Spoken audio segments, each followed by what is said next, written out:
HarperCollins presents Safe With You by R.M. Ward. Read by Annie Aldington. Day 0.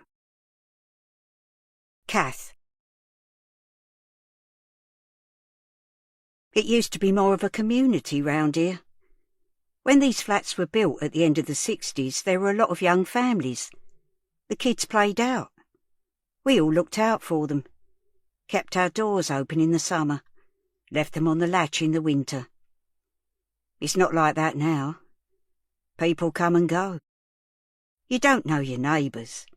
There's gangs and drugs and whatnot. I don't know why I stayed here so long, except that it's home. Where else would I go? So I keep my front door shut and put the chain on, and sometimes I don't talk to anybody from one day to the next. I was going to say something like this wouldn't have happened then, but it would, wouldn't it? Things like this did happen. Maybe they didn't hit the headlines in the same way. Maybe a lot of it was kept quiet. But was it really any safer? Is anywhere safe? Of course, I blame myself for the way things turned out, even though I was looking out for her. Mina, the little girl next door. We had a system. She walked home on her own, see, let herself into an empty flat where she'd knock on the wall 3 times. 3:40, every weekday. Knock, knock, knock. I'm home, safe and sound. And I'd knock back. Knock, knock, knock. I hear you. It was our little secret. It all started quite soon after she and her mum moved in 8 or 9 months ago. One day, Countdown had finished and I'd switched over to Tenable and heard this noise. At least I thought I did. I grabbed the remote and turned the volume down, and there it was. Knock, knock, knock. Somebody banging on the wall just behind my chair. I didn't know what to do. It didn't sound like DIY or anything. I'd heard the door go a couple of minutes before, so I supposed it must be her. Her mum was out all hours. I know from experience it's not easy being a single parent, so I reckon she was there on her own, like me. I hadn't spoken to anyone all day. Hadn't been out. So I got up, went over to the wall, and I knocked back, and then I shouted, "You all right?" These walls were as thin as paper. I was pretty sure she'd have heard me, but I didn't catch a reply. I didn't have me hearing aids in. I don't bother if I'm not going out anywhere. I carried on anyway. "You knock tomorrow, love. Then I'll know you're home safe. I'll be listening out for you." And I did. The next day I kept the volume on the telly low, and I put me hearing aids in, and at 3:40 precisely there it was again. Knock, knock, knock. And I got up, walked over to the wall, and I knocked back. And that was it. I moved a chair from the little table in the kitchen, and I set it by the wall ready. Every day, when Countdown finished, I went and sat there, waiting for her. Monday to Friday. She always knocked, and sometimes that was the best bit of my day. Knock, knock, knock. I'm home, safe and sound. Knock, knock, knock. I hear you. For a while that was enough, but then I got curious. So one day, instead of settling down in my armchair and giving my attention to Warwick and his tenable tower, I grabbed me walking stick and went into the hall. I undid the chain and opened my front door, checking I'd got me keys. I went out onto the walkway and I shuffled in me slippers to the next one. I rapped the metal knocker. 1, 2, 3. But she didn't come to the door. Bracing myself on me stick, I leaned down and prised the letterbox open.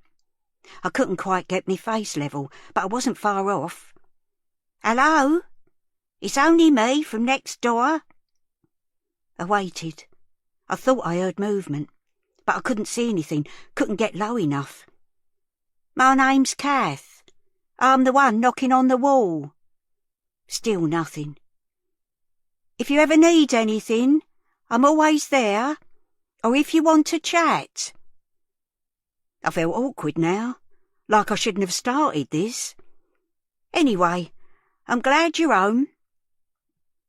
I was about to go when I heard a sound, a scuffling noise, and I got the sense that she was very close to the door. And then I heard her voice, almost a whisper. My mum says you're a witch. I was taken aback. It was such an odd thing. I felt like I'd been stung. I tried to keep calm. Goodness, that's a funny thing to say. No, darling, I'm not a witch. I'm just an old crock living on my own with bad feet, creaky knees, and going a bit deaf. Definitely not a witch? Definitely not. I'm not allowed to open the door, not to anyone. Very sensible.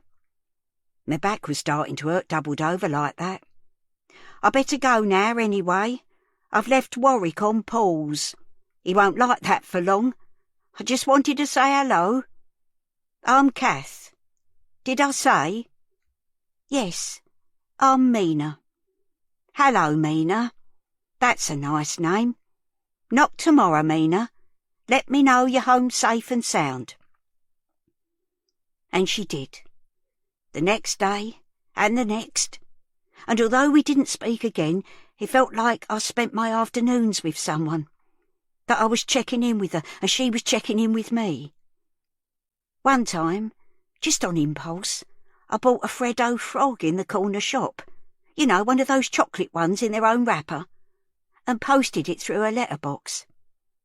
In the morning, I never heard my letterbox go, but when I went to the kitchen to put the kettle on for a second cup of tea, just before 9, there was a single piece of paper on the mat, and a drawing of a rainbow, and thank you, in beautifully neat handwriting.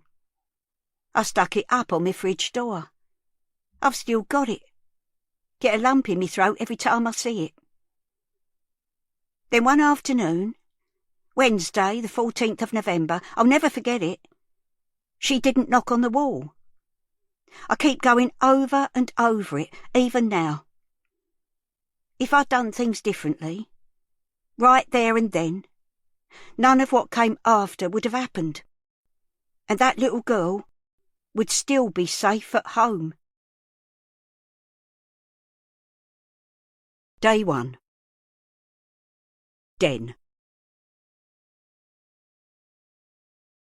The rain had been lashing against the front window of the cafe for 2 days. People kept bursting in, puffing and blowing, dripping onto the floor, trailing wet, dirty footprints all over the place. From the kitchen, Dad was constantly on at him to mop up, keep it dry. "We don't need any lawsuits, Den. All it takes is for one of the buggers to slip over and we'll be overrun with fucking lawyers. No win, no fee. That's all we need." Den sighed as the bell rang again, and the door flew open. He looked up from wiping down the table, but when he recognised who it was, he raced over and held the door open. He didn't know her name, but the old woman was one of his regulars, one of the nice ones. She was all wrapped up in a big black raincoat, a bit like a cape, hood up, water glistening on its plastic surface. Her walking stick made a clicking sound on the lino, and her trolley left 2 wet parallel lines as she dragged it behind her. "You all right?" he said, as she peered out from under her hood. "This weather, eh? Nasty." She reached up and took her hood down. The front of her hair was all wet, thin grey strands plastered to her head, and her glasses were spattered with raindrops and starting to fog up. It wasn't a good look, and she seemed bothered, very flustered. This weather would get anyone down, especially if you're not too steady on your legs. "Nice weather for ducks, eh?" He was trying to cheer her up, but she squinted at him. "What?" "That's what they say, isn't it? Nice weather for ducks.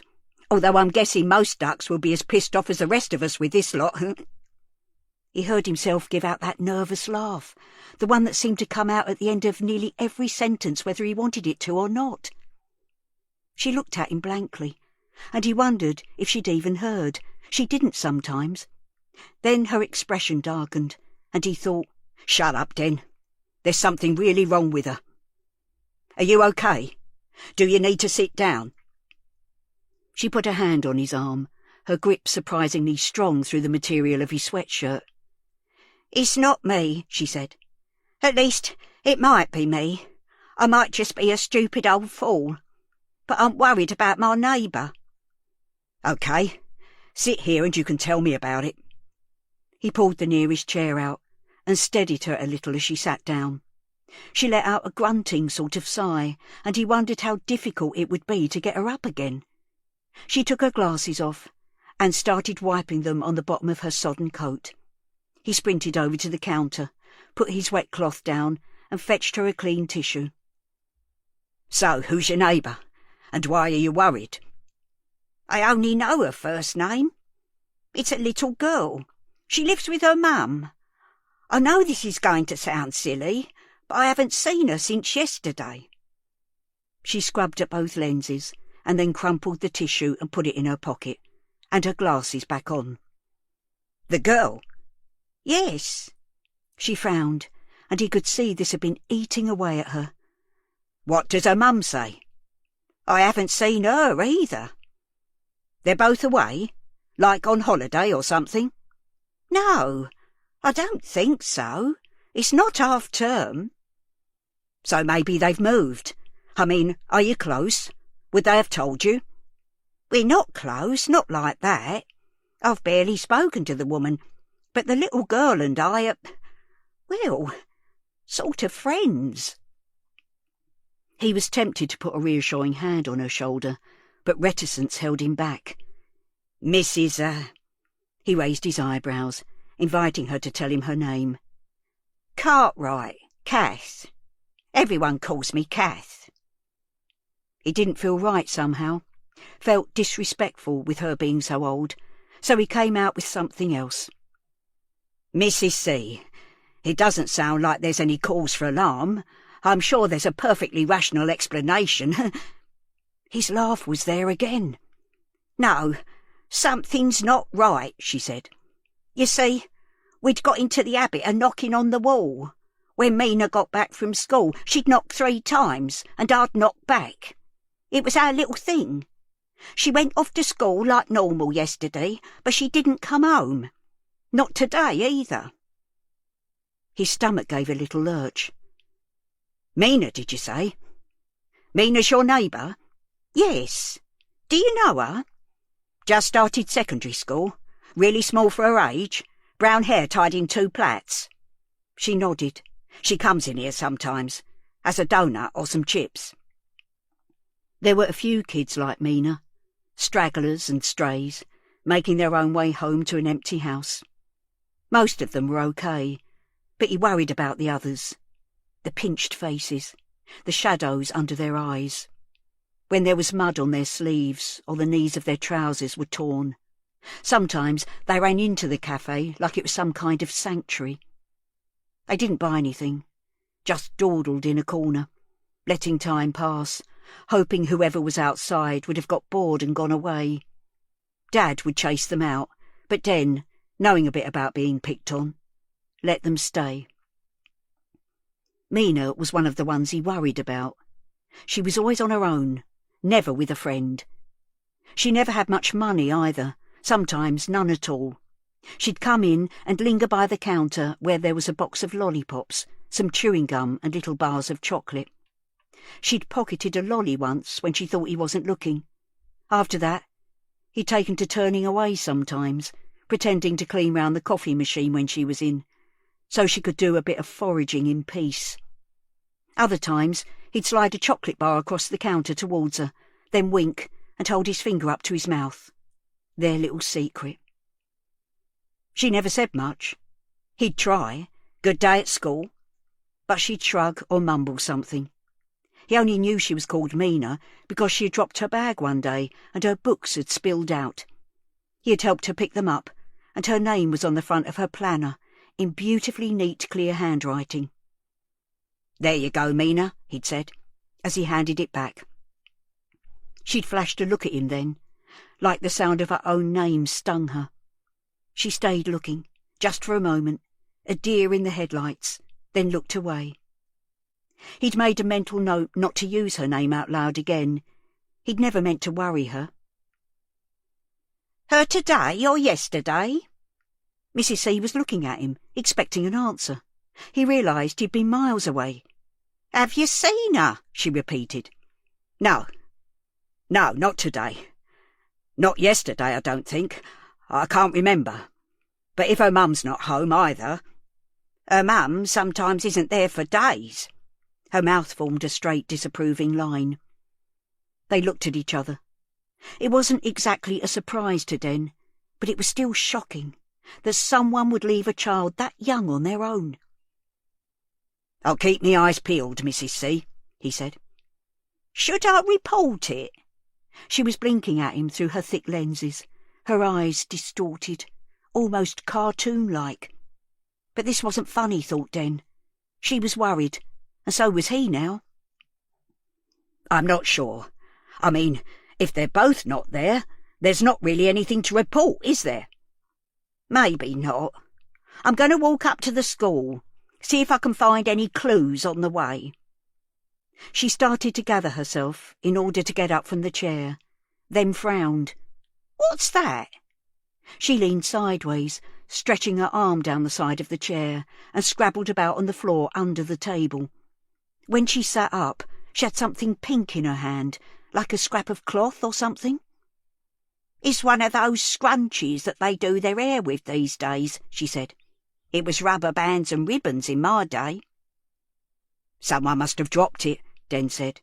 "I'll keep it behind the counter, shall I? In case they're looking for it." He held his hand out. She hesitated, then handed it over. "Don't suppose they'll ask. Kids lose things all the time, don't they?" Den offered her his arm to brace against, and helped her up. The rain spattered against the window as another gust blew in from the west. "It's dark, and it's coming down in stair rods, Mrs. C. You're best off going home." "I can't bear just sitting there waiting," she said. "I want to do something." She started walking slowly towards the door.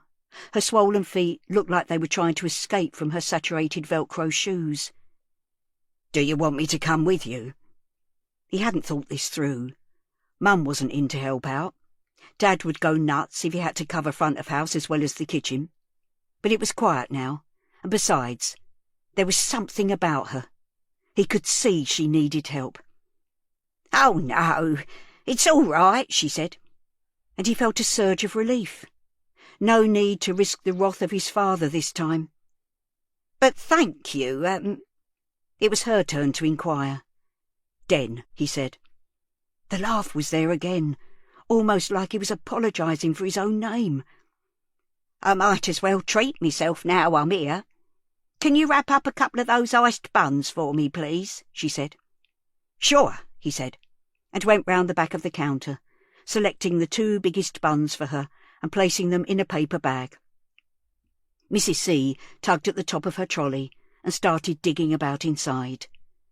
"On the house." She frowned. "It's all right. I'm not a charity case. I can pay me way." She handed over the money. "OK. Let me know how you get on, yeah?" "Thanks, love. I will." She put the paper bag in her trolley and fastened the top shut. As she headed for the door, the trolley kept banging into the tables and chairs. Hearing the noise, Dad bustled out of the kitchen. "Is everything all right? Has there been an accident? I told the boy to keep the floor dry. I mean, how difficult is it?" "Everything's fine, Dad," Den said. He held the door for Mrs. C, and she hobbled out into the filthy evening. There was an umbrella lying in a puddle near the bin, a dark colour with lighter spots on. Some of the spokes were at odd angles, clearly broken. Dad was a stickler for keeping the pavement outside their cafe clean, so Den stepped across, picked it up and put it in the bin. Then he took shelter again in the doorway and watched, with a creeping sense of unease, as Mrs. C headed up the road.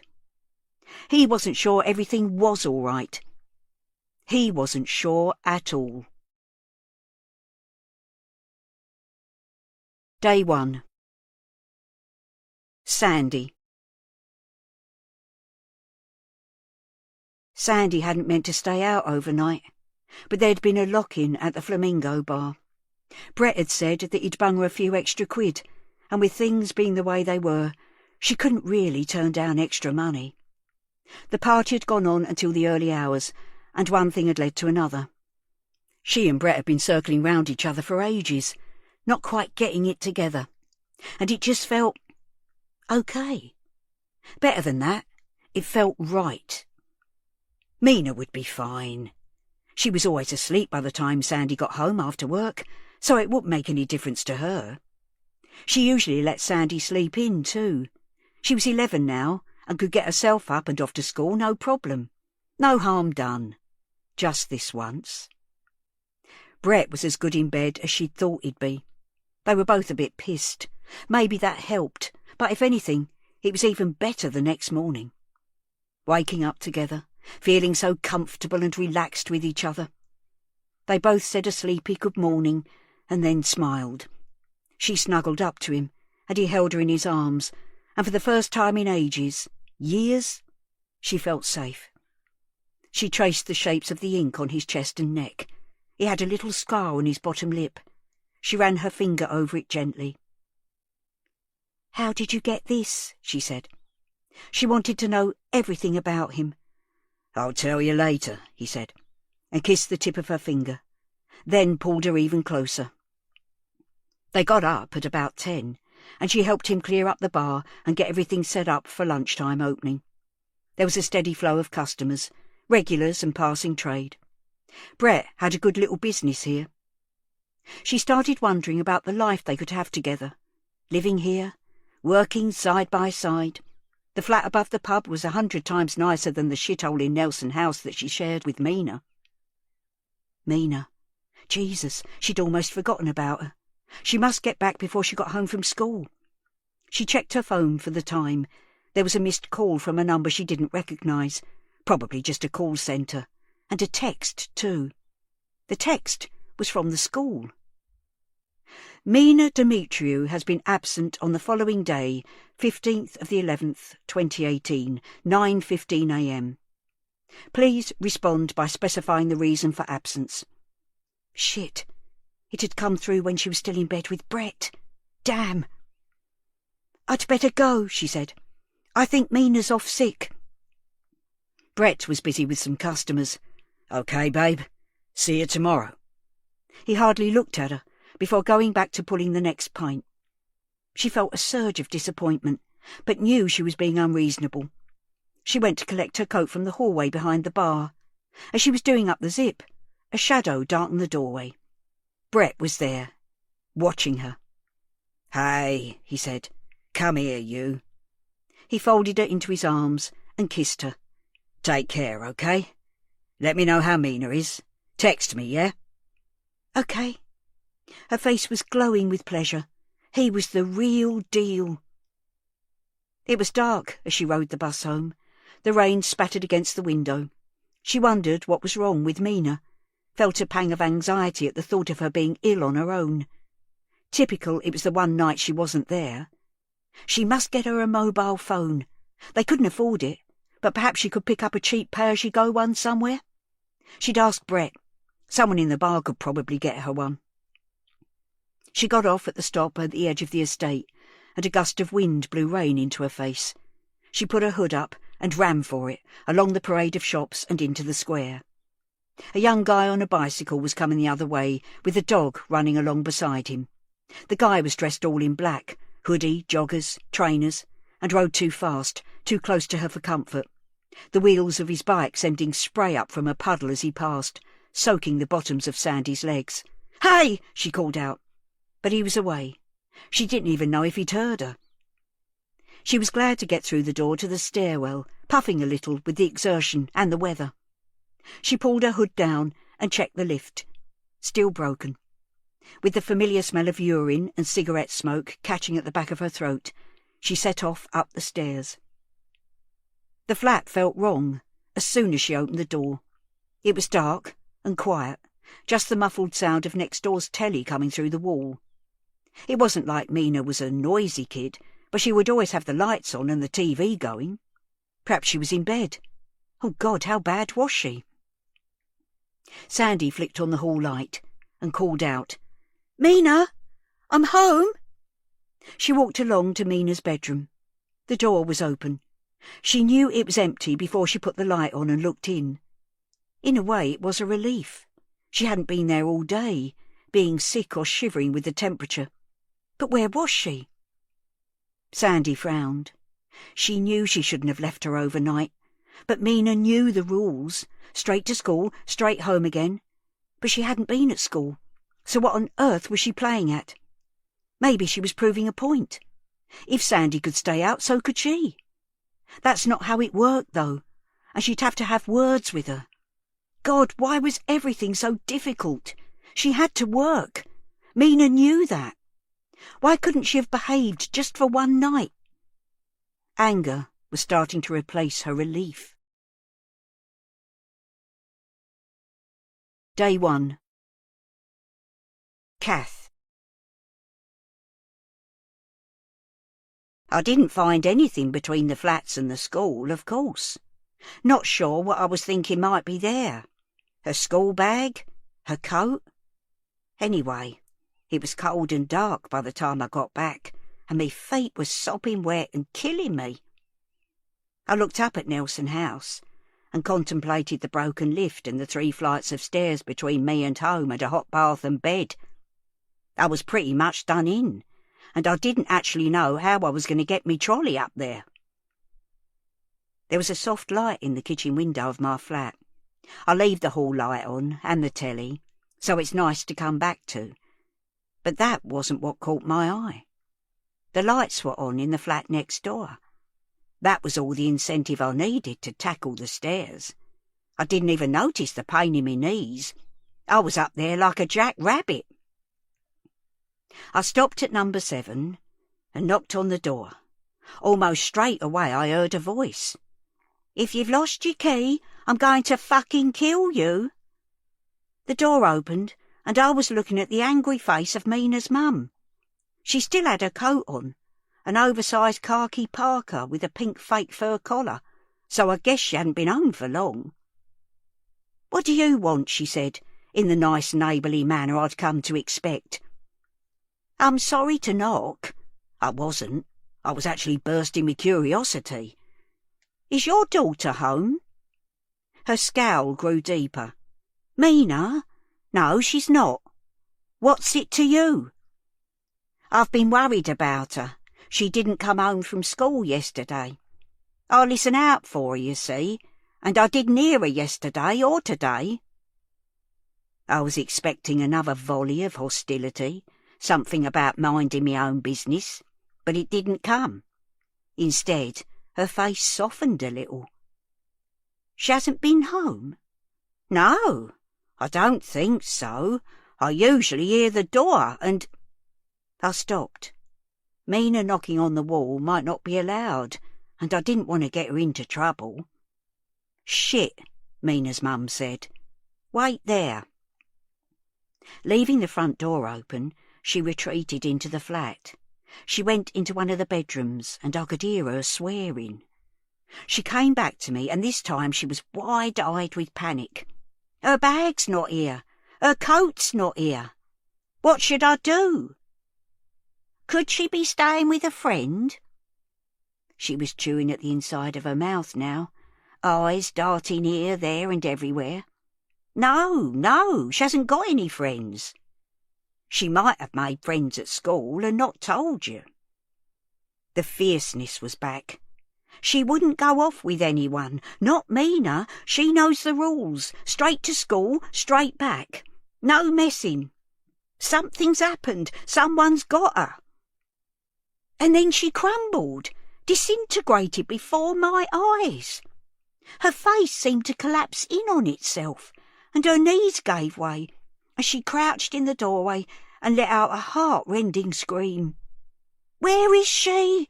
Oh, my baby! My baby!" As she fell apart, I somehow became calmer. Someone needed to take charge. I bent down and rubbed her back. It'll be all right. She won't have gone far. We'll ring the police. They'll find her. The police? She looked up at me. Tear-stained face a sallow yellow in the harsh light of the walkway. Yes, I said. We need to report her missing. The sooner the better. Day 1. Sandy. She was dog-tired and a bit hungover, but she needed to stay awake for when Mina came back. She got some music going and put the kettle on for some coffee. She'd have to read her the Riot Act, of course, but then maybe she'd cook them both something nice. They could sit and eat together, watch some crap on the telly. Mina was obviously pissed off with her. Fair enough, but she couldn't act up like this. Sandy had to work, so they needed to find a way to deal with it. They'd work it out, find a way through, like they had been doing for 11 years. It wasn't perfect, never had been, but they were both still here, weren't they? She wandered over to the fridge, but it was almost bare. She'd been going to do a little shop on Monday when Frank's lackey had called round, demanding the latest payment.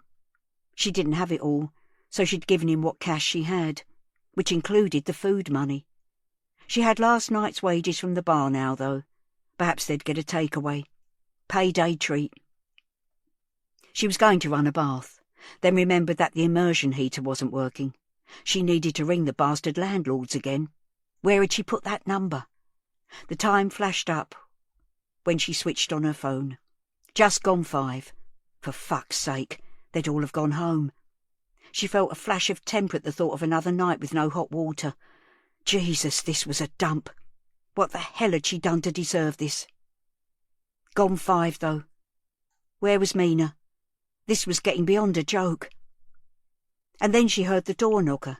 She charged towards the door, ready to tear into Mina, but when she opened the door it wasn't her. It was the old bag from next door, standing there looking like a drowned rat.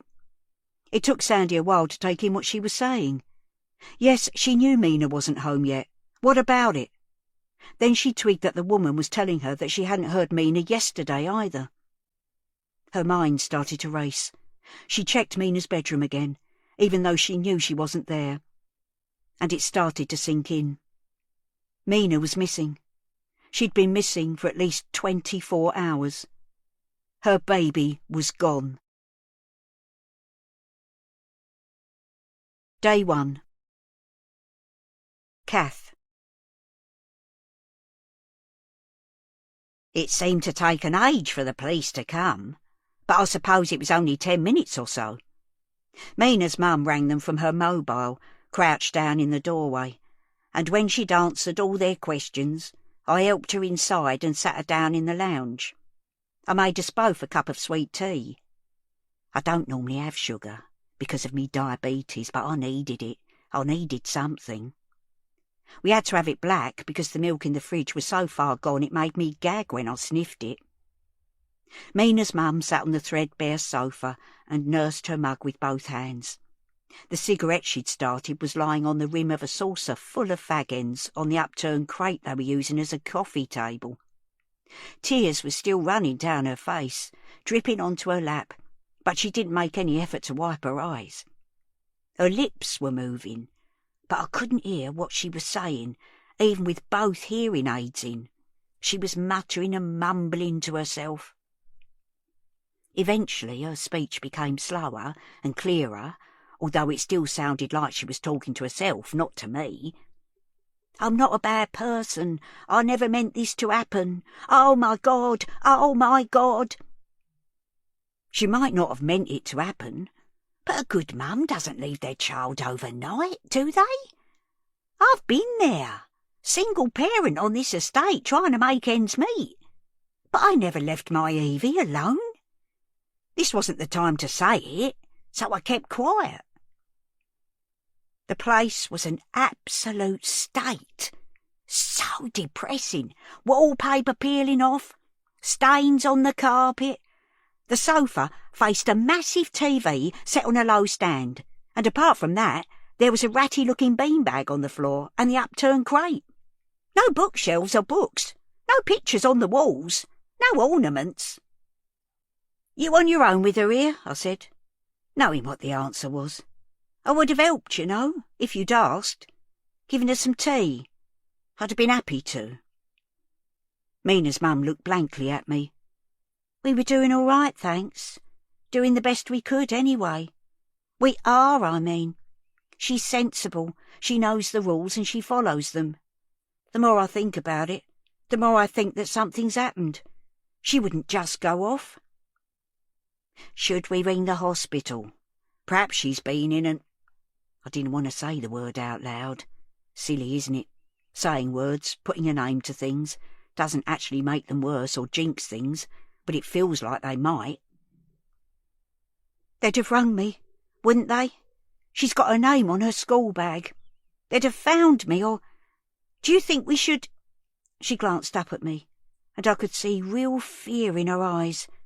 I felt it too, a sense of responsibility for this little girl I hardly knew. The police are coming now. I imagine they'll do all that. Let's sit tight, shall we?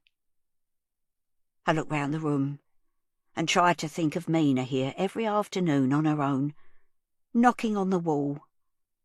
It made me so sad. She could have been with me. Where were you last night, love? She seemed to see me for the first time since we'd come indoors. I wondered if she'd asked me not to tell, beg me maybe, but she didn't do that. Instead her face darkened and she sort of hissed at me. What's it got to do with you? Who do you think you are? I'm the witch next door, I thought, as far as you're concerned, but this wasn't the time to wade in. I'm Kath, I said. Just Kath. I should have introduced myself properly when you moved in. To be honest, I'd tried. I'd seen them going in and out, carrying their stuff in black bin bags, so of course I said hello. Mina's mum had ushered her daughter into the flat, closed the door in me face, and that was that. I didn't try again. Now there was a loud rat-a-tat-tat from the front. She looked at me, startled, but didn't make a move. That'll be the police, I said. Shall I let them in? I thought for a moment she was going to say no, but instead she said, The police? Is this real? Is this happening? She looked utterly lost and young, like a girl herself. Yes, love. I'm sorry it is. I'll go, shall I? She nodded, and I went into the hall and opened the door. There were 2 uniformed officers outside, a man and a woman. Miss Demetriou? No, she's in the lounge. Do you want to go through? And you are? Just a neighbour. I'm next door. I followed them back to the lounge and hovered in the doorway. I'll leave you to it, shall I? The officers introduced themselves as Naz and Jody, the use of first names, a nice touch, I thought. Is there someone else we can call? A relative, a friend? Jody asked, sitting next to her on the sofa. Mina's mum shook her head. There isn't anyone. Can you stay, Kath? The officers nodded at me and I said, OK, love, and looked for somewhere to sit. There was no way I was tackling the beanbag, not with my knees, but Naz was ahead of me. He fetched 2 chairs from the kitchen and set one down for me near the door, while he took the other one. They started by asking her name. Sandy. Alexandra. You learn something every day, I thought. Then Jody asked for basic details about Mina and when she'd gone missing. Sandy was hesitant. I'm not sure exactly. Kathy has said Mina didn't come home yesterday. Naz glanced at me. I nodded but didn't say anything. I was working last night. I always work late. Mina puts herself to bed. I know it's not ideal, but she was sensible. Is sensible. I stayed out last night. Before you say anything, I've never done it before. This was the first time. Was sensible? Did you check in with her by phone or text? Jody was asking the questions. and Naz was taking notes in an old-fashioned notebook. No, she doesn't have a phone.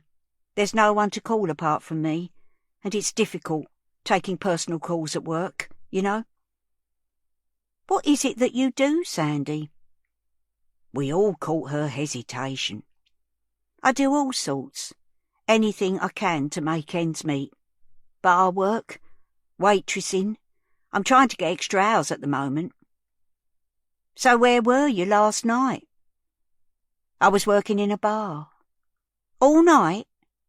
It was open till 3 last night. The boss let me stay over. The officers exchanged glances. You'll have to give us the details, Sandy. Yeah, all right. It's not about me, though, is it? You should be out looking for Mina. Every minute you're here, you're not looking for her. It's another minute she's with whoever's got her. Her voice was getting louder, shriller as she spoke. She was working herself up again. Is anyone even out looking for her now? We just need to check a few details. So when did you last see her or have contact with her? Sandy held her forehead with her hand and closed her eyes.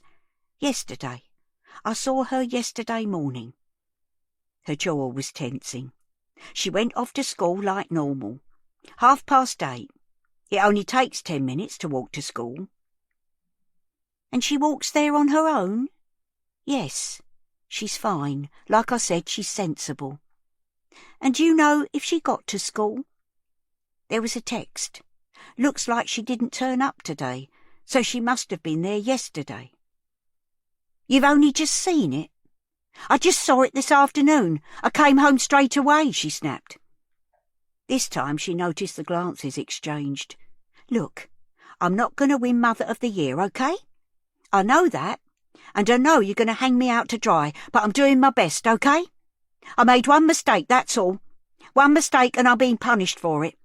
It's not about me, it's about Mina. Where is she? Where is she? Kath, you tell them, please. Tell them that Mina's a good kid, that she wouldn't just go off. Now everyone was looking at me, and I could feel myself getting hot and bothered. She is a good girl, I said. She comes home on her own every day, good as gold. I hear her getting in, you see. Round about 3:40 every day, regular as clockwork. That's why I started worrying yesterday. I didn't hear her. Sandy's right. This isn't normal, officer. Something's happened. Day 1. Sandy. The woman officer, Jodie, asked Sandy for a description of Mina.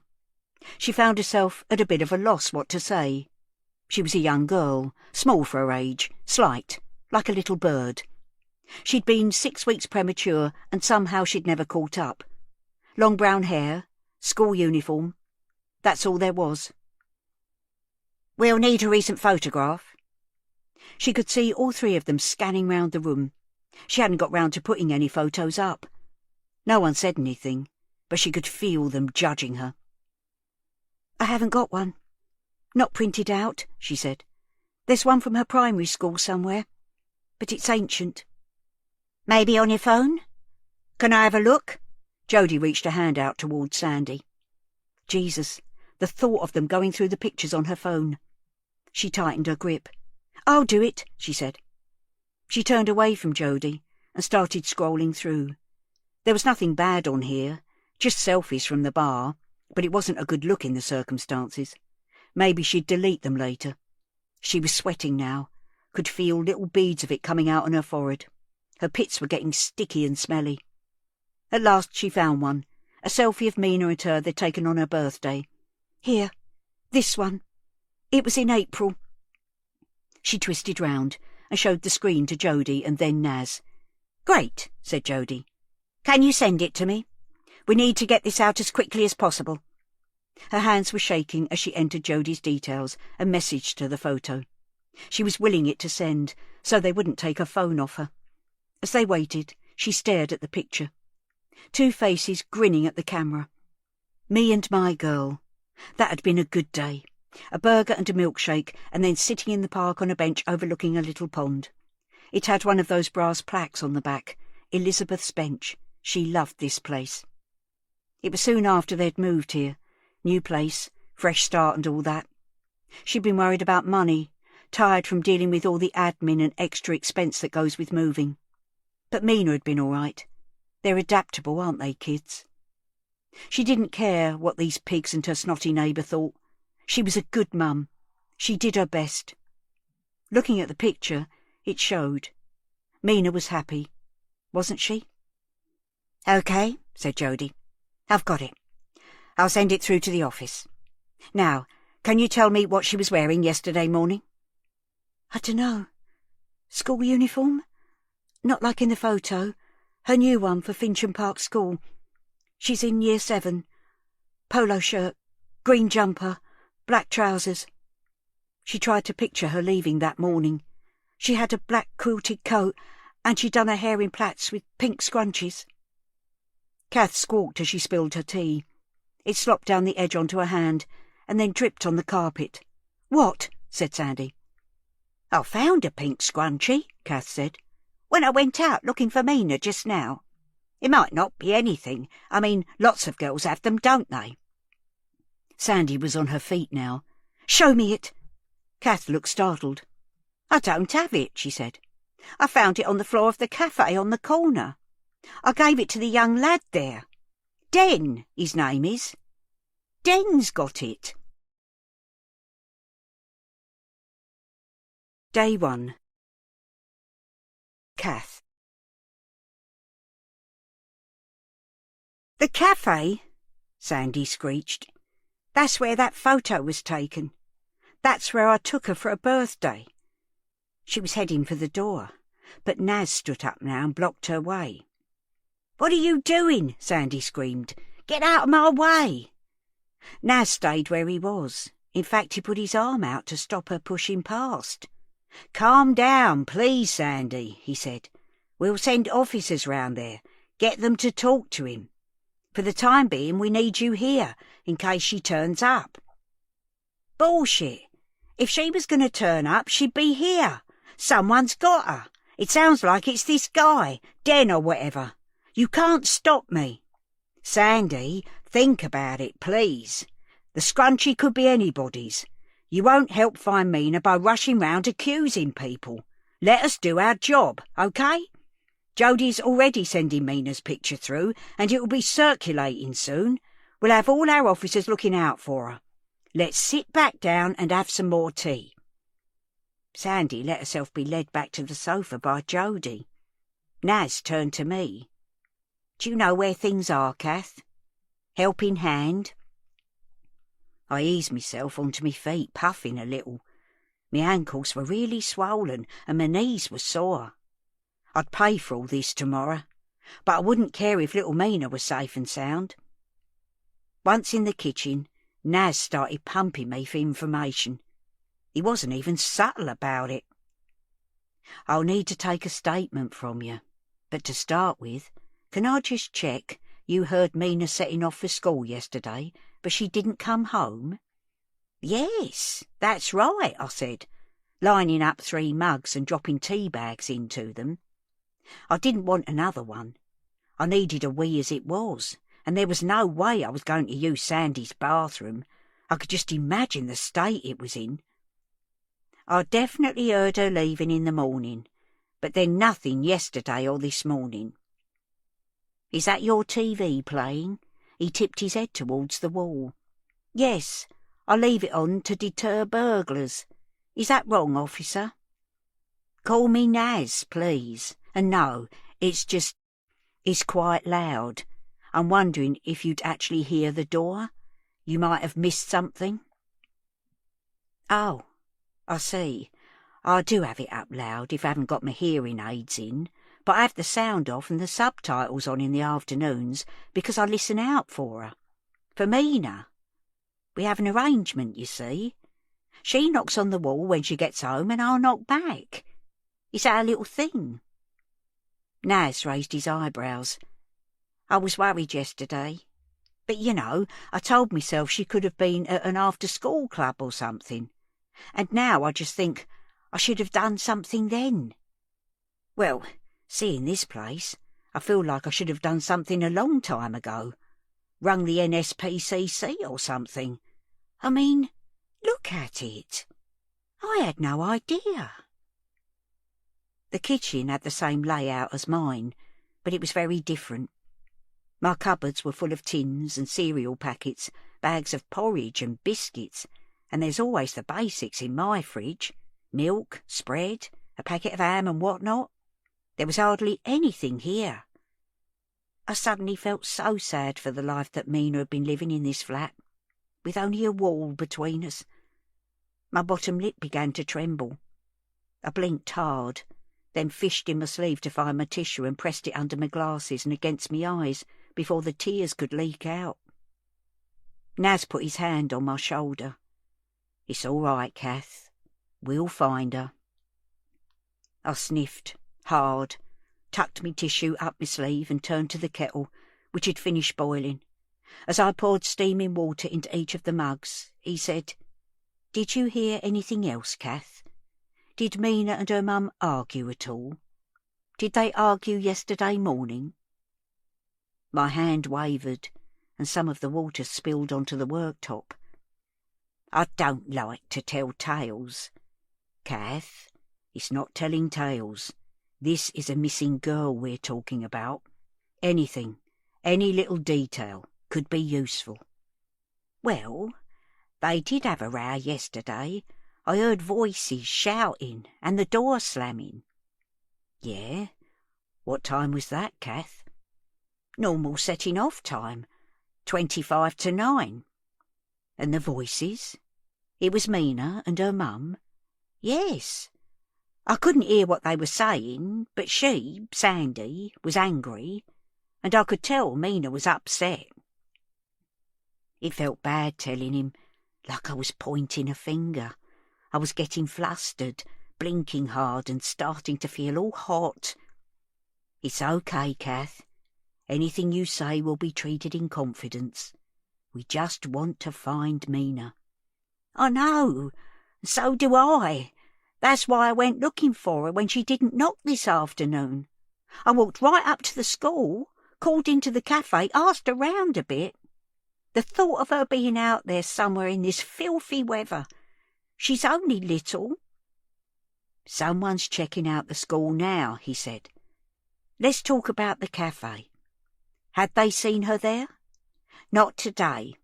They knew who she was, though. The lad there, Den, was worried when I told him, offered to come looking with me." "And did he go with you?"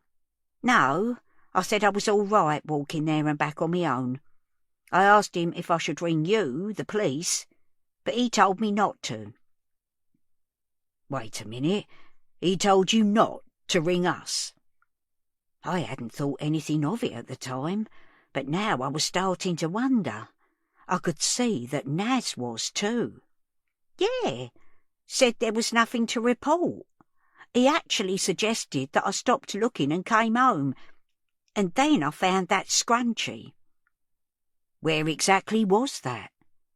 "I was sat on a chair by one of the tables and it caught my eye, lying near my feet. I bent down and picked it up. We agreed he'd keep it in case someone came looking for it.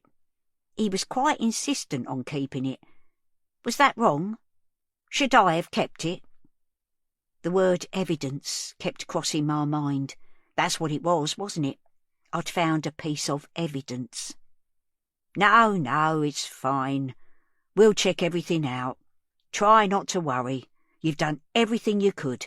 It's up to us now. We've got the resources. We'll find her. Let's get these teas sorted." "OK. How'd you like your tea? Milk and sugar?" "Just milk. No sugar for both of us, please." "Ha! Julie Andrews. That's what Ma Ray used to call it." "Julie Andrews?" "White nun. Milk, no sugar. The sound of music?" He was looking blankly at me, and I didn't know whether he'd never heard of Julie Andrews. Was that possible? Or there was something un-PC about joking about nuns. Maybe he was shocked I was joking at all at a time like this. and I was wishing now that I hadn't said anything. I changed the subject. "There's no milk," I said. "It's gone off. Wait a minute, though. I've got some in my bag outside. I'll fetch it." "Thanks, Kath," he said, and he gave me a reassuring smile that let me know that whatever the problem was with Julie Andrews, we were over that now. I could hear Jodie on her radio in the lounge, and I stopped in the kitchen doorway and then went back to Naz. "She'd done it before, you know," I said. He was mopping up the spilled water from the kettle with a drying-up cloth. Lovely to see a man pitching in like that. Now he looked up at me. "Done what, Kath?" "Left Mina on her own overnight. I'm sorry I never rang the NSPCC. I should have done. Being a parent is a privilege, isn't it?" I sighed, close to tears again. There are some people who should never have kids. Day 1. Den. It wasn't unusual to have blue lights and sirens round the estate. When he was a kid, there had been community coppers, and Den had known them by name. Dad would call them in for vandalism or antisocial behaviour in the car park outside the shop. They'd often stop by for a bacon sandwich and a cuppa. Dad offered an unofficial discount to anyone in uniform. "It's like protection, innit? Keep the people who matter on your side." Den didn't recognise the officer who came in just after 6, though, and walked straight up to the till. "Evening, mate," he said. "We're looking for a missing girl. Have you seen her?" He held his phone out. The little girl in the photograph was only just recognisable. The photo, cropped and blown up, had obviously been a bit blurry to start with, and the girl's hair was down instead of tied back. But it was still Mina, and the pang of concern that had been gnawing away at Den's stomach since Mrs. C had been in got sharper. "I haven't seen her today," he said. "Do you recognise her?" "Yes, she comes in here sometimes. I'd know if I'd seen her. She definitely hasn't been in today." The staccato laugh at the end of his sentence. There, whether he wanted it or not. "How about yesterday?" "No, I don't think so. Maybe." Dad came bustling out the kitchen, wiping his hands on his apron. "What's going on? Another stabbing, is it? I blame the parents. These fucking kids need a bit of discipline. It's like the Wild West out there." "No, Dad. It's the girl Mrs. C was looking for earlier. You'll know her." Den tipped his head at the copper, who took the hint and held his phone out across the counter towards Dad, who grew quiet as he studied the photograph. "There are so many kids in and out of here, mate. I'm in the back most of the time. I don't know about this one, but that's a bad do for a child to go missing. Have you got posters we can put up? We need to get people looking." "We haven't got posters yet, but we will have if this goes on tomorrow." "Tomorrow? Tomorrow might be too late. We need to get this out there now." Dad had come out from behind the counter. He was gesticulating wildly, invading the copper's personal space. "Dad, it's okay. They know what they're doing, right? It's their job." "To be honest, sir, social media is the place to start these days. The force will be tweeting about it. We'll send this picture to all the news sites. It goes straight to people's phones. That's what everyone uses these days." Dad shook his head. "Social media? People need to get off their phones and start looking in the garages and sheds and anywhere else. We need a search party. People can meet here if you like." "Trust me, sir. We have this in hand. We'll be doing house-to-house inquiries. If you think she might have been here yesterday, what time would that have been?" He was talking to Den now, and Dad stopped his grandstanding for a moment and looked at his son. "I don't know. I can't be sure. It might have been the day before. She sometimes comes in on her way home from school. It would have been around 3:30. "Do you have CCTV?" He was scanning around now. Dad told him that there was one camera in the cafe and one outside. "OK, I've got to get along this row of shops, but either myself or someone else will be back to look at the footage. I've noted it all down. Someone will be back." He checked his phone and frowned. "Hang on. I'm being told that you're holding a pink hair scrunchie here. It was found on the floor." Den felt his face flush, like he'd been caught out. "Yes, it's behind the till. Here." He laughed again. An automatic defence mechanism. The scrunchie was drier, but still grubby from the floor, and now he noticed there was a dark hair caught up on it. He felt almost weak at the sight. It could be Mina's. This could be the last trace of her. Irrationally, he wanted to keep it, but of course he handed it over, dropping it into the plastic bag the officer held open. "And where exactly did you find it?" He pointed to the spot on the floor, next to where Mrs. C's chair had been. "It was this afternoon." The officer sealed the bag, put it in his pocket, and with a quick "Cheers, mate," turned to leave. Dad saw him out, then stood in the open doorway, watching him go. "It's a bad business," he said. "Bad for the estate. Bad for us, maybe." "How could it be bad for us?" He tapped the side of his head. "Use your loaf, boy. What if she did come in here yesterday? What if that is her hair thing? What if you were the last person to see her? How many cop shows have you watched on TV? The last person to see her is the prime suspect. We don't want people poking around into our lives, your life, do we?" Dad's words stirred the anxiety that was already swirling in the pit of Den's stomach. His guts twisted with a sort of low pain that made him want to run to the toilet. "That's TV, Dad. Not real life," he said, trying to ignore his body. "If she's on our CCTV, it will help them narrow it down. Shall I look through the footage?" No, I'll do it. You stay out here." "But you just said you didn't recognise her. At least I know who I'm looking for." There was no arguing with Dad when he was like that. Logic didn't come into it. Den watched him march back into the kitchen and through into the tiny office behind. Then he got out his phone, went onto Twitter and searched "Missing Girl Fincham." There was an official post from the Metropolitan Police with the same grainy photo attached. It had already been retweeted 75 times. Den retweeted it himself and then took a screenshot of the photo and studied it. Mina was smiling. When she was in the cafe after school, she was quiet, reserved, serious. It was nice to think of her more carefree like this, except that the smile in the photograph bothered him. When you looked, it didn't reach her eyes. The reserve was still there, the wariness. Was that really the best photo her family could come up with? What sort of life did she have? He looked away from her face at the rest of the photo. It was cropped quite close, but it looked like it had been taken in a cafe. He could see the chair back and the edge of a plate. He held the screen closer. It was their chair, their plate. The photo had been taken here. Day 1. Sandy. Kath and Naz came back in with more bloody tea. Honestly, they meant well, but she really needed a proper drink. She ignored the mug they put near her and took out another fag. "Everyone will be looking now," said Jody. "Just a few more questions. I need to be clear where you were last night." Sandy sighed. "Like I said, I was working at the bar, the Flamingo Bar, and then I slept over." "So if we contact the owner, they'll confirm that, will they?" "Sure." Brett wouldn't thank her if the police went sniffing round. Her hands were shaking a little, but she managed to light the cigarette and took a long drag. Kath was looking at her, flapping her hand in front of her face.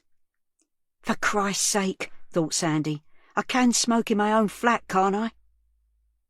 "I don't see what that's got to do with anything, though," she said. "Can't you just drop it?" "I'm afraid we can't. We need a full picture of Mina and her family." "Well, her family's just me. Love me or hate me, I'm all she's got." "And her father?" Sandy sent her daggers. "Sorry, Sandy, I've got to ask." "Jason? He's nobody. A deadbeat. He hasn't seen her for 6 years. Is there a chance that Mina could be with him? That he picked her up from school yesterday?" Sandy laughed. "No, like I said, he doesn't want to know. No child support, not even a birthday present. He's out of the picture. I'm going to need his details. Yeah, whatever. Jody took down the contact details that Sandy had for him. Could you text him anyway, please? Tell him what's happening, on the off chance that Mina's looking for him. Sandy pulled a face. I'd rather not. Could you do it? I really don't want him messaging me. Sure, said Jody calmly. What about other family? Are there grandparents she might go to? No, I told you. I'm her family. End of. I don't have anything to do with my parents, and I don't want Mina to either. Don't want them doing to her what they did to me. What was that, Sandy? Sandy's expression darkened. What's this? Therapy? She put on a plummy voice. How does that make you feel, Sandy? No thanks, Jody. Been there, done that. That's one of the things they tried, my parents, to fix me. Make me normal, like them. On her chair by the door, Sandy could see that Kath was riveted. Sandy cringed inside at the thought of her neighbour knowing all about her. Now she was sending her a sympathetic look, which was even worse. When's the last time you saw them? Kath said. I don't know. Mina was about 4. We went for Christmas. It didn't go well. That face again. Seriously, it wasn't judgmental. Not the tangible, tight-lipped disapproval that was her mum's default expression. But sympathy was almost worse. The thought of people feeling sorry for you. Jody cleared her throat, and Kath sat back in her chair and mimed zipping up her mouth. Going back to Mina, Jody said. It sounded earlier like you don't always get on. Not always, no. But that's normal, isn't it? She's almost a teenager. We've been through a lot together. I can't lie and pretend it's always great. So, yesterday morning, was that one of those days when you weren't getting on? Did you have a row before she went to school? Yesterday seemed like a long time ago. Sandy couldn't remember much about it all. She certainly couldn't remember a row. No, it was just normal. I could hear her moving about, getting ready. I got up because I needed to use the bathroom, and then I made her coffee. She'd had her breakfast by then and was packing her school bag. I asked her if she'd done her homework, and she said yes, because she always does it. That was it. Are you sure? Yes. The cigarette was calming her down a bit. She took another drag and saw Kath and Naz exchange a quick glance. What did she take with her? Just the normal stuff. Her bag, her coat. She put a little fold-up umbrella in the outside pocket of her bag. That's all. It was clearer now in her mind's eye. She could see Mina stuffing that brolly into the side of her backpack, her plaits falling forward as she bent over, bright pink scrunchies at the ends, keeping them done up. Shit, the scrunchie. If that bastard at the shop had hurt her, so help her she'd... Sandy? She realised that Jody was looking at her. What? You were telling me about yesterday morning? Yeah, OK. I told her I'd be back late. I gave her a few quid to get something for tea. She was fine. She's so sensible. She just said, bye, Mum, and set off. Not strictly true. She had pretty much ignored Sandy that morning, just carried on with getting ready when she'd walked into the kitchen. It was only when she had said she'd be back late that Mina had looked at her. She hadn't said anything, just looked, and her eyes were sort of dull and closed off. No arguments, then? No. Again, another look between Kath and Naz. What was it with those two? And is anything else missing? Has she taken anything else with her? I haven't checked properly. I mean, she wouldn't run away. She's not that sort of girl. Let's have a look at her bedroom together, shall we? Said Jody. OK. She stubbed the cigarette out and got up off the sofa. Everything felt unreal, except it was suddenly too real at the same time. She stumbled a bit as she walked into the bedroom. There was that feeling again, the one she'd had when she first came back to the flat, that absence, that emptiness. It was starting to hit home. Mina.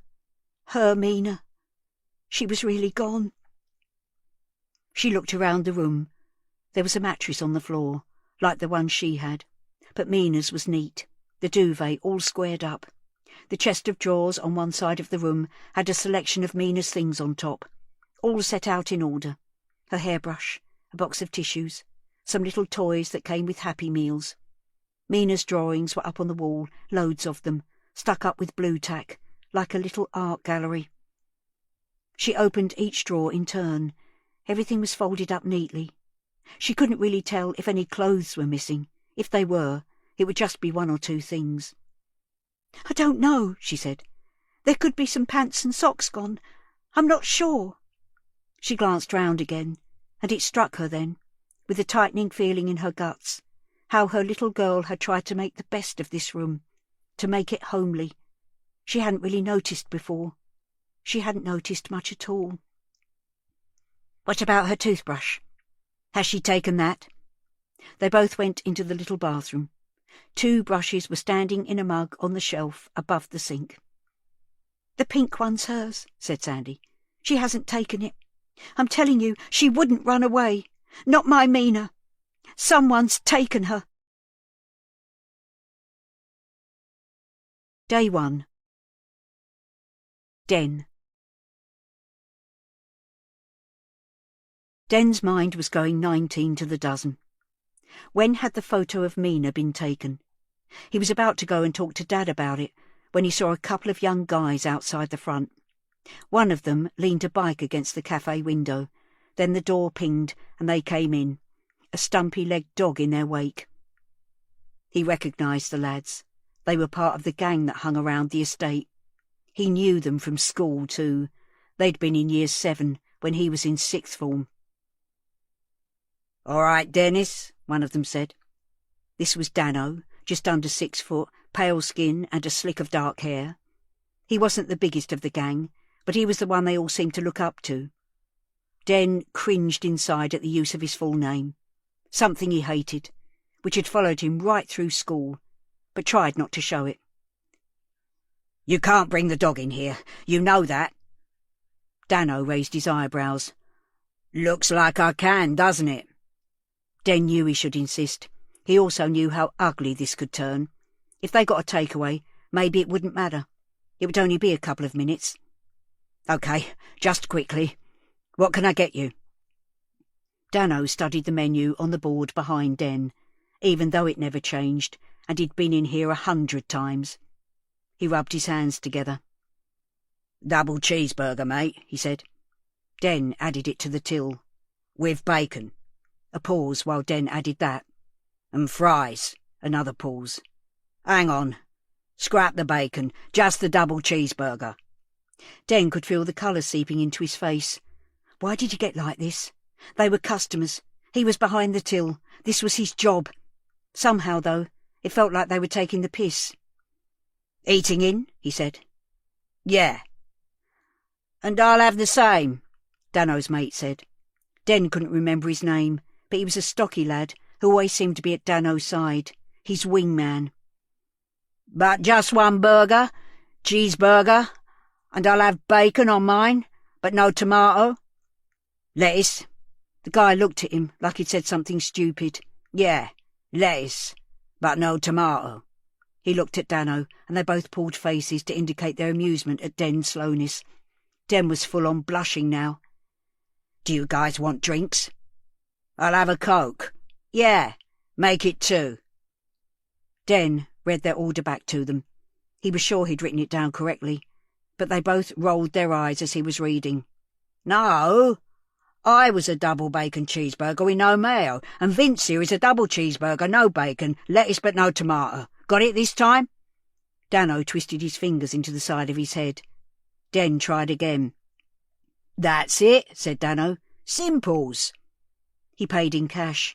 Den noticed he pulled a couple of tenners from quite a fistful of notes. He gave them their drinks and told them he'd bring their food over when it was ready. They sat down at a table near the wall, away from the window. Den couldn't hear what they were saying, but they kept looking over in his direction and laughing. He just knew they were going to eat half their food and then complain he'd got the order wrong and demand their money back, or more burgers for free. Den took the ticket for the food through to the kitchen. Dad wasn't there, so he continued into the office. Dad was leaning forward in his chair, his face illuminated by the light of his PC. "There's a food order, burgers and chips," Den said. "You deal with it. I'm busy." Dem frowned. Whenever he tried his hand in the kitchen, the results were always disparaged by Dad. Nothing was ever good enough, even a bacon sarnie. It was unlike him to trust Dem with the grill and fryer. "Dad, it's those kids again. If I cook it wrong, they'll kick up a fuss." Dad looked at him disparagingly. "So don't cook it wrong, son. You took their order. You know what they want."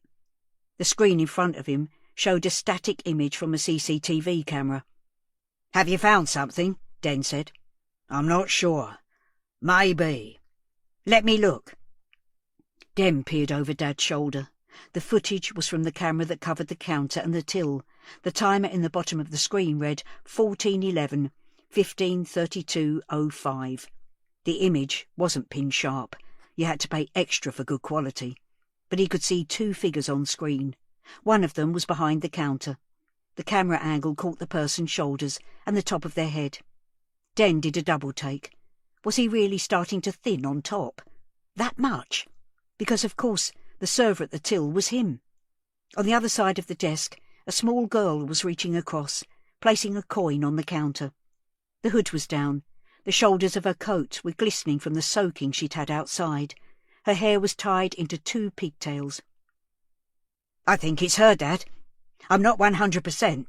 Is that all we've got?" Dad played the footage backwards and forwards. They tried the camera outside the shop, but it hadn't been working. There was nothing at all from that one. So there was just the one sequence. It lasted 1 minute and 35 seconds. As Den watched it again, his gut spasmed, and he felt a shiver run up and down his spine. He remembered what Dad had said before. What if you were the last person to see her? Day 1. Kath.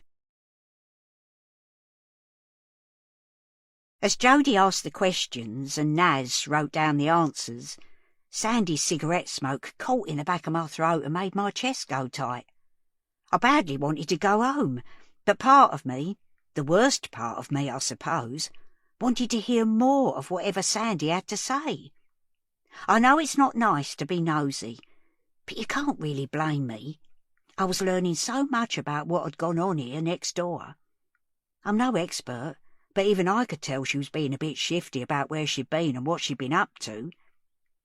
Jody may not have been judgmental, but God forgive me, I certainly was. I don't care how difficult things are, how much you need the money, you don't leave a young girl like that overnight. Not without a babysitter there. That poor little girl, on her own in this bleak flat, and cutting off her parents like that too, denying them all the fun of seeing Mina growing up.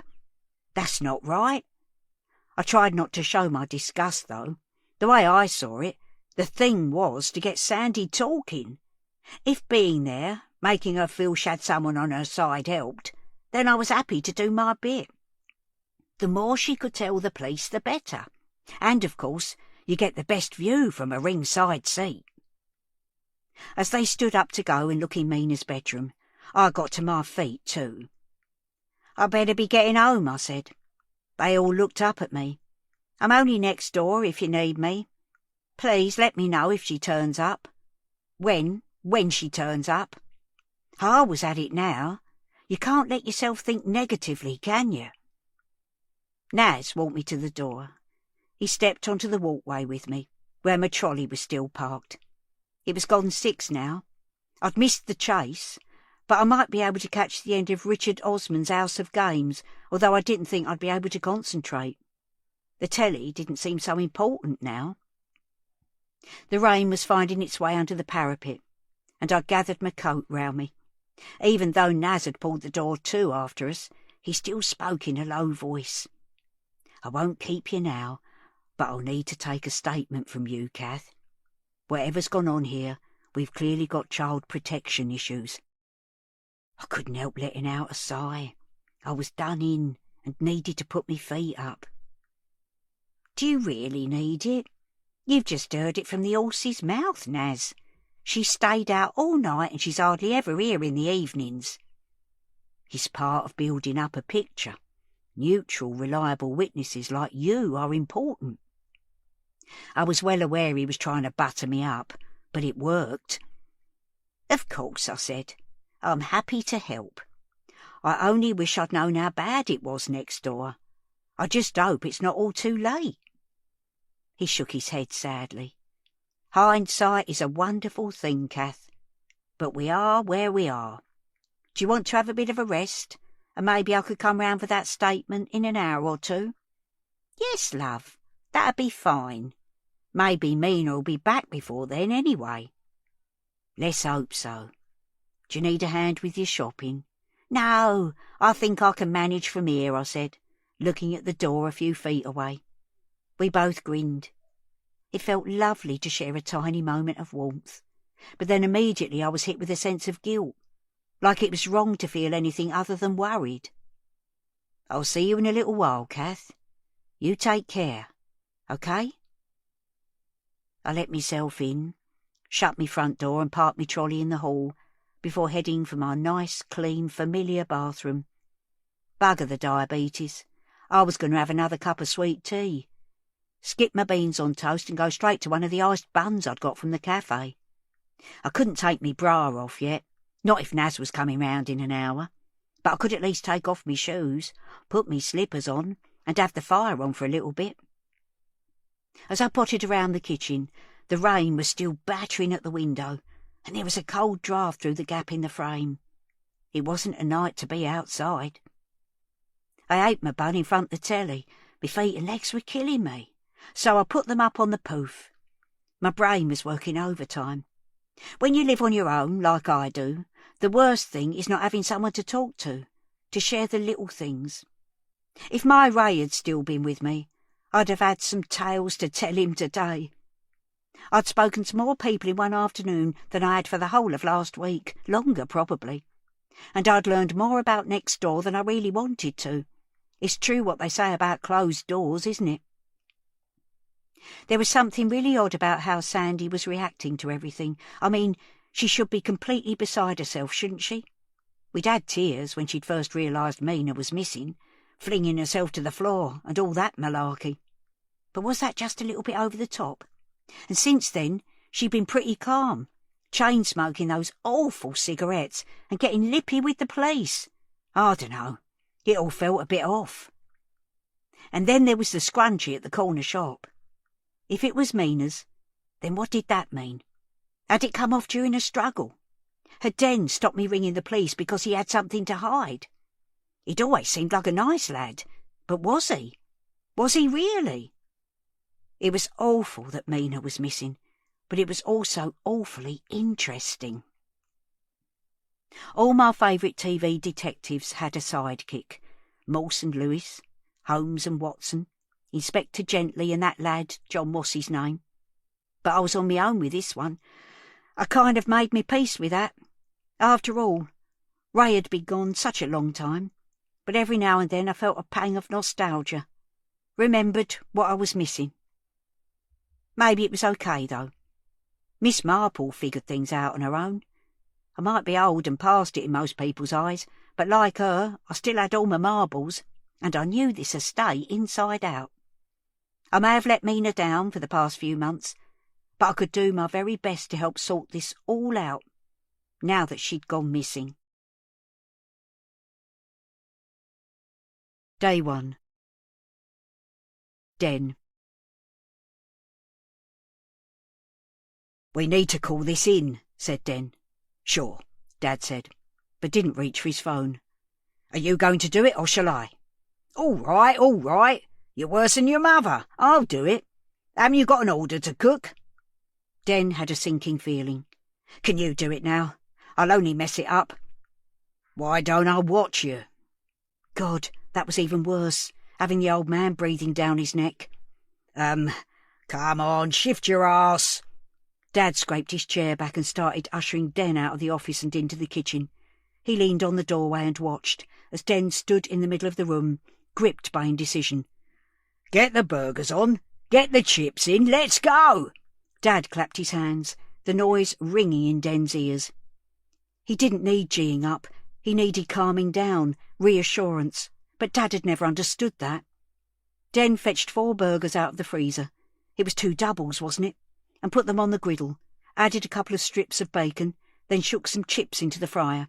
The fat bubbled and hissed as they went in. "Check the burgers. Flip them over if they're ready, and start toasting the buns and get your garnishes ready." Griddle, fryer, buns, garnishes. Den's head was starting to spin. Then something else was there. Mina, the footage. "Did you ring the police?" Dad looked at him, irritated at the reminder. "No, I'll do it. Check the temperature of that fryer. There's more lettuce in the fridge. Keep on it, Den." He retreated into the office, leaving Den on his own in the kitchen. Okay, I've got this." He didn't, though. He was thinking about too many things at once, trying to remember what order those wankers had finally settled on. It was much too hot in the kitchen. The noise and the heat and the smell got right inside your head. The smell. There was an edge to it, a hint of bitterness that caught in the back of his throat. The burgers. He flipped them over to reveal 4 black, crusty surfaces. God, he'd have to start again. Maybe he could get them into the bin and another lot going before Dad came back. He started again, nursing the new set of patties until they were cooked to perfection. He was sweating so much, drips of it were hitting the hot metal of the griddle, evaporating instantly. By the time Dad reappeared, he was laying the burgers onto toasted buns and putting on the sauces and garnishes. Everything except mayo on one of them, no tomato on the other. He studied Den's efforts. "Yeah," said Den, seeking his approval. Dan pursed his lips, nodded, but then walked to the bin wordlessly and pressed the pedal. "There's my profit margin," he said. "We might as well just throw money away. Did you think I wouldn't notice?" Den took the food through to the cafe. The dog was lying on the floor next to Dano, with its back legs splayed out. Dano and Vince were opening little sachets and writing on the table with trails of sugar, laughing. They sat there with smirks on their faces as Den approached. He looked at the result of their efforts. "Dennis sucks cock," and placed the 2 plates on top without saying a word, feeling the grittiness beneath the plates as he did so. "Can I have some ketchup?" Dano asked. "All the sauces are over on the table." Dano stared at him, already dripping with sweat. Den felt himself getting hotter. He willed himself not to give in to the pressure, but of course he caved and walked over to the table by the counter, hating himself every step of the way. He brought a bottle of ketchup back to Dano and Vince. "And some vinegar?" He wished he could manage a sarcastic bon appetit, but he didn't have it in him. So he fetched the vinegar, then left them to it and retreated behind the counter. Dad was already there, watching him. "You shouldn't let them get you, Den," he said. "They're just being arseholes. You need to man up a bit. Have some cojones." He puffed his chest out like a prize rooster. "Thanks, Dad," Den said. "I'll remember that next time." "And what's with a dog?" He stabbed a finger towards a sign on the wall. No dogs except guide dogs. I know. It's pissing outside, though, and there's no one else in here." Dad looked at him. The disappointment in his eyes was familiar. Growing up, he'd borne the full brunt of Dad's hopes and expectations. Child genius, athlete, football player, Jack the lad, and had failed to live up to them one by one. The only time he had ever seen his dad really glowing with pride was when he got his university place, the first person in their family to do so. And now here he was, back in the cafe, that little adventure well and truly over. Dad turned to go back into the kitchen, then stopped and beckoned Den to come close to him. "The missing girl," he said. His voice was so quiet Den could hardly hear him. He was used to him booming and ranting. This had him rattled. "What about her?" "The CCTV?" "Yeah." "Would it be better for you, better for all of us, if that camera wasn't working?" He glanced at Den shiftily. "It was working, Dad. We've got her on screen. It could be important." Dad brushed some imaginary dust from the counter with the flat of his hand. "What if we didn't? Things happen. Files get wiped by accident." Den couldn't believe what he was hearing. "No, we've got to keep it and show it to the police. It's evidence. You haven't wiped it already, have you?" He started to push past his father, but he stopped him. "No, I haven't, but I could. I meant what I said about it bringing trouble here, to you, after all that business in Hull. If you're seen on CCTV talking to a girl who's gone missing, people are going to start asking questions about you. I don't want your mum getting upset again." Sometimes, just for an hour or two, Den could almost forget how much he'd messed up his only attempt to live away from home. His student career, which had lasted all of 7 months. He felt his face growing warm, knew he was going red again. "Dad, that was completely different. You know it was. It was just a misunderstanding." "That's not how everyone will see it if they're raking over our lives. Your mum's nerves aren't in a good way anyway. It's all tears and hot flushes. I don't want anything making her worse." Den was pretty sure that Mum's nerves were due to her time of life. But this wasn't the moment to have a man-to-man chat about the menopause. Besides, if anyone was on edge, it was Dad. He was the one with insomnia, pacing around the flat taking handfuls of antacids morning, noon and night. "Dad, please. That's got nothing to do with this. You've got nothing to worry about." "Nothing to worry about?" Dad echoed him and sighed audibly. They both looked up as Dano approached the counter. "Excuse me," he said, presenting his plate on which there was a half-eaten burger and a few chips. "This isn't what I ordered. I asked for a double cheeseburger, and this has got bacon in." Dad looked at the food, then took a teaspoon from a pot near the till and carefully flipped the top bun off the burger. "You've eaten it, son. Or most of it. Yeah? But it's not what I ordered. So are you going to cook me another one?" Dad prodded the open burger with the end of the spoon and carefully peeled off the sole remaining fragment of bacon and placed it on the side of the plate. "Fixed it, mate," he said, then put the spoon down and folded his arms. Dano seemed undecided for a split second, then went back to his table. "Come on, let's go," he said to Vince. "And don't bring your dog next time, mate. We won't serve you," Dad shouted. Dano stuffed the chips into his mouth, then picked up the end of the burger and headed for the door, Vince scuttling in his wake. "That's how you deal with little toe rags like that," Dad said. "And next time, get the fucking order right." The doorbell pinged as the door swung open. The police officer who'd been in before was back. "I'm back for the CCTV, he said. "Yes, sir," Dad said, and showed him to the office. Den stayed at the front, but they soon called him through. He didn't want to leave the front unsupervised again, so he messaged Mum in the flat upstairs, who he'd heard coming home half an hour ago. She came downstairs quickly and sent Den a questioning look when she saw the uniformed officer in the doorway of the office. "I'll tell you later," Den said, as he went to join them. "Do you think this is her?" said the copper. "Yes, I'm sure. Can you remember what she said? How she seemed?" "I don't think she said much."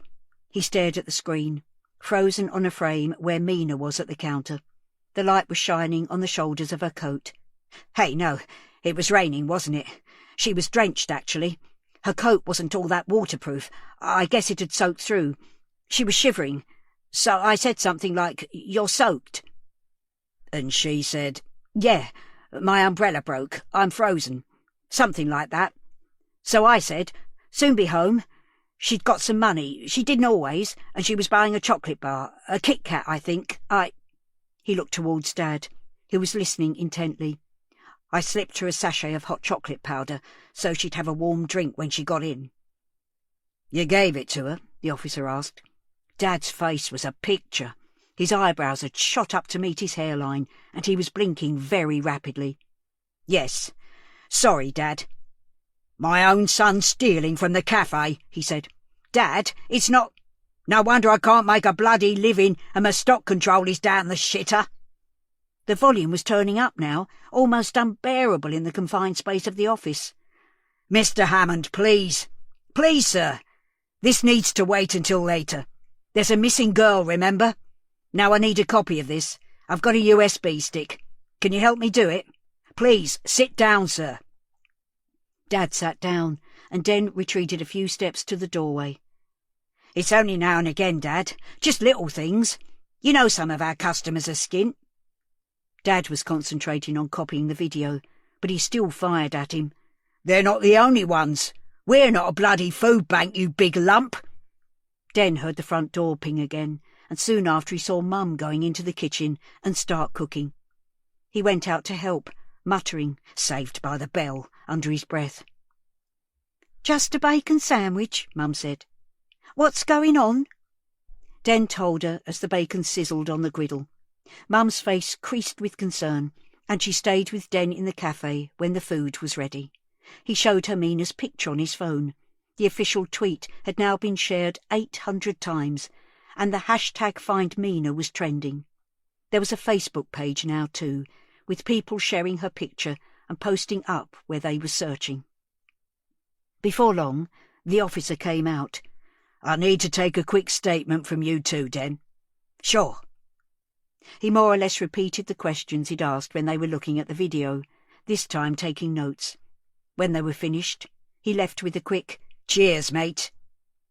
Another customer came in, a tall guy in a high-vis jacket and very muddy boots.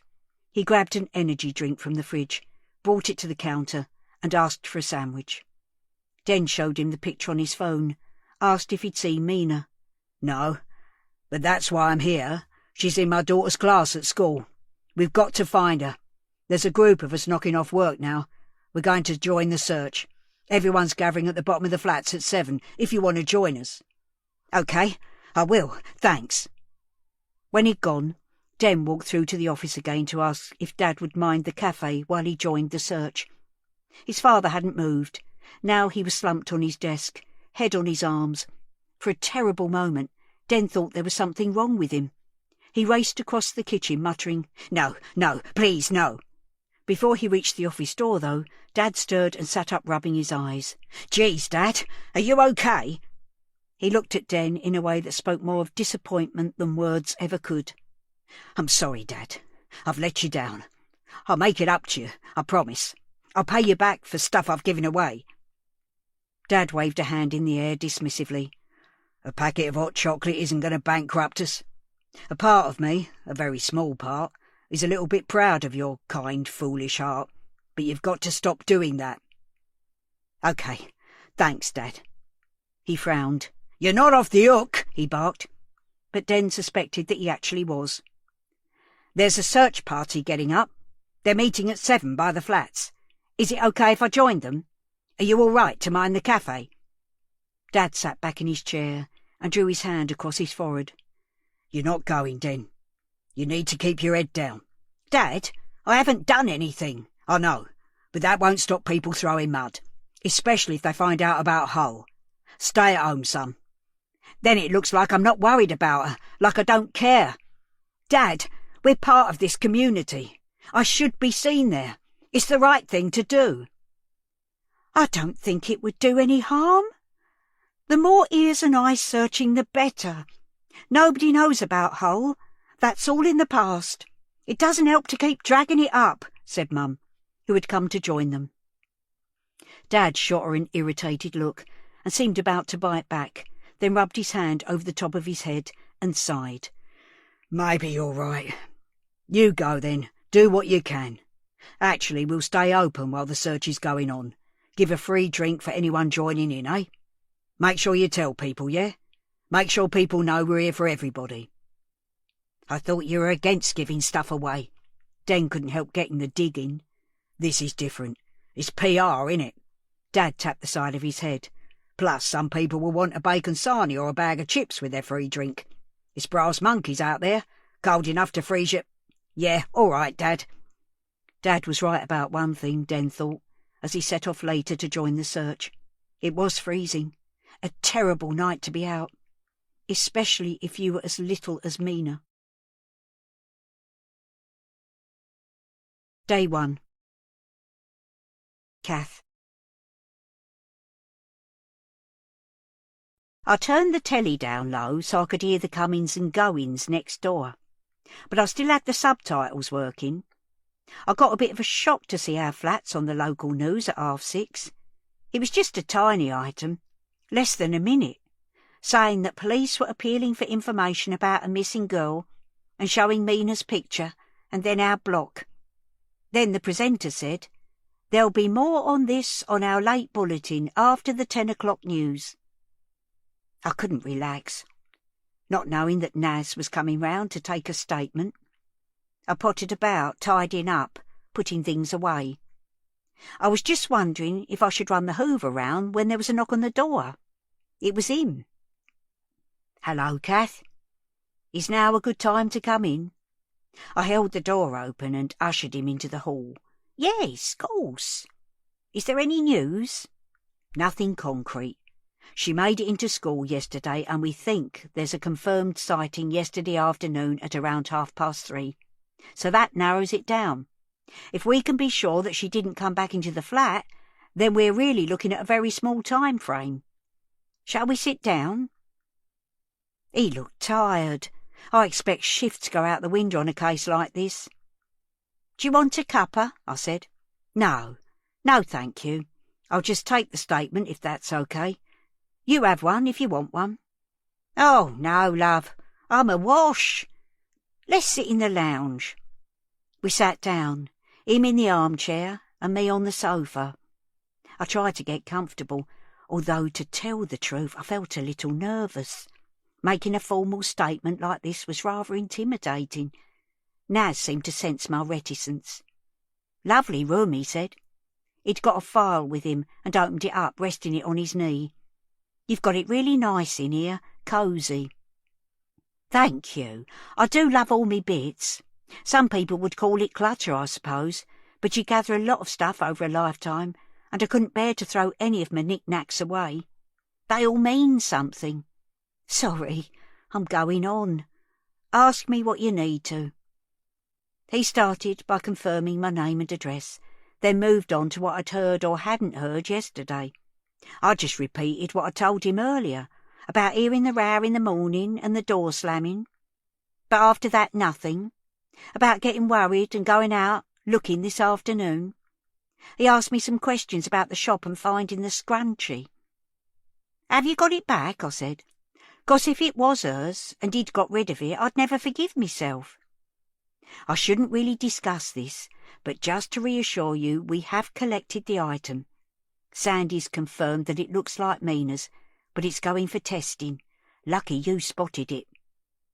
These varifocals are a marvel. They were a devil to get used to, but I wouldn't be without them now. He didn't seem very interested in my eyewear. "Would you say you know Dem well?" "I've seen him grow up over the years. He's a nice, polite boy, although—" "No." "Kath, I'm really not one to gossip." "Of course not, and I'm not asking you to. But I do need as much information as possible about anyone who saw Mina in the last couple of days. Do you know something about Den?" "He went away to uni, but he came home after a few months, under a cloud. Think he had some sort of breakdown.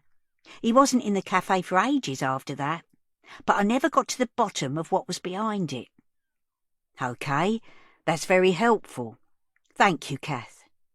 He pressed his lips together and made some more notes, then looked up again. "When we talked earlier, you said Sandy had stayed out all night before, Kath." I was warming to this now. If you thought of it as information rather than gossip, it actually felt like a public duty, and it turned out I'd a lot of help to give. "Couple of times a month, maybe more. I'm so ashamed, Naz. I should have reported it. I couldn't look him in the eye. Instead, I kept pulling at a loose thread on one of the buttons on me cardie. It was starting to unravel, but I couldn't stop. Kath, it's not you who should feel ashamed. You're really helping us now." I glanced up at him. He had a kind face, made me think that I could tell him anything. "I'm not 100% sure," I said, "but a couple of times I've seen Mina out on the walkway, and I've wondered if she's got bruises. On her legs. I couldn't swear to it, though." A little crease appeared in between his brows. He made another note on his clipboard. "Thank you, Kath," he said. "I know this isn't easy." The stray thread came away from the cardigan, and the button fell onto the carpet. Naz reached forward and picked it up. He passed it to me. "There you go. Don't want to lose it," he said. His hand closed on mine for a moment. We'll find her, Kath. Don't worry. And send her back next door? My chin was wobbling now. I was on the edge of tears. He shook his head. I can't say, obviously, but there's a whole team involved now, social workers and everyone. We'll find her, and we'll make sure she's safe. What if it's too late? A tear trickled out the corner of my eye, and I reached behind my glasses to wipe it away with my finger. We can't think like that, Kath. He gave my other hand a squeeze. Kath, you're in a unique position here. You know Sandy. You know the local area like the back of your hand. If you think of anything at all, which might help us, just come and have a word, or give me a buzz. In cases like this, we rely on the community. We need people like you. I couldn't help glowing a little. I was so used to be ignored and overlooked. When you get to my age, people like that dragging on reception at the doctor's and those snotty council workers at the one-stop shop make you feel more like a nuisance than anything else. It was wonderful to be appreciated. There was something, I said. I'd been thinking back over the week, trying to remember if there was anything different. Sandy doesn't seem to have many friends round or anything, but she did have a caller on Monday. A man. Yeah? The boyfriend, was it? No, well, I don't think so. If he was, he had girlfriends all over the estate because I'd seen him for a few years, knocking on doors in our block and the others. Not a boyfriend, no. He's a debt collector. Naz stopped writing and leaned forward, his attention fully on me. He asked for a description, and I did me best. 30-ish, close-cropped hair, black bomber jacket and jeans, a big man. Ma Ray would have used the words brick shithouse, but I'd never say that to a policeman. Thank you, Naz said. That's exactly the sort of information we need. After he'd read my statement out to me and I'd agreed it was a fair record, I showed him out. I stood in the doorway and listened to the noise drifting up from the courtyard below. It had stopped raining, but there was still a stiff breeze. I shuffled across the walkway and peered over the concrete balustrade. There were quite a lot of people gathered there. Not the normal crowd, youngsters up to no good, wheeling around on bikes or skateboards, although I noticed there was one little group of them off to one side, keeping their distance. But adults, in thick coats and hats, waiting for something. Soon enough, a couple of men stood on a little wall and spoke to them. Their words were carried away on the breeze, but I got the picture. They were organising a search. I felt a swell of pride. Sometimes it felt like this place had gone so far down there was no hope for it. But by the time they got started there must have been 60 or 70 people involved. For a fleeting moment I wondered if I should join in, but my feet and ankles were properly swollen up and my knees were killing me. Time to call it quits.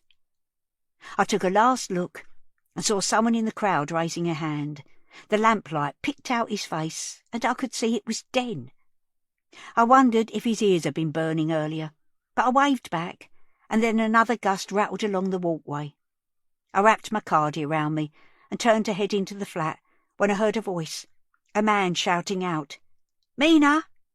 He repeated it a couple of times, and then others joined in, until it seemed like the whole crowd was shouting, their voices echoing off the concrete walls, so that her name seemed to come at me from all directions. It was the most eerie thing, chilling me far more than the wind whistling along the walkway.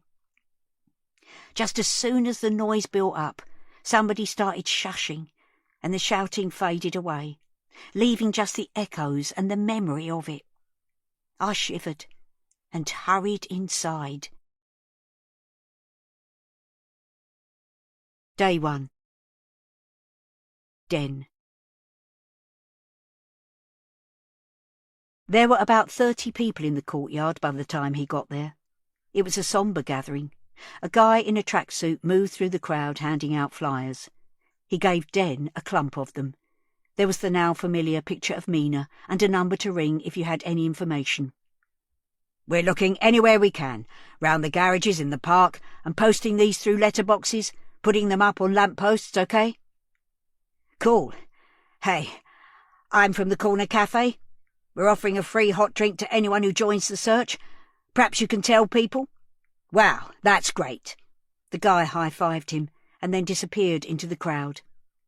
There was a mixture of civilians and police, with some press and photographers hanging round the edge of things. More people were joining all the time, swelling the search party to 70 or more. There was a group of teenagers to one side, hoods up, shoulders hunched, half of them on bikes, just watching. Dano and Vince were among them. Dano's dog was snuffling about at some rubbish under a bench. At 7:05, the guy in the high-vis jacket who had been in the cafe earlier climbed up on a small wall. He fumbled in his pocket, took out a whistle and blew it hard. The low hubbub that had been building up stopped, and everyone turned to look at him. He spoke with authority and assurance. Thank you to everyone for coming this evening. Fantastic response from our community. We're just volunteers, right? And we all want to find Mina as quickly as possible. So I'm going to hand over to Sergeant Taylor, who will tell us how we can help. He gave way to a uniformed officer, who joined him standing on the wall. Thank you, Marlon. It's great to see everyone. Children go missing all the time for all sorts of reasons. There is absolutely no need for anyone in this community to panic. However, Mina is only 11. She's small for her age and she's been missing since yesterday afternoon. A ripple of concern went through the crowd. So we do need to find her. Let's get her back home. I'd like you to concentrate on posting the flyers through people's doors. We need to get Mina's face seen. Obviously, keep your eyes peeled as you're walking round. If you see anything suspicious, call one of the officers over. We'll be walking with you. We won't be far away. OK? We're aiming to be out until 10. Thanks again, everyone. There was a man with a film camera perched on his shoulder, a few metres behind Den, recording the talks, and a woman next to him in a smart coat and bright scarf. Den thought he vaguely recognised her from the local news. Now, as everyone milled around, waiting to set off, the pair approached Den, who felt a twinge of discomfort as he realised he was being filmed. "Hi there," she said. "BBC News. Can I have a few words?" Den could hear Dad's voice in his head. "Keep your head down." Was there a polite way to say no? Sure." His nervous laugh was there. He was painfully aware it had been caught on camera now. He mustn't do it again. "So, you're helping to look for little Mina this evening. Can you tell us why you're here?"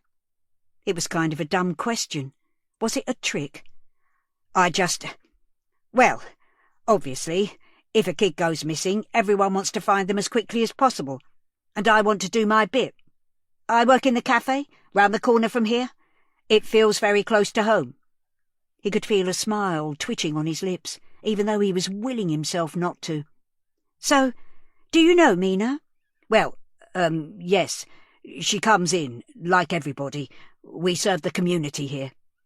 "What's she like?" "She's just a young girl, kind of quiet. I really hope she's home soon."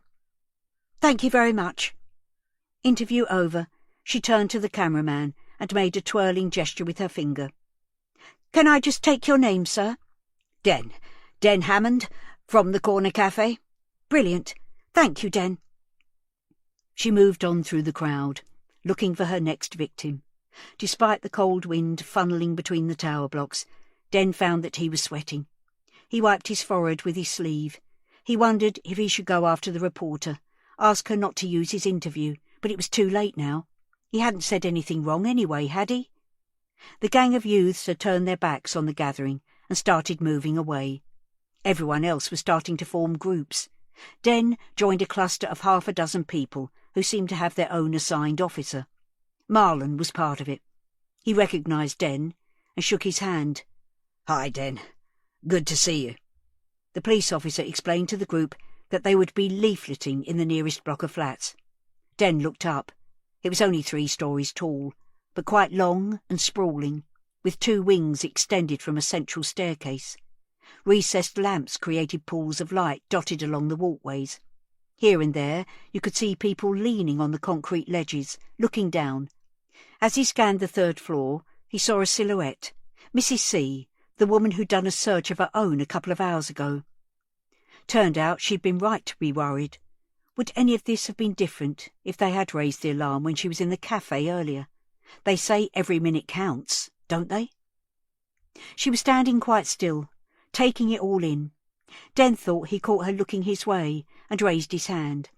She waved back, and he wondered whether it would be weird to call in on her sometime, check that she was okay.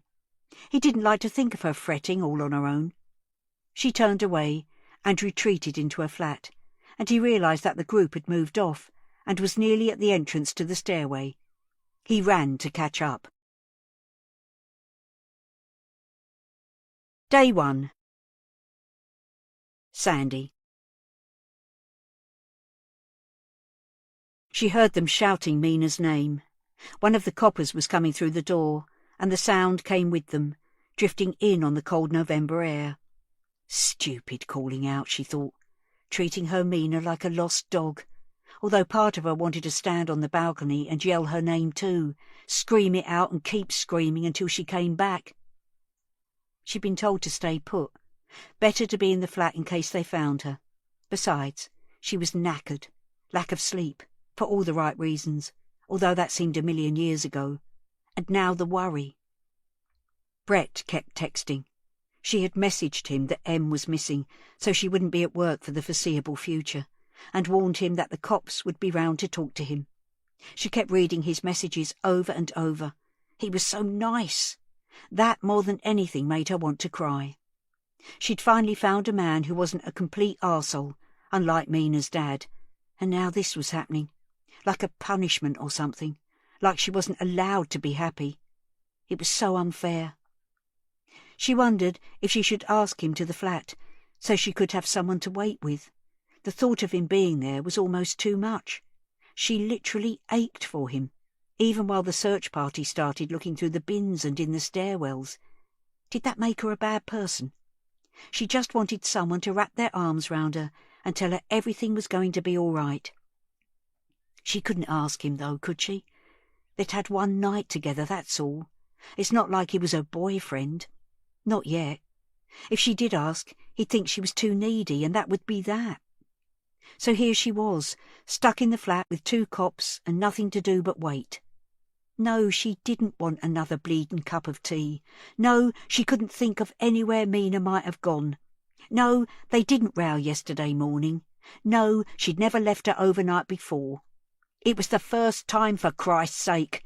How many times did she have to tell them before they believed her?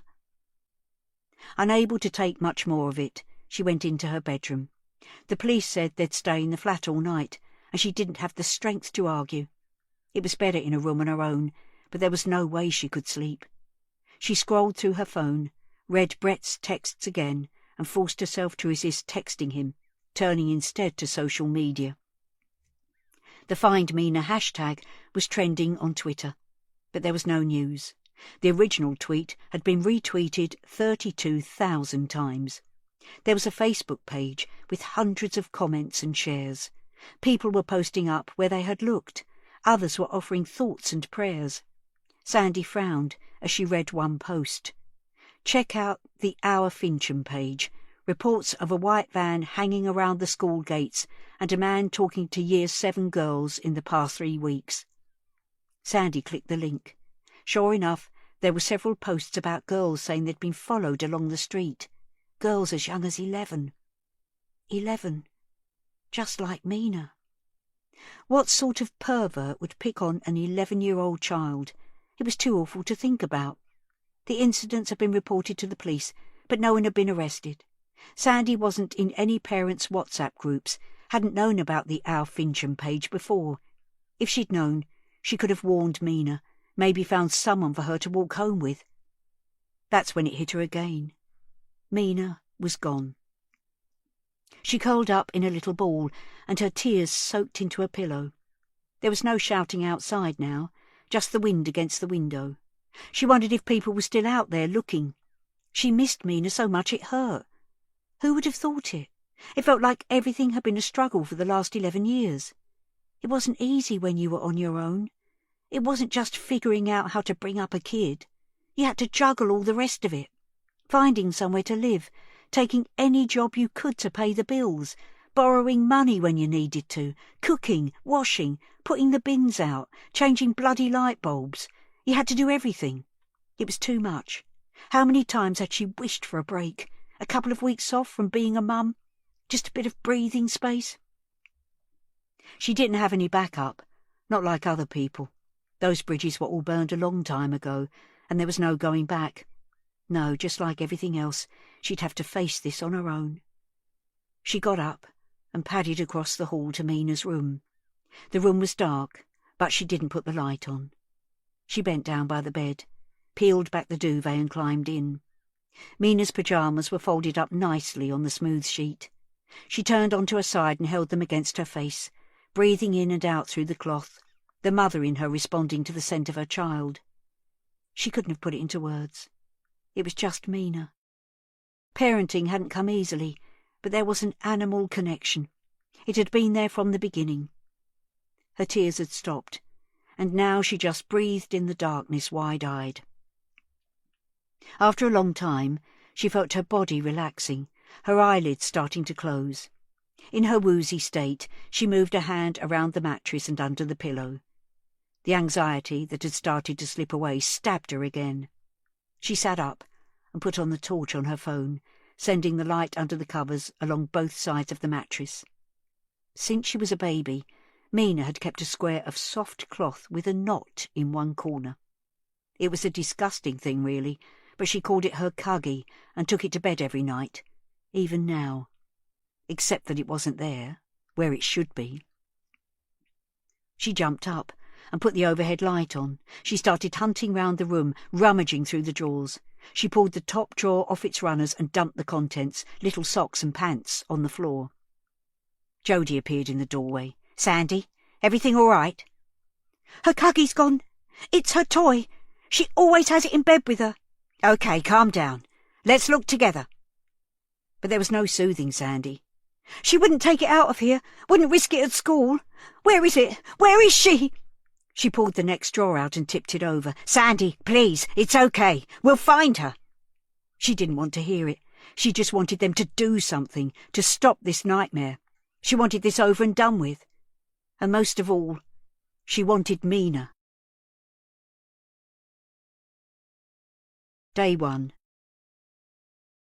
Den. Just before 10, the cafe was packed. People were stamping their feet and blowing on their hands when they first came in, but soon began opening their coats and loosening scarves as they acclimatised to the muggy atmosphere. Condensation was running down the front window, even though the extractor fan in the kitchen was going full pelt. Den had been freezing when he got back to the cafe, but he'd warmed up taking orders and making hot drinks. Dad was frying sausages, bacon and burgers and toasting buns as fast as he could. When Den went into the kitchen to collect another order, Dad broke off from the cooker to slap him on the back. "Hey, how about this then?" he said, eyes gleaming, sweat glistening on his brow. Den couldn't bring himself to say anything. It seemed in bad taste to be so triumphant about a busy cafe in such circumstances. He picked up 2 plates that were ready and took them through to the cafe.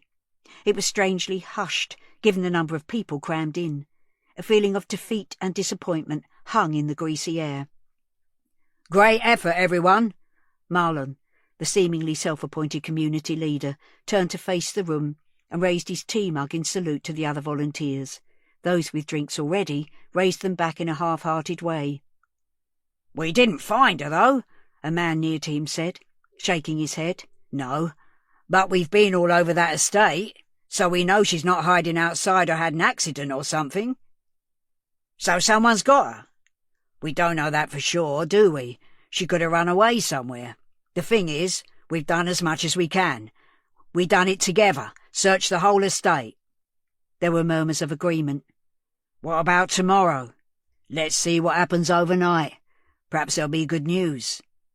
Den was in and out for another half an hour or so, listening to fragments of conversation. Marlon was talking to the man next to him. "Why do you think she wasn't reported missing yesterday? Where was the mum?" "Yeah, it's fishy, innit? You don't just leave a child that age alone overnight. You shouldn't, People always going on that a kid needs their mum, but some of 'em, man." Marlon shook his head. "No one talks about fathers, do they? Fathers like us. No, mate, it's like we don't matter. That's it, bro. It takes two to raise a kid. They need a mum and a dad. Some people just don't see it that way. Do you think her mum's got something to hide? Do you know her?" Den, picking up a pile of dirty plates from the counter, suddenly realised that Marlon was talking directly to him. "Sorry," Den said. "Do you know the girl's mum? Does she come in here?" There was a pile of flyers on the counter. Mina looked at them from the top of the heap.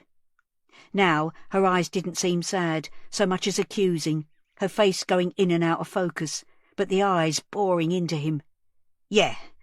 No, I don't know." Marlon picked up a flyer. "That was taken here, wasn't it?" He felt like he was being accused of something, put on the spot. "The top of that chair? It's the same as yours."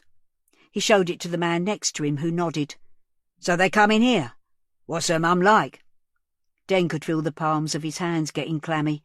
"I honestly don't know. I can't remember them coming in together. Just Mina on her own." The laugh was back, stuttering, traitorous, inappropriate. Marlon looked at him, held his eyes for longer than was comfortable. "Okay, man. It's cool. Just thought you'd know." Den scurried into the kitchen. He dumped the plates on the top next to the dishwasher and leaned against the side. "Not there! What have I told ya? Get them straight in the dishwasher!" It was even hotter in the kitchen. Den felt a wave of nausea sweeping upwards towards the back of his throat. He gripped onto the edge of the surface and tried to control his breathing. "It's not the time to slack off, Den." "Dad, I don't feel very—" Dad turned round. "You okay?" Den swallowed hard. "I think I'm just tired." Den expected his dad to give him a bollocking, tell him to get on with it, but instead he put 2 thick rashers of bacon onto a slice of bread, then topped them with another slice and said, "We'll call it a day. Take this out. No more orders. Chucking out time." Den took a deep breath and stood upright. "Okay." He took the plate into the cafe and shouted the order number. The crowd was thinning now anyway, and the door kept pinging as more people left. On his way out, Marlon raised a hand and called out, "Thanks for staying open, mate. Good to bring everyone together." Den managed a feeble hand raise in return. Before too long, the cafe was empty, and Den made his way wearily around the tables, somehow finding the strength to gather up crockery and wipe down tables. Dad came out to join him when the kitchen was clean, holding 2 open bottles of beer. "Here, sit down a minute. You've earned this." "I just need to do the floor." "Do it in the morning, son. Come on, sit down." The beer was icy cold as it travelled down into Den's stomach. He rolled the bottle across his forehead. They sat in silence, taking slugs of beer, enjoying the quiet of the empty cafe. "We did a good thing today. People need places like this to come together. That's what we are, a place for this community." Den was too tired to pop his bubble. "Yeah," he said. "You look shattered. I'll finish up down here. You go to bed." Den didn't need to be told twice. Too tired to even finish his beer, he left it in the kitchen and walked wearily upstairs. He stripped off his clothes and climbed into bed, expecting to go straight to sleep. Instead, he lay awake, eyes open, going over the events of the day. Below him, he heard the faint clattering of the mop and bucket as Dad finished the cleaning. Somehow, this made him relax, and his racing thoughts started to slow. He was finally drifting off when he heard the back door go. On rainy days the wood swelled a little and you had to pull it really hard to shut it. And then the sound of an engine starting up, the low growl of the cafe van. He was asleep before it came back. Day 2. Den. The first thing he did when he woke up was check his phone. 5:30. The Find Mina hashtag was trending, but there was no news. The original tweet had been retweeted 60,000 times now. The Facebook page had hundreds of comments and shares. Some of the comments, directed at Mina's mum, had a nasty edge. "Shame on you. How could you leave her? Unfit mother." And worse. People had obviously worked out that she hadn't been home on Wednesday night, but it was starting to feel like the focus had shifted. They were spending more energy hating on her than looking for Mina. She'd been missing for 2 nights now. Every flat had been leafleted. The bin stores and garages had been searched. He wondered if everyone else was thinking the same as him now, if she was just staying out, hiding or something, or if she'd had some sort of accident. She would have been found. Even if she'd run away, she was so little that someone would have noticed her. No, she'd been on her way home and something had happened, somewhere between the cafe and her flat. His bedroom window looked out onto the estate. He sat up, leaned over and pulled back a curtain. It wasn't raining anymore, but the sky was still heavy and grey. Together with the concrete of the blocks and terraces, it looked like an old photograph or a black and white TV or something. There were so many windows, rows and ranks of them, in horizontal and vertical lines. Mina could be behind any one of them, taken by someone on this estate, or any of the neighbouring ones, or the ones beyond those.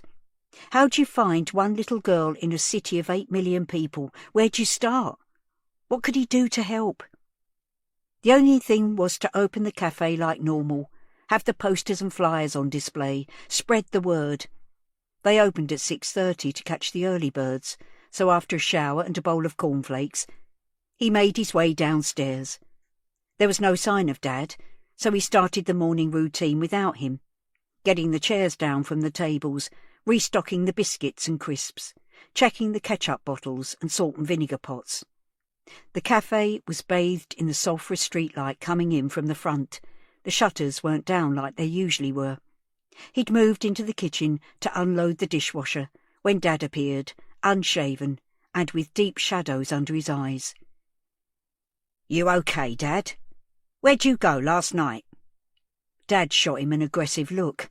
"Nowhere. I didn't go out. I heard the door and the van. I just moved it. Didn't want some idiot scraping the side or taking off a wing mirror." He grimaced and rubbed the top of his protruding belly with the flat of his hand. Den knew from experience not to argue any further. "Dad, are you okay?" "Yeah, I'm fine. Heartburn. Have you put the float in the till?" "No, not yet." "Crack on then, soft lad. It's nearly opening time. Hey, you do it today." He threw a bunch of keys towards Den, who instinctively put out his hand and caught them. At the same moment, someone started banging on the door. "Open up! Police!" Den and his dad looked at each other. "What the hell is this?" Dad said. "Here, give me those." He took the keys back and walked to the front of the cafe. "I'm coming!" he shouted. It seemed to take an age to undo the locks and bolts. All the time Den was feeling stabs of anxiety in his stomach. Was it really the police? Dad opened the door a fraction. Someone put a shiny boot in the doorway. "Anthony Hammond?" "Yes." "Open up." His boot was forcing the door inwards. "Okay, okay." He opened the door. There were 2 officers, both in uniform, both looking deadly serious. One of them was the guy who took the CCTV footage away. Den didn't recognise the other one. "What is it?" Dad said. "Have you found her? Have you found the girl? Why are you—" "We're here for your son, sir," looking past Dad towards Den. "Dennis Hammond, we've got a few questions." Den started to panic. He was suddenly catapulted back a couple of years into a tiny windowless room, smelling his own sweat, seeing the distaste in the interviewer's eyes. Dad was standing his ground, blocking their way. "Why are you picking on him?" "Please, Mr. Hammond, let's keep this calm. We just want to take him to the station for a few questions." "Ask your questions here. Are you arresting him?" Nobody could outshout Dad when he got going. Hearing a noise behind him, Den glanced round. Now Mum was in the cafe, her long plait curled round over the shoulder of her dressing gown. "What's going on? Why are you shouting?" Dad spun round. "Go upstairs, Linda. I'm sorting this." "It might be easier if you just come now, sir," the officer said, looking past Dad directly at Den. "Let's get this over with, shall we?" "He's not going anywhere!" Dad screamed, and put his hands on Den's shoulders. "Dad, it's all right," he said, even though he felt the opposite. "I've done nothing wrong. I'll help them as much as I can, and then I'll come home. Please go upstairs with Mum. Have a cup of tea, then open the cafe. Carry on as normal. I'll see you soon, yeah?" At least he had stopped shouting. "I've done nothing wrong, Dad. It's going to be all right." Den stepped past him and walked to the waiting patrol car. Dad was still standing in the doorway as he got in. Behind him, Den could see his mum's face crumple as she started to cry. Day 2. Kath.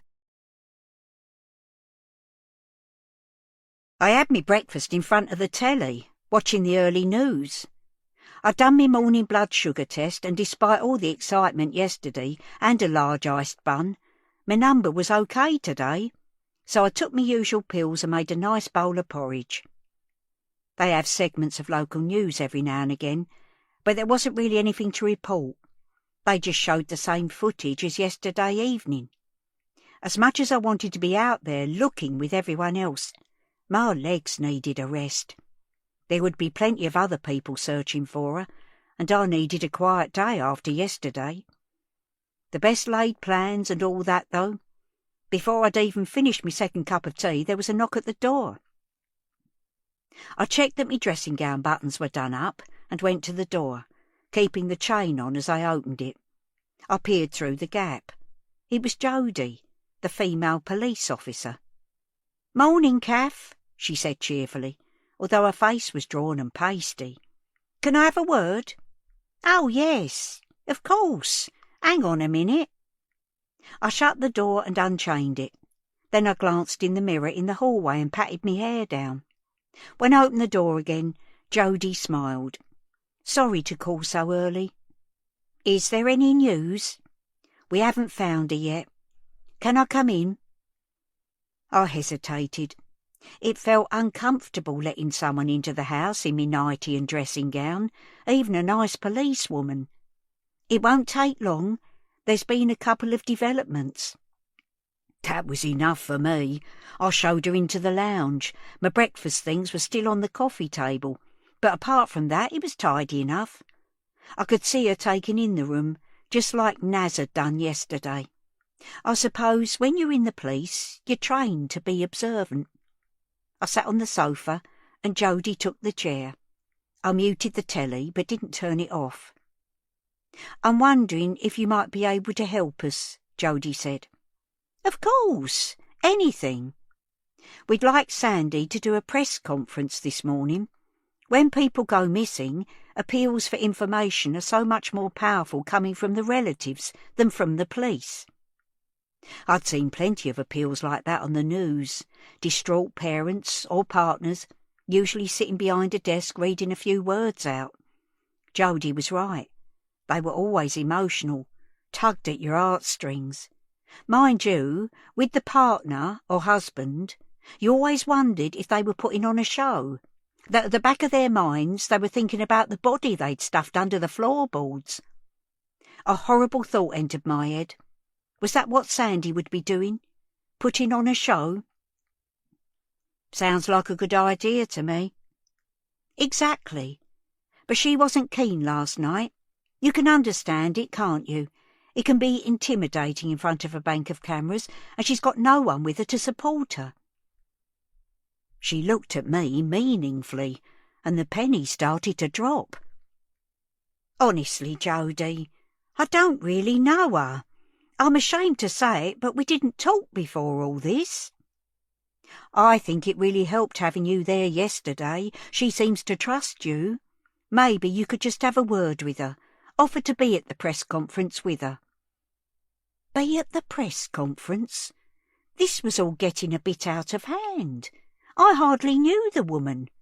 I'd feel like a fraud sitting by her side or whatever, being filmed for the telly. I could feel me heart fluttering.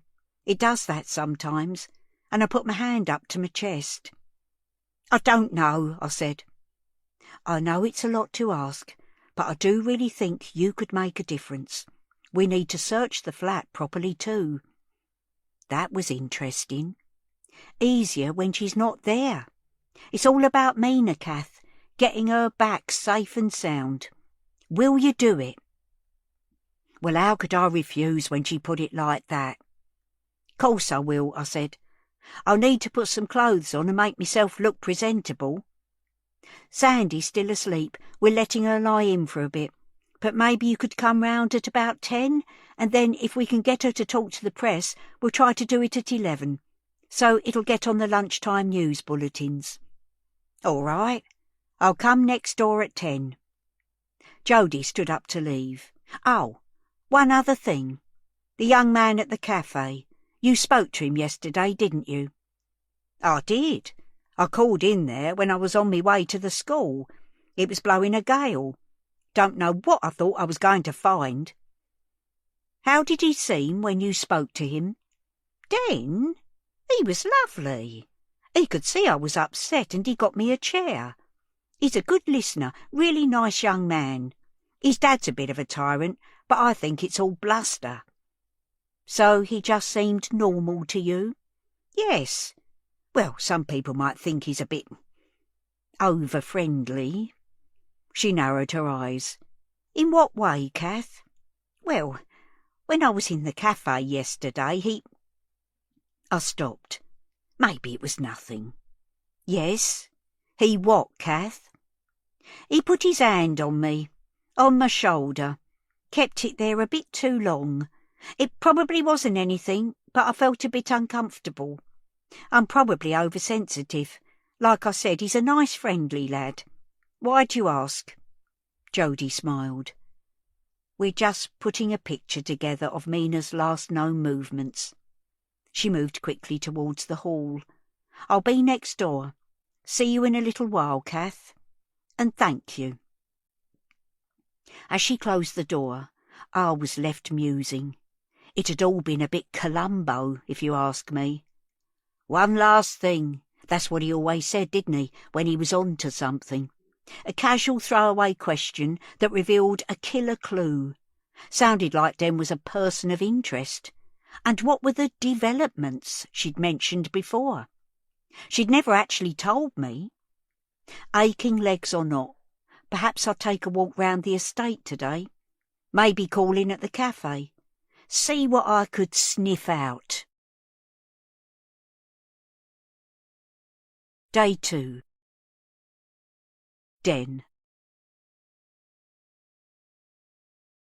It was only a 10-minute drive to the police station. Den stared out of the window, feeling almost as if he was saying goodbye to the outside world. For the first couple of minutes the route was studded with pops of yellow. Ribbons for Mina tied around lamp-posts on either side of the road, some with posters underneath. Early as it was, there were plenty of people about. Guys in work boots and high-vis jackets, pensioners with small dogs, grim-faced women walking purposefully towards the tube station. Some of them were lost in their own worlds, earbuds in, or just concentrating on putting one foot in front of the other. A few looked up as the police car swept by.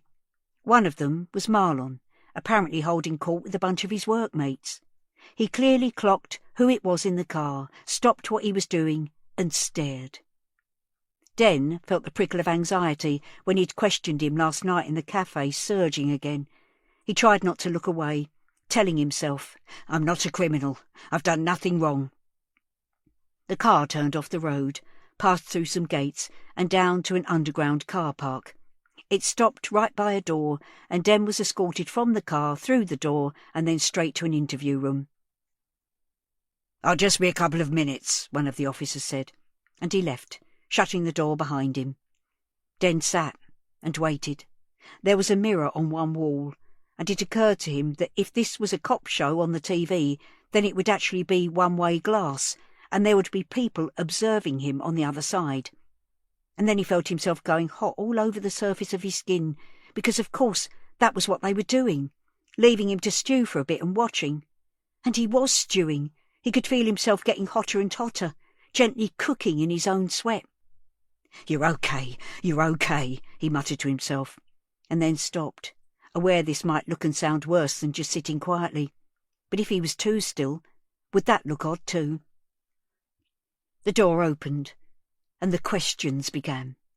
There were 2 officers, neither of whom he had met before.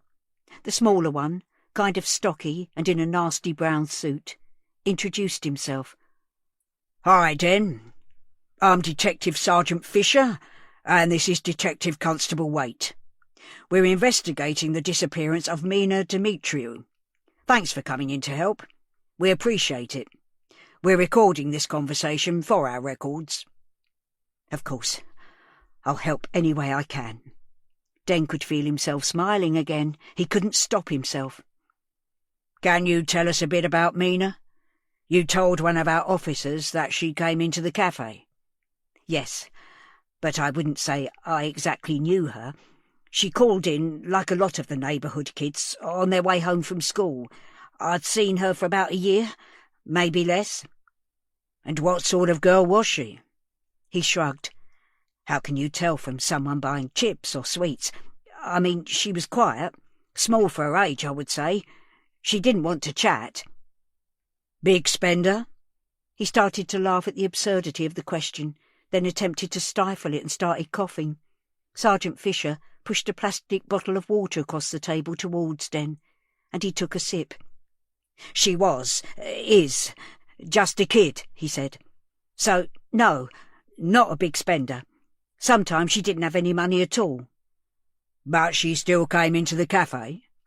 "She picked things up sometimes. I turned a blind eye. She was kind of sad. I think on some days she was hungry." "And you gave her things?" He looked down at some notes. "Like a sachet of hot chocolate?" "Yes. I let her pinch a few sweets, and I gave her little things. Not often." "More than once?" "No, I don't know. I did give her the hot chocolate on Wednesday afternoon, the last time I saw her. She was absolutely soaked and shivering." "So you do remember that Wednesday?" "Yes." "Because the first time our PC came into your cafe on Thursday, you denied that she'd been in there the day before." He looked down at his file. "You said, 'No, I don't think so.' Was that deliberate misdirection, Den?" Den's palms were sweaty now, his throat dry. He took another sip of water. "I can't remember what I said. I don't think I said no. I think I said maybe. I wasn't sure, that's all." "Oh, for God's sake, stop smiling, Den," he thought. "Why couldn't he stop smiling?" Constable Waite was making a big show of writing in a notebook. He underlined something, but Den couldn't read his writing upside down. "So she came in on the Wednesday, soaking wet, and you felt sorry for her. You gave her some hot chocolate?" "Yes." "Was it a bit more than that, Den? Did you invite her into the back office? Upstairs to the flat? Did you boil the kettle and make that hot drink for her?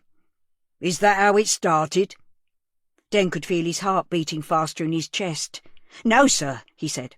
"She bought a Kit Kat, and I gave her a sachet of hot chocolate, and she left. That was the last time I saw her.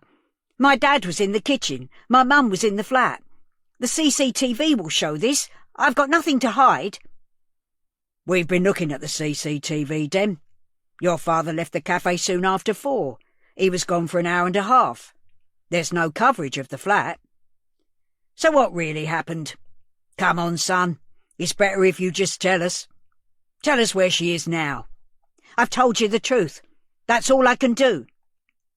Sergeant Fisher switched gear now, leaned forward and looked Den right in the eye. "OK. Tell us about the scrunchie, then. How did it come to be on the floor of the cafe? Did things get a little rough? Did she try to fight you off?" In the heat of it all, Den had forgotten about the scrunchie. "No, of course not," he said. "There was no fight, nothing at all." "She came quietly?" "No, you're twisting things." Don't argue with them, he thought. Stick to the facts. "She bought the Kit Kat and she left. Maybe the scrunchie just fell off. We'd pick up all sorts of lost property at the end of a day in the cafe." The officers looked at each other, their expressions mirroring each other. Neither of them believed him. You're an obsessive person, Den, aren't you? You get a thing for people, girls, and it gets a bit out of hand. You don't know when to stop. Tell us about Sarah. Day 2. Den. Den gasped. In his heart he'd known that this was coming, but he still wasn't prepared for it. He buried his face in his hands, then took a deep breath and sat up again. Sarah was 18, like me. I wasn't obsessed. I was in love with her. I thought she was in love with me, but it all went wrong. I thought I could win her back. It was my first relationship. I didn't know the rules. She was a young woman, away from home for the first time. She complained about harassment, stalking. I left her flowers. Oh God, he knew how bad this would sound. I waited for her some days. I sang under her window one night. I thought I was being romantic. I didn't realise. She'd told you to stop, to leave her alone, but you didn't, did you, Den? I loved her so much. I still had hope that we'd get back together. I was foolish, I suppose. When I realised I'd got it wrong, it broke me. I never meant to frighten her. I never meant to be that person. And when did you realise you'd got it wrong, Den? When the police in Hull came to my room in the student halls, when they took me away and questioned me. His world had come crashing down that day. He'd seen his romantic hopes, his self-image, his academic career, all in tatters. At some point, his mum and dad had come to fetch him home. There had been doctors and hospital rooms. There was medication and long days in bed behind closed curtains. It had been the worst time of his life. He started to cry. Sergeant Fisher put a tissue on the table between them, and Den grabbed it and tried to clean himself up. "It's okay, Den. Let it out," he said. "Everyone makes mistakes. We get that. We need to know what happened with Mina, though. We've promised her mum that we'd find her. Come on, Den. We're listening. Mina was another obsession, wasn't she? It's time to tell the truth." Day 2. Sandy. Just for a moment, when she woke up, she thought everything was normal. She felt rough, but just the usual morning sort of rough, when you know a coffee and a ciggy will make you feel instantly better. She could hear someone in the flat, moving around in the kitchen, and wondered if Mina was going to bring her a cuppa. Then she remembered why it couldn't be her. Or could it? Was she back? Had she come back in the night? Her heart started thumping, her stomach cramped, and she could feel the jitters rushing through her arms and legs. She threw back the covers and stumbled out of her bedroom. She tried to shout Mina's name, but her throat was too dry, and only a sort of squawk came out. "Oh!" The person in the kitchen was not Mina. Just for a moment she couldn't remember her name, but she knew she was a cop. The woman, Jodie, that was it, turned round. "Morning, Sandy." Her tone was steady, calm. How could anyone stay calm in the middle of a shit show like this? "Have you found her?" "No, sorry, love. But we did find something that might be hers. The lads are bringing it up now for you to look at." "Found something? What is it? Is it a cuggy?" The thought of it, that precious scrap of material, being found lying somewhere was almost too much to bear. "Don't panic. It's an umbrella. You said you saw her take a brolly with her on Wednesday morning? Can you remember what colour it was?" "It's blue," she said, running her fingers through her hair, "with pink spots on. I got it in the pound shop. Mina loves it." Jodie's face seemed to change. The description matched, didn't it? She knew it was Mina's. Oh, shit! Oh, shit! The day was going wrong before it had even started. Everything worse than yesterday, if that was even possible. "OK," Jodie said. "Let's wait and see. Now, the kettle's just boiled. Do you want tea or coffee? Toast or cereal? You'll need something. You didn't eat last night, did you?" Sandy stared dully at this woman, bold as brass, taking over her kitchen. "Just coffee," Sandy said. "Nothing to eat. What colour is the umbrella they found?" Jody ignored her. "You'll have to have something. You need to keep your strength up." "What am I, 5? Why aren't you answering me?" Jody didn't say anything, just made the coffee and put it on the worktop near to her.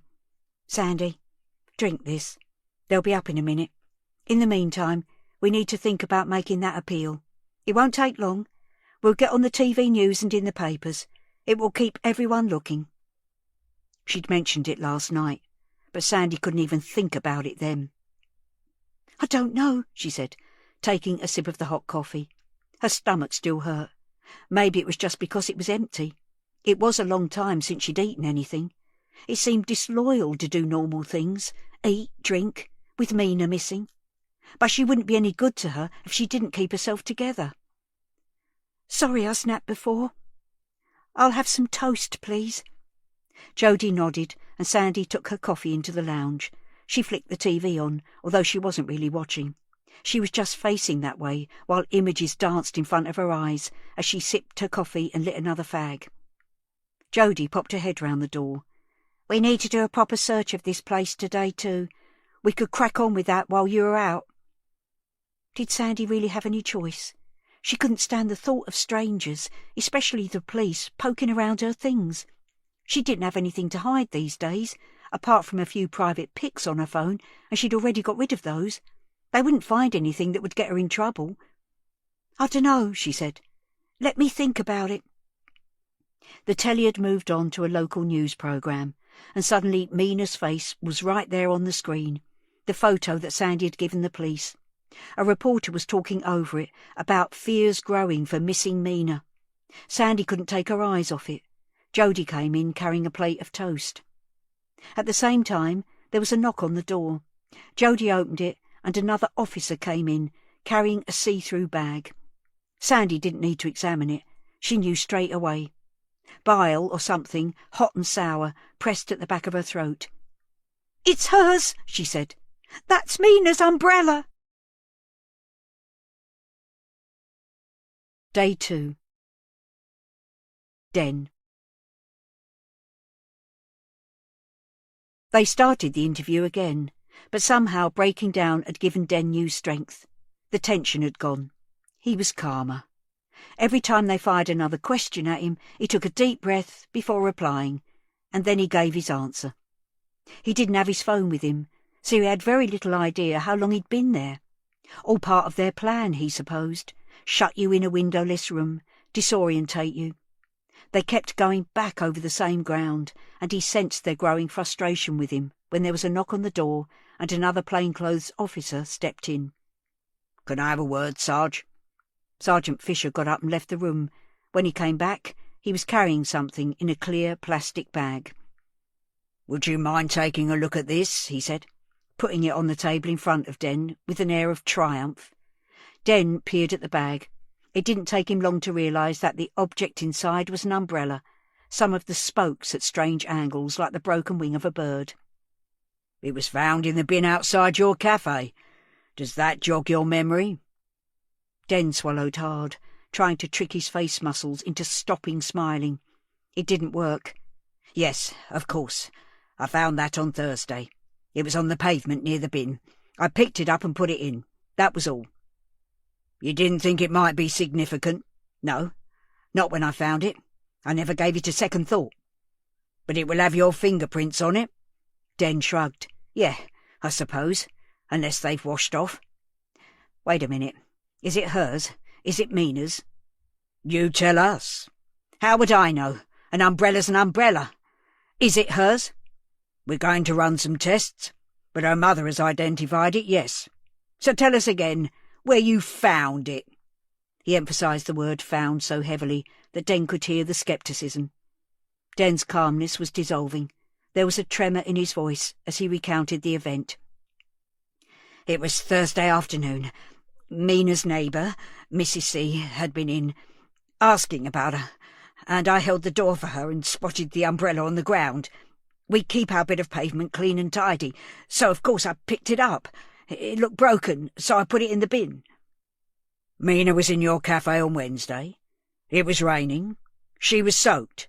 And yet you say you found her umbrella on Thursday, a whole 24 hours later. That doesn't add up, does it? You had her umbrella somewhere in the shop or in the flat, didn't you? Did you have her bag too? Have you still got it? And the girl? Where's Mina, Den? Where is she? I don't know. His smile had finally gone, shocked away by the enormity of what was happening. I'm telling you the truth. I don't know where she is. I wish I did. I picked up her umbrella on Thursday afternoon. You've got to believe me. Day 2. Kath. I'm guessing Sandy didn't get much sleep because she looked rougher than yesterday, and that's saying something. She was sitting in her lounge, smoking, with a mug of black coffee steaming on the crate in front of her. "Hello, Sandy," I said. "Sorry there's been no news." She squinted up at me. "Oh, Kath, they found her umbrella, stuffed in the bin outside the cafe." My jaw dropped a little bit, my mouth falling open. The scrunchie and now the umbrella. Somehow that made it all seem more real. I sat down next to her and looked at Jody, who was standing in the doorway. She nodded her encouragement. I'd been rehearsing what I should say, but none of it seemed right now I was here. To be honest, Sandy looked so frail, I wondered if it was fair to ask her to talk to the press. A cigarette smoke was drifting my way, making my chest tight again. It caught in the back of my throat and I started coughing. "Sorry," Sandy said, and stubbed the cigarette out in the saucer, which I thought was rather sensitive of her in the circumstances. "Just her umbrella," I said. I looked towards Jody, who nodded. "Well, that's something, I suppose." "Her comforter, she calls it her cuggy, is missing too," said Sandy. "They haven't found that." That was new too. Was it a development? I'd have to ask Jody or Naz, when I could get one of them on their own. "Maybe it's in her bag, love," I said. "They haven't found that yet, have they? Jody here mentioned that you might do a public appeal. Ask Mina to come home. Ask people to keep an eye out. That right?" The little muscles underneath Sandy's ear were working as she clenched and unclenched her jaw. "It sounds like a good idea, if you can face it. After all, if little Mina's just run away, she might be scared to come home. If she sees on the telly that it's okay to come back, that she's not in trouble, this might all be over in a few hours." Jody gave me a secret thumbs up. "That's exactly it, Sandy," she said. "If you could say that no one's cross with her, that it's all right to come home, it might help." Sandy shoved the mug away from her sharply, so that coffee slopped over the rim onto the crate. "Why are you both going on about that? About her being scared to come home? Her hair thing, her umbrella. Someone's got her, that bloke from the cafe most likely. Why are you accusing me of something? We didn't have a row or anything. We didn't argue, okay? Someone's taken her. She's not run away." The force with which she spat out her words made me think that anyone who did row with her might have reason to be scared, very scared. I glanced at Jody, who nodded again. "No, course not," I said, keeping my voice as light and soothing as I could. "Kids are kids, though, aren't they? I know from my Evie that they get things muddled up or out of proportion. If she has run away, it might be over something tiny, something you wouldn't give a second thought to." "Do you think so? Maybe. It's got to be worth a try, hasn't it?" She reached for the mug now, picked it up and cradled it. "Yeah, I suppose so. The cameras, though, I feel really grubby."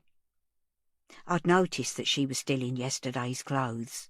To be honest, she stank a bit too. "Have a shower then. It'll make you feel better anyway." "I can't. My hot water's fucked." I shot another glance at Jody, who shrugged. "Your lecky's still on, isn't it?" I said, thinking about the kettle that had produced the boiling water for the coffee. "Yeah, but the water doesn't get hot in the immersion. We haven't had hot water for a couple of weeks." "Weeks, Sandy? That's no good. Have you rung the landlord?" said Jody. "I rang, but they didn't send anyone. Could she use your bathroom, Kath? I hesitated. Yes, I suppose so. Would you like a shower at mine, Sandy? Could I have a bath? It was such a simple question, but it almost floored me. She seemed so childlike again, and in that moment I started to feel sorry for her, however badly she treated Mina. People aren't all bad or all good, are they? Maybe it was just a case of not coping, dropping the ball. God knows I knew about that. Course you can, love. Give me 5 minutes. I'll go and start it running for you. Shall I put some bubbles in? Yes, please. Good girl. I stood up with some difficulty. Her sofa was low to start with and squashy with age. Then I had an idea. Would it help if you had something of Mina's with you at the press conference? A toy, or a little jumper, or something? Give you some courage? Sandy looked up at me. Her eyes were filling with tears. Her cuggy's her favourite thing. Something else, then. Do you want me to have a look? She nodded. I walked past Jody and went into Mina's room. It was as sparse as the lounge, just a bed and a little table and chair next to it, and a wardrobe with a broken handle. I looked around, including turning down her duvet, picked up a pink cardigan and took it through to Sandy. You could hold this cardie, if it would help, I said, and handed it to her. She immediately put it up to her face, buried her nose in it, and started crying quietly. The tears seemed so much more genuine than the hysterics last night. Sometimes it's good to let the feelings out. I thought I'd better leave her to it, so I walked out into the hall, and Jody followed me. Well done, Kath. You did that beautifully, she said. Imagine not having hot water for 2 weeks when you've got a kid. I'd have played merry hell with the landlord. Me too. If only I'd known. They could both have come round mine. You didn't know. It's not your fault. I'll bring her round in 5 minutes, and I'll let the press officer know we're good to go at 11. The plan is to do it in the courtyard. No need to take her down to the station. Are you okay to come with her? I agreed. Although I wasn't used to all this fuss, I can't deny it was nice to feel useful after all these years. I've never been one to push myself forward, never craved the limelight, but it felt like sometime in my 50s I started to become invisible. People just don't take any notice of older women. By the time you're in your 80s, if anyone pays you any attention at all, it's to pat you on your head for living that long. It never occurs to people that you might have something to contribute. Not until now, anyway. I let myself back into the flat and headed straight for the bathroom. When we moved in, Avocado suites were quite the thing, although to be perfectly honest, it was all just a tiny bit shabby now. The grouting needed redoing, and the lino was cracked and a bit mouldy in the corners. I just haven't got the puff for that sort of job any more. Never mind, a hot bath would be more luxury than Sandy had had for a while. I turned on the taps and tipped more bubble bath than I intended into the flowing water. By the time Sandy appeared, there was a thick layer of froth brimming over the edge of the bath, like squirty cream on top of the best sort of hot chocolate. Oh, Kath, that's lovely, she said, and burst into tears again. She was carrying a change of clothes with her, and a towel, so it was too awkward to hug her, but I put a hand on the top of her back and gave her a little rub. Have a nice soak, Sandy. I'll put the kettle on for when you get out. Coffee, is it? Or tea? Coffee, please. Black? Yes, please. Funny how a little kindness had turned her all meek and polite. She was almost like a different person, someone you could almost start to be fond of. Jody was in the hall. Do you want a cuppa, love? I said. I'm putting the kettle on. Best not. I've had 2 already this morning. Do you mind if Naz and I do a little experiment? I want to see how much I can hear from your flat. That okay? Will you help me? Course. I'll do whatever you need. I hovered in the hall while she went into the lounge. She beckoned me inside, then spoke on the walkie-talkie with Naz. Yeah, okay. Just clap your hands or something. Yeah. Did you hear that, Kath? Yes, but I've normally got the telly on. Sometimes I've got my aids in, sometimes not. Have you got them in now? Yes. OK. Let's put the TV on. Make it realistic. She returned to the walkie-talkie. Now can you open and close the front door? She looked at me, watching for my reaction. I didn't hear anything. Has he done it yet? I asked. Yes, she said. Then to Naz. Try slamming it. Now I heard it, the dull thud that I was used to. That's it, I said. Heard it that time. Interesting, said Jody. She seemed pleased, but I was bothered. I'd been so sure that I was aware of the comings and goings next door. Had I been missing half the picture? I'm sorry, Jody, I said. I reported everything in good faith. Now I'm thinking I might have missed things. What you call it? An unreliable witness. I felt a bit wobbly, to be honest. She registered my distress. Kath, it's fine. You've been a huge help. This would be so much more difficult without you. Why don't you put that kettle on now? I went into the hall, and as I did, I heard someone singing. She had a lovely voice, I'll give her that much. But the song floating out of the bathroom made the hair on the back of my neck stand on end for a different reason. I'm not very up on 80s pop, but I did recognise this one. Everybody knows it. It's one of those feel-good, upbeat songs which my Ray would call a standard. And now Sandy was belting it out in my bathroom. Walking on Sunshine. I turned back to ask if Jody could hear it too, but the look of horror on her face told me everything I needed to know. Day 2. Kath. Jody didn't need to say anything. We looked at each other for a moment and then I shook my head, went into the kitchen to put the kettle on. Jody followed me in. Can you believe it? I said in a loud whisper. There was no way Sandy would be able to hear us, but I wasn't taking any chances. She's been under a lot of strain, said Jody, picking her words carefully. The set of her mouth made me think she wasn't as understanding as her words implied. People sometimes don't react to stress the way we expect them to. Even so, I said. Jody, if Sandy knew where Mina was all the time, she wouldn't be worried, would she? I mean, most people would pretend, I suppose, but maybe they'd let it slip sometimes. Jody sucked air in through pursed lips. We look at every possibility, Kath. The blood seemed to be running a bit colder in my veins. It was difficult to imagine anything more heartless. I stood in my little kitchen and listened to the woman with a missing child singing in my bathroom. The sound merged with the gurgling of pipes. She was letting the water out. It's important that we stick to plan A, said Jody. Keep things as relaxed as possible. Get her to do the public appeal. I can count on you to help, can't I?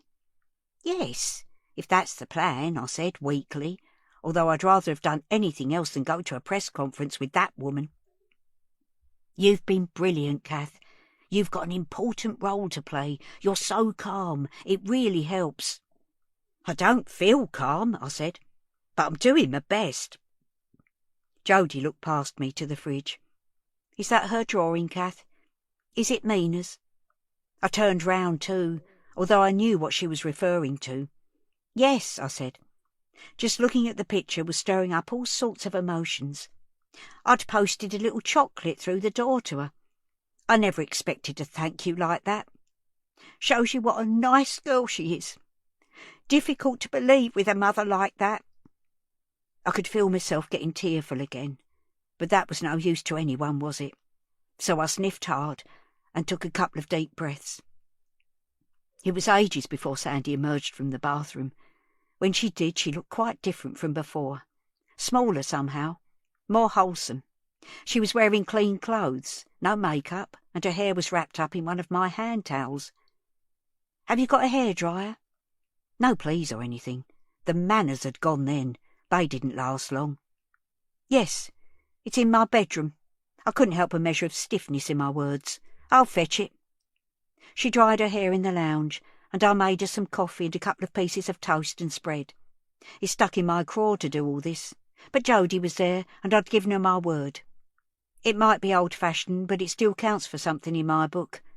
The clock ticked round towards 11. We'll go straight out to the courtyard from here, Sandy, Jody said. I need to do my make-up, Sandy said. There's no way I'm doing it without my face on. Better not, to be honest, love. The message will have more impact if you don't look perfect, if you know what I mean. I'm not going to lie, it can be quite an emotional thing. We don't want mascara running down your face, do we? I've got waterproof. I'm telling you, I'm not doing it like this. I've got the basics in my handbag. I've left it next door. The black one? I'll go and fetch it. I'll drop your old clothes back in too, said Jody quickly, and disappeared before Sandy could protest, leaving us alone together. Talk about awkward silence. I didn't know what to say to her. She didn't seem nervous at all now, roaming round the lounge, running her hands over my ornaments and photographs on the mantelpiece. This your family? She'd picked up the framed one of Ray and Evie at the seaside, when Evie was about 4. I couldn't keep my eyes off her hands holding the frame. I didn't want her touching it, wanted to snatch it away. Yes, I said. Just one daughter, like you. And a husband, unlike me. She put it down and trailed her fingers over the urn next to it. He's in there now. Well, his ashes are, I said, deliberately trying to startle her. I know it was mean, but having her here was making me edgy. She looked at me, glanced back at the urn, and then took her hand away. Oh, sorry. What's your daughter doing now? She said. She's in Australia. She's been there for ages. Got 2 boys, both grown up now. Wow, Australia. Do you go out there? Not any more. The flight's too much. Too expensive and too long. Jody came back in with Sandy's bag. Great. Is the best mirror the bathroom one? I nodded. I could do your make-up if you like, Kath, in a minute. There'll be lots of cameras down there today. Not for me, thank you. I'm not bothered by all that, I said. Suit yourself. She retreated into the bathroom again. When she re-emerged, she looked older, harder. She'd drawn in her eyebrows, put eyeliner and thick mascara on, and bright red lipstick. That's better, she said. Shall we go and do it? Is it time? Day 2. Sandy. She was feeling much better after her bath. It was amazing how being really clean and warm pepped you up. With her face back on, she almost felt on top of her nerves. That confidence only lasted until they stepped out of Kath's front door. She could hear voices drifting up from the yard below, where the press was assembling, like a wolf pack. And then, as they walked past her flat, the door was ajar, and she got a glimpse of someone wearing a crinkly white boiler suit, the sort you see on the telly at crime scenes, where there's a body. It suddenly made her skin crawl. There was quite a gang of people trooping down the stairs with her, 2 detectives, Jody and Naz, a press officer, and Kath. When they came out of the door at the bottom of the staircase, a volley of shutters went off and people crowded round. The cops made them stand back, and she walked through, clutching Mina's cardi a bit tighter. She was shivering, from the cold or the nerves or both. Beside her, Kath took her arm and gave it a squeeze. She wasn't a bad old stick, was she? The press officer greeted people and introduced the detective in charge, Detective Inspector Andy Haynes. He started talking, but Sandy didn't really hear what he was saying. She was scared now, trying to remember what she needed to do. Her mouth had gone dry, and her legs were wobbly. She suddenly realised that he had stopped talking and everyone was waiting. It was her turn. She took a step forward. Just that movement made all the cameras go off again, startling her. She'd written some notes on a piece of paper, but when she looked at it, the words swam in front of her eyes. Still clutching the paper, she looked up at the bank of cameras. She focused on one guy and spoke to him. "The last 48 hours have been the worst of my life," she said, her voice breaking up. "My little girl is missing, and all I want is for her to come home." It was too much. She started crying and covered her face with her hands, but pressing the soft cardi into her skin, Getting the faintest scent of Mina made it all worse somehow. Kath passed her a hanky, and she dabbed her eyes, leaving big black smudges on the cloth. She tried to carry on. Mina, if you can see this, please, come home, darling. You're not in trouble. I just need you home, Angel. She couldn't do it. She held her hand up, bowed her head and waited for someone else to take over. Kath put her arms round her as the detective stepped in. Thank you, Sandy. As you can see, this is a painful time. We need to get Mina home. If you have any information at all, please contact the police. You can do it anonymously. We just need to find Mina now. Thank you. There was a sudden hubbub as journalists shouted questions. One voice rose above the others. Sandy, is it true that you didn't come home on Wednesday night? That Mina was missing for 24 hours before anyone noticed? There was silence for a moment. Then someone booed. A woman's voice called out, Shame! Sandy burrowed her head into Kath's shoulder. Another voice shouted out, Have you arrested someone, Inspector? Can you tell us more? Is this now a murder inquiry? Sandy gasped and started sobbing. D.I. Haynes said, Mina is missing. This is a missing persons inquiry, but we're keeping an open mind. But you've arrested someone? We haven't made any arrests. We're pursuing a number of lines of inquiry, and people are helping us with that. But that's all I can say for now. Thank you. He turned towards Sandy and Kath, and holding both arms out, ushered them towards the stairwell again. He looked rattled, like things hadn't gone according to plan. Well done, he said. Let's get you back. You did it, said Kath.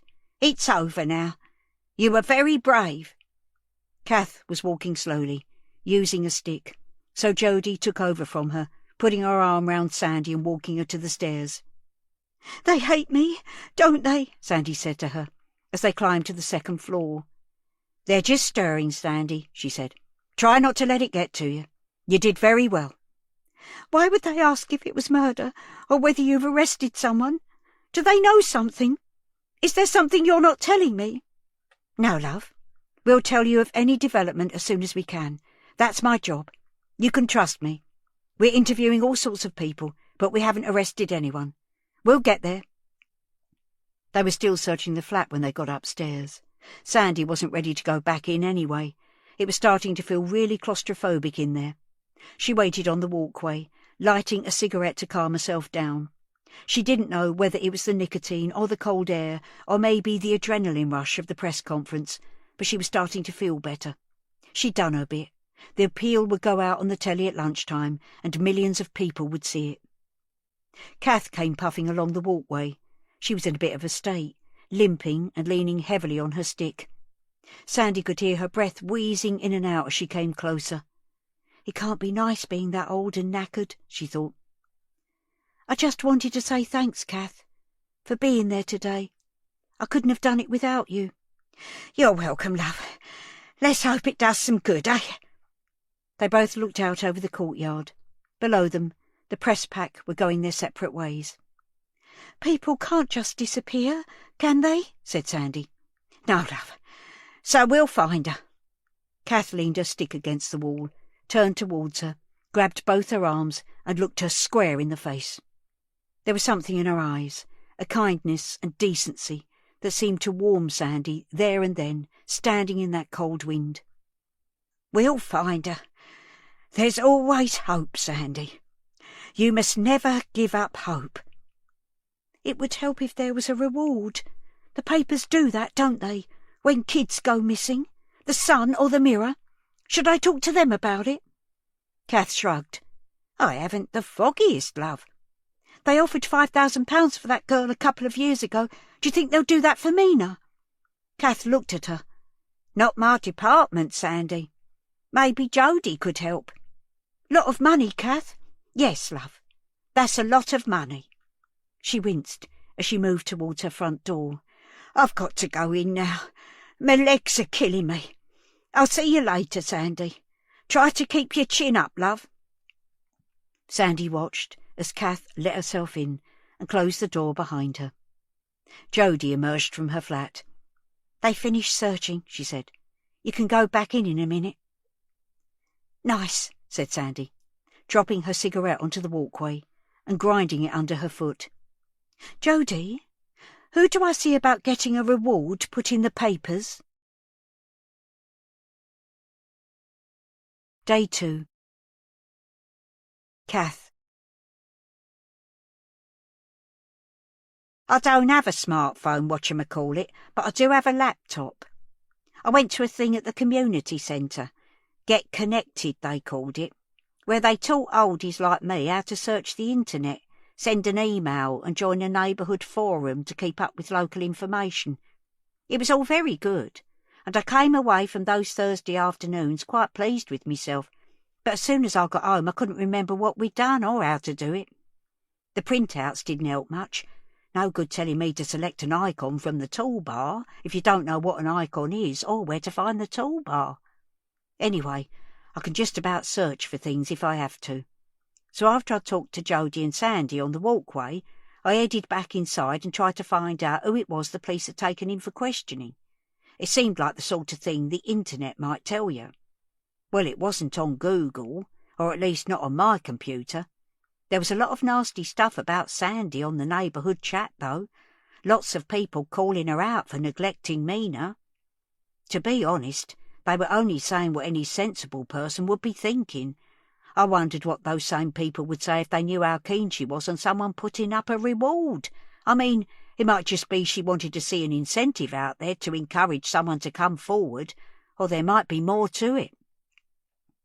I didn't know how to post without it being obvious it was me. My username isn't exactly subtle. Kathy Nelson, 1933. So I reckoned I should go back to the old ways, the bush telegraph, Ma Ray used to call it, and take a walk down to the corner shop. They'd know what was what. Might even call in at the cafe on the way. After all, with the scrunchie and the umbrella being found near there, it seemed like that was at the centre of things. Den seemed like a nice young chap, but you never really know, do you? I knocked on number 7 as I passed. Jody came to the door. "I'm going to the shops," I said. "Do you need anything?" "I don't think so, Kath. Thanks for asking. Do you want a hand with that trolley?" she asked, looking at my tartan terror on wheels. "No, Tar, there's nothing in it," I said, "apart from a bit of recycling for the bins downstairs, and that doesn't weigh anything. I'll be glad when the lift's fixed, though." There weren't any photographers or press in the courtyard, but there were police officers in uniform, who looked about 12, patrolling the estate. I trundled me trolley to the bin store, which was more like an open-sided concrete shed, and dumped me tins, cardboard and plastic. I peered into the recess behind the bins. Obviously it had been searched, like everywhere else on the estate, but I just couldn't stop looking, hoping to find something that everyone else had missed. The gang of teenagers I'd seen watching the press conference were near the garages next to the bin store. I kept my eye on them as I was emptying my trolley. I know some people are scared of them, but not me. I'm too old to be intimidated by some scrawny kids. They're only hanging around outside because there's nothing better to do, although of course at that age they should have been in school. I started walking towards the shops, then turned back. The kids were always around, weren't they, watching, taking things in. I wondered how likely they were to tell the police anything they'd seen. Not very, I'd have thought, but they might talk to a harmless old bat who reminds them of their nan. They looked surprised when I walked right up to them. 5 lads, none of them over 16, I would have said, and an ugly little dog, one of those ones with bandy legs and an attitude. It was wearing a collar with studs on to make it look even tougher, and it kept sniffing round my bag. "All right, boys." They glanced at each other confused. One of them, astride a bike, smiled in a sort of cocky way. "We're all right. Don't know about you, though, Grandma." The others laughed. "To be honest, love, I'm not all right." I kept studying his face for signs of human empathy, but there wasn't a flicker. I ploughed on regardless. "I'm worried about that girl who's missing. She's my neighbour, see? You probably know her too, don't you?" The boy shrugged. "We've seen her. Don't know her." "I reckon you see everything round here. Did you see little Mina the day before yesterday? Did you see her around here at about 3:30? He stopped meeting my eyes then, looked down at his hands gripping the handlebars of his bike. Who do you think you are? Luther or something? Another snigger from his audience. Luther wasn't one of my favourites on the telly, bit too violent for me. I'm more of a Midsummer Murders kind of person. I'm just someone who's worried about a little girl. She's only 11. My chin started to wobble, and I blinked hard. That got them. They might try to appear hard as nails on the outside, but they couldn't cope with a crying Nan. OK, we didn't see nothing on Wednesday. It was pissing down, wasn't it? We were in Vince's place. He looked towards one of the other boys, who nodded. True, dat. Fair enough. Just thought I'd ask. You know, as you're out and about so much, if you do see anything, please tell someone. Tell the police or any grown-up. Tell me if you like. We do need to find her. There was a glimmer of warmth and a mumbled, yeah, sure. But they've nicked someone for it, haven't they? Taken the nonce from the cafe in. Reckon it's all over. My heart was off again, thudding away in my chest. They've taken who in? The young guy, Dennis. They took him in this morning. He was seen. Oh, I said. I didn't know. He smirked. Your friendly neighbourhood pedo, innit? Sorry, I said. Not sure I'd heard what he said. I do miss things when people mumble, and youngsters are the worst. He laughed. Don't worry about it, Grandma. He's off the streets now. Won't be following girls in his van or lurking by the school gates any more. Den did that? You saw him? Nah, but Vince's little sister did. A big guy, she said, asking which class she was in. Trying to find out how old she was, I reckon. Pervert. Oh, right. My mind was reeling. This was all new information. I wondered why Jody hadn't told me they'd arrested someone. Maybe the boys had got it wrong. There was only one way to find out. I left them to it, whatever it was, and headed towards the cafe, dragging my trolley behind me. Day 2. Kath. There were yellow ribbons tied to all the lamp-posts. I found it strangely moving, a sign that the community was holding Mina in its thoughts. Yellow's usually a cheerful colour, isn't it? I crocheted a yellow and purple baby blanket when I was expecting my Evie. I've still got it, and it always makes me smile. As I rounded the corner, I saw a couple of people outside the cafe taking photographs, and someone up a step-ladder. I did a double take when I realised it was Mrs. Hammond, scrubbing at the shutters with a sponge and a bucket of soapy water. I screwed my eyes up, trying to make sense of the painted words she was trying to get rid of, then got a sick feeling in my stomach as I realised they said, pedo scum. It was true then, I thought. A man being questioned or even arrested. It was Den. I walked right up to the photographers. Haven't you got anything better to do? They brought their cameras away from their faces. Just doing our job, love. If we don't take pictures, someone else will. Well, you've got them now, so why don't you clear off? They looked at each other and shrugged, then, to my surprise, slung their bags over their shoulders and walked away. Got their shots already, I supposed, or perhaps they still had a shred of decency. I went and stood at the bottom of the step-ladder and called up, Mrs. Hammond! Mrs. Hammond! She paused and dashed a stray strand of hair out of her eyes. We're closed today, she said flatly. The sponge in her hand was stained bright red, but the P from pedo was still there, just smudged a bit. Have you got another sponge? I said. I'm no good on ladders, but I can have a go at the bottom bit.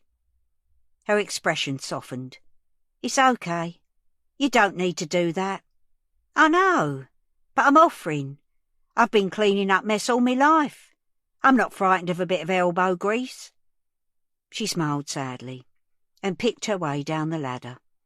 I'll fetch another bucket, she said, and a hard brush. Maybe that'll be better. She wasn't gone for long. She came back with some strong cleaning spray, a second bucket of water and a small stiff brush. I wanted to get rid of this before Den gets back. I don't want him to see it. Understandable. Is he the one they're questioning? Yes. I'm so sorry. Do you have children, Mrs. Cartwright? A girl, I said, hardly missing a beat. And do call me Kath. She smiled. Linda, she said. I picked up the spray and started tackling the M while Linda climbed back up the ladder. We had a go at the whole thing, but after 20 minutes we ended up with a blurry mess which was still legible, and I was jiggered. Come on, love, I shouted up at her. Let's have a cuppa. She nodded to me and we packed up. She tipped the paint-stained water down the nearest drain and carried the stepladder into the cafe. It's only on one side of the shutter, I said. It won't show when the cafe's open. If it opens, she said gloomily. Who'll want to eat here now? Mud sticks. She locked the front door and led me through the empty cafe to some stairs at the back. The flat itself was more spacious than you might imagine. I sat at the table in a nice kitchen diner while she made tea for us and put some little cakes on a plate. I shouldn't really, I said. I'm not meant to have sugar. And then she did a lovely thing. She reached into the fruit basket on the kitchen worktop, picked up a mango, peeled it and cut slices onto a plate. I've never had mango, I said. Oh, you're missing a treat. Try it. The fruit was shiny with juice. She handed me a fork. I speared the smallest bit I could find and nibbled the end. It was delicious, earthy and sweet. She raised her eyebrows in inquiry. Gorgeous, I said, and helped myself to some more, although I suspected it had as much sugar in it as a Mr. Kipling's country slice. She set a pot of tea down, along with 2 china cups and saucers. It was all rather fancy. This is nice, I said, then immediately regretted it, because I was only here due to things being so awful for her. She took my words at face value, though. Yes, she said, it is. I don't get many visitors. You and me both. Surely this place is busy, though. I'm mostly up here. I do bookkeeping for people, including us. I leave running the cafe to Den and Tony, and that isn't as busy as it used to be. People would rather go to a Costa or a Starbucks these days. I'm sorry about that. I took another sliver of mango. Maybe this meaner business will bring people together. I suddenly thought of the graffiti on the shutters and regretted opening my big mouth. Too late now, so I tried to dig myself out of the hole. Sad if it takes something like this to help us talk to each other. I don't mean just you and me, but all of us, the community round here. Oh, I agree. Sad if it pulls us further apart, though. She poured tea into the 2 cups. It was a beautifully rich red golden colour. Do you have some milk? I asked. Try it without first. See what you think. I did as she said. It was delicious, fragrant and refreshing. Do you still want milk? I don't mind if you do, honestly. I'm not a dictator. Maybe a drop, and a little bit of sugar. What tea is it? Assam. I get it from the Asian shop. We live on stuff from the cash and carry. Have to nowadays, with things being so tight. But I buy myself little treats now and again with my own money. I keep a little back every week. Tony doesn't know. Is that very bad of me? Nice to have something in the cupboard for special occasions. I felt rather honoured that I was considered special. No harm in having little secrets, I said, or doing your own thing. I think it's healthy. Definitely. I think I'd go mad if I didn't have my knitting club and yoga class, Kath. Gets me out of the house, and we have a good chat and a laugh. Do you get out much? I think you described the sound that came out of me as a hollow laugh. No, not any more. I can go days without seeing anyone, Linda. You could come with me to the community centre. Maybe, I don't know. I'm sorry you've had an awful day. There are some little shits around here, pardon my language. You wonder where the parents are, don't you? I could have bitten my tongue off as soon as I said it, what with her son being questioned by the police as we spoke. Probably at work, like Mina's mother. Everyone's just trying to hold things together round here, us included. Oh, I know all about that. I always worked round my Evie, though. After I lost my Ray, I did bits of cleaning when she was at school, and took in sewing jobs and ironing for the evenings, so I could be there for her. I'm not saying it's easy, but I never left her alone. She smiled. Sewing? Do you knit as well? You could come and stitch and bitch with me on a Sunday. You'd fit right in. You're like me. I took up bookkeeping because I could work at home. I was always here for Den. It's not the ideal place to bring up a family, but we did our best. I noticed the desk now, tucked into a corner of the room, with shelves above it lined with lever arch files, all neat and tidy, everything in its place. I rather liked the cut of Linda's jib. Mind you, I said, it was different times then. The estate was new and full of young families. We all left our doors open and had babies out on the walkways in their prams getting some fresh air. You don't do that now, do you? Kids were in and out of each other's houses and playing on the yard. There are still kids on that yard, but not little ones. Those teenagers, I think they're mostly harmless. Had a nice chat with them on me way over. We're not quite on hugger-hoodie terms, but they were polite enough. A lot of this tough stuff is all for show, isn't it? Linda shook her head. I don't know, Kath. I don't like walking around here after dark. I always keep my keys in my hand, not that I go out very much. And I worry if Den's out. Young men are more likely to be victims of crime than us. Linda, I said, are you worried that your Den had something to do with this? She was pouring another cup of tea, and her hand didn't waver, not even a little bit. You know what it's like, Kath. Den has been a constant worry to me. He wouldn't hurt a child, though. I know him, Kath. He wouldn't do this.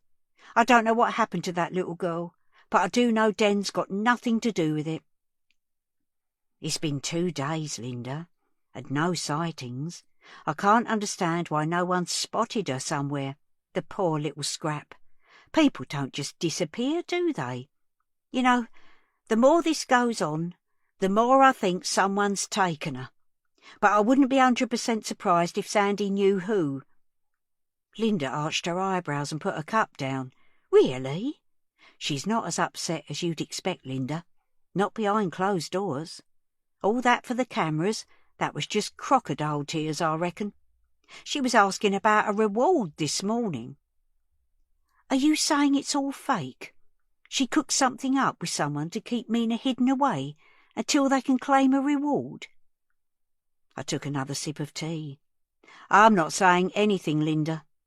I'm not one to gossip, but I wouldn't be surprised. That's all. Day 2. Sandy. I want to tell you this before you hear it from someone else, Sandy. The person we took in for questioning, we're letting him go. The adrenaline surge from the press conference had worn off, and Sandy was feeling tired and disorientated. She just wanted this all to be over. What does that even mean? Are they still a suspect or what? Do you know where Mina is? Jodie held her hands up. Whoa, slow down, Sandy. All it is, right, is that someone was questioned at the station, but they haven't been arrested or charged. We haven't found Mina. It's just another step in the investigation. Her head was spinning now. Who was it? Who are you bloody questioning? We're not releasing any details, Sandy, so it's better not to tell you right now. All I can say is that it's a 21-year-old man. 21? OK. So do you still think he might be the one? Do you think she's still alive? I'm sorry, love. That's all I know at the moment. 21? 21? She didn't really know anyone locally. There were groups of kids and gangs of older ones who hung out on the estate, but this was just one person. Sandy, don't try to second-guess this. I'll tell you more as soon as I know, OK? Let me make you a coffee. Coffee? Yeah, ta. She needed some caffeine. but she needed nicotine too, and some fresh air. She grabbed her packet of cigarettes and went straight to the front door. Then she leaned on the balustrade and lit up. There was a couple of photographers in the courtyard below, and as she looked down, someone shouted and they swung round and pointed their lenses at her. She resisted the urge to flick them the V's, but only just.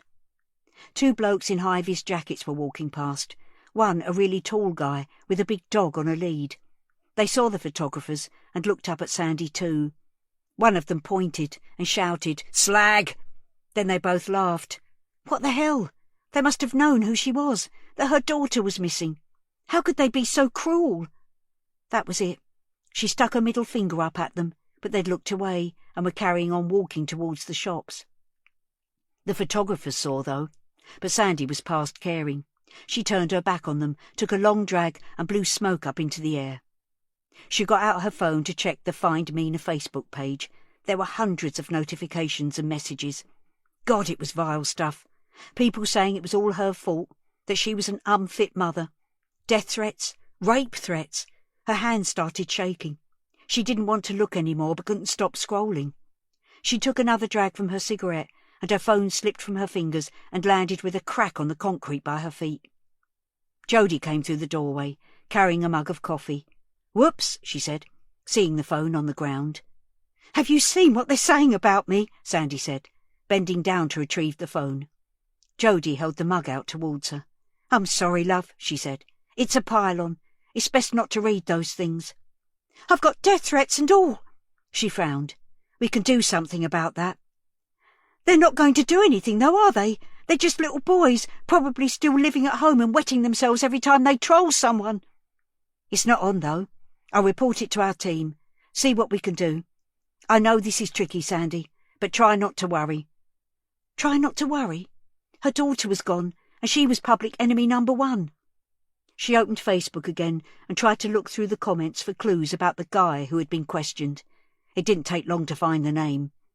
Den Hammond, the son of the cafe owner. That cafe, she knew it. And now they'd let the bastard go. "I'm going out," she said to Jody.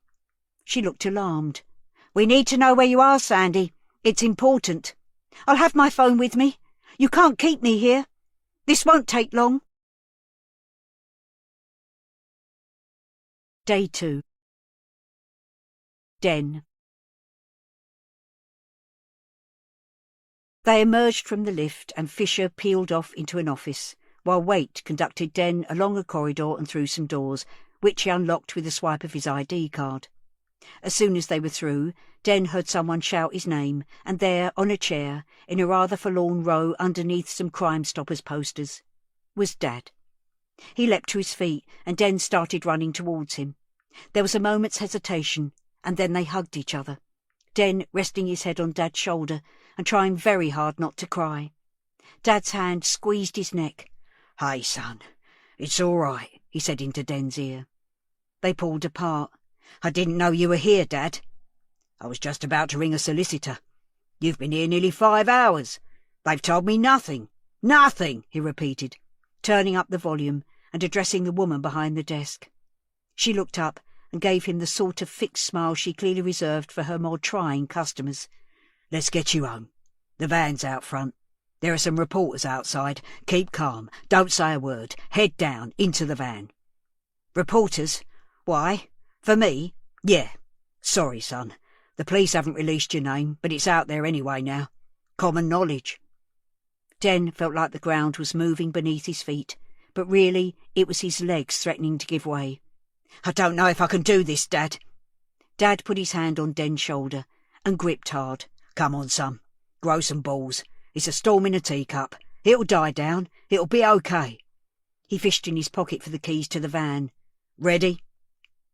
Before Den could protest, Dad was heading rapidly for the door. Den trotted behind him, trying to keep up. As soon as the door opened, the shouting began.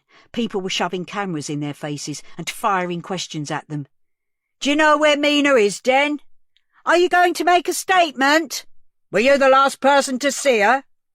People were pushing and shoving, trying to block their path. "Dad!" Den shouted. He was some way ahead now, almost at the van. He turned around. "Hey, get out of his way, you fucking animals!" He started back towards Den, like a rodeo bull charging out of the gates and making a similar sort of noise. The crowd parted miraculously, and Den darted forward. Dad grabbed his hand and pulled him towards the van, bundled him into the passenger seat and ran round to the other side. He started the engine, and they were off, slowly at first, as he tried to negotiate their exit without running anyone over. He kept up a running commentary, gesticulating wildly until they were clear of the scrum and out on the open road. "Get out of the fucking way! Clear the road! Move yourselves!" Thankfully, traffic was light, and as Den looked in the wing mirror, he could soon see the remnants of the press pack on the pavement, receding into the background. "Keep calm. Don't say a word. Head down. Good job, Dad." "Ah, that was for you. I never said I'd keep calm. How can I, with those fucking vultures pecking at you? They were round the cafe too, asking questions, phone ringing all the time. We didn't open up today." That, more than anything, brought Den up short. "You didn't open up? Not today, son. But we never close. That's our thing, our USP. We can't afford to lose a day's takings. It's only one day, Den. This'll all blow over. Hey, it means we get to watch the cricket." Dad's expression was stoic, but Den could see a little muscle at the corner of his eye twitching rapidly. "I'm so sorry, Dad. It's not your fault. You've done nothing wrong. People will have forgotten it by tomorrow. You'll see. Text your mum. Tell her we're on our way." Day 2. Kath. There was a noise from the back of the building, a man shouting, the sound of an engine. We both looked up as 2 vehicle doors slammed, and then the door downstairs opened and shut. Linda got up from the table and started towards the top of the stairs. "Tony, is that you?" she called. Footsteps clattered on the stairs, and then Mr. Hammond and Den came into the kitchen. The older man was flustered. Den looked decidedly rough. His mother flung her arms round him. It felt wrong to be witnessing this private family moment, and yet I couldn't tear my eyes away. I made a show of standing up and starting to put my coat on. Den shrugged off his mum. "I feel dirty, Mum. I need a shower." "Yes, of course. Are you hungry?" "Yeah, kind of." "Oh." Den had spotted me now. He and Mr. Hammond turned to me. "I was just going," I said. "Only popped out to buy some milk." "Well, we don't sell milk here, and besides, we're not bloody open," Mr. Hammond said. "Anyone can see that." "Tony, shh! Mrs. Cartwright, Kath, kindly help me clean something up." "What are you talking about?" "There's some graffiti, some nasty stuff. I wanted it gone before you came back, and she helped me." His expression softened. He suddenly looked exhausted. "Oh, I see. That's very good of you.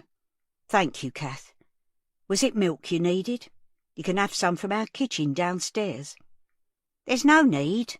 I can walk to the co-op." No, I'll fetch the milk. Anything else?"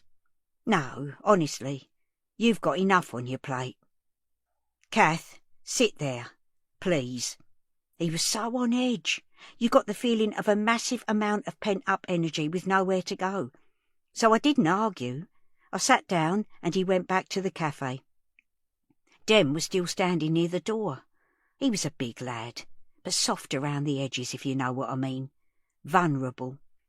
I could understand what Linda had said about him not being capable of hurting a child, and yet a mother doesn't always know best, and certainly doesn't know everything about their kid. Everyone has their own life, inner thoughts they don't tell anyone, and I didn't suppose Den was any different. Who knows what went on behind that rather gormless face? "I suppose you know where I've been," he said, directing his words to me, but not quite able to meet my eye. "I didn't have anything to do with it, you know." "No, love, I never thought you did," I said, doing up the buttons on my coat. "Must have been nasty. I'll leave you to it. Keep your chin up. I'll find your father in the cafe on me way out." "Thank you, Linda." She smiled and nodded. I was almost at the top of the stairs when I heard shouting outside, then a furious banging. Someone was bashing the front door of the cafe.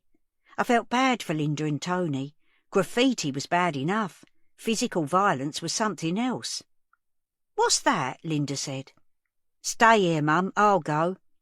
Den moved past me and hurtled down the stairs. Linda and I looked at each other wide-eyed as we heard Tony shouting, "We're closed! Can't you bloody see? Not open today! Hey! Hey!" Linda started walking towards the stairs. I let her go in front of me and followed as fast as I could. I wasn't going to miss out on this, not on your Nelly. By the time I'd got to the bottom of the stairs, along a little corridor and into the shop, all hell was breaking loose. It didn't take long for me to realise that the person outside screaming and banging on the front door was Sandy. Even through Tony's shouting and Den's attempts to calm him down, I could hear her. "Where's my daughter? Give me back my daughter, you fucking pedo!" Behind her, camera flashes were going off like a firework display. Linda and I had stopped by the counter. She turned back to me. "Kath," she said, "you know her, don't you? Can you calm her down?" The way she was going at that window, it seemed unlikely, but it was worth a try. I shuffled forwards. "Mr. Hammond," I said, tapping him on the shoulder. "Do you mind? Just for a minute?" Mr. Hammond swivelled his head round like a furious owl. His mouth was open. His forehead was all sweaty. For a moment I thought he might take a swing at me. Then he seemed to come to his senses. "Kath, step away for a minute. Let me talk to her." Sandy hadn't stopped hitting the glass and screaming. I couldn't see her very clearly through the shutter. I needed to get her attention. I tapped on the glass door with the handle of my walking stick. She didn't take any notice, screaming her head off. So I knocked harder. There was a tiny lull, and I shouted as best I could, "Sandy! It's me! It's me, Kath!" "Kath? What are you doing there?" "They're friends, Sandy. Let's talk, shall we, love?" The effort of shouting was making me feel wheezy. My lungs aren't the best these days. "I dunno.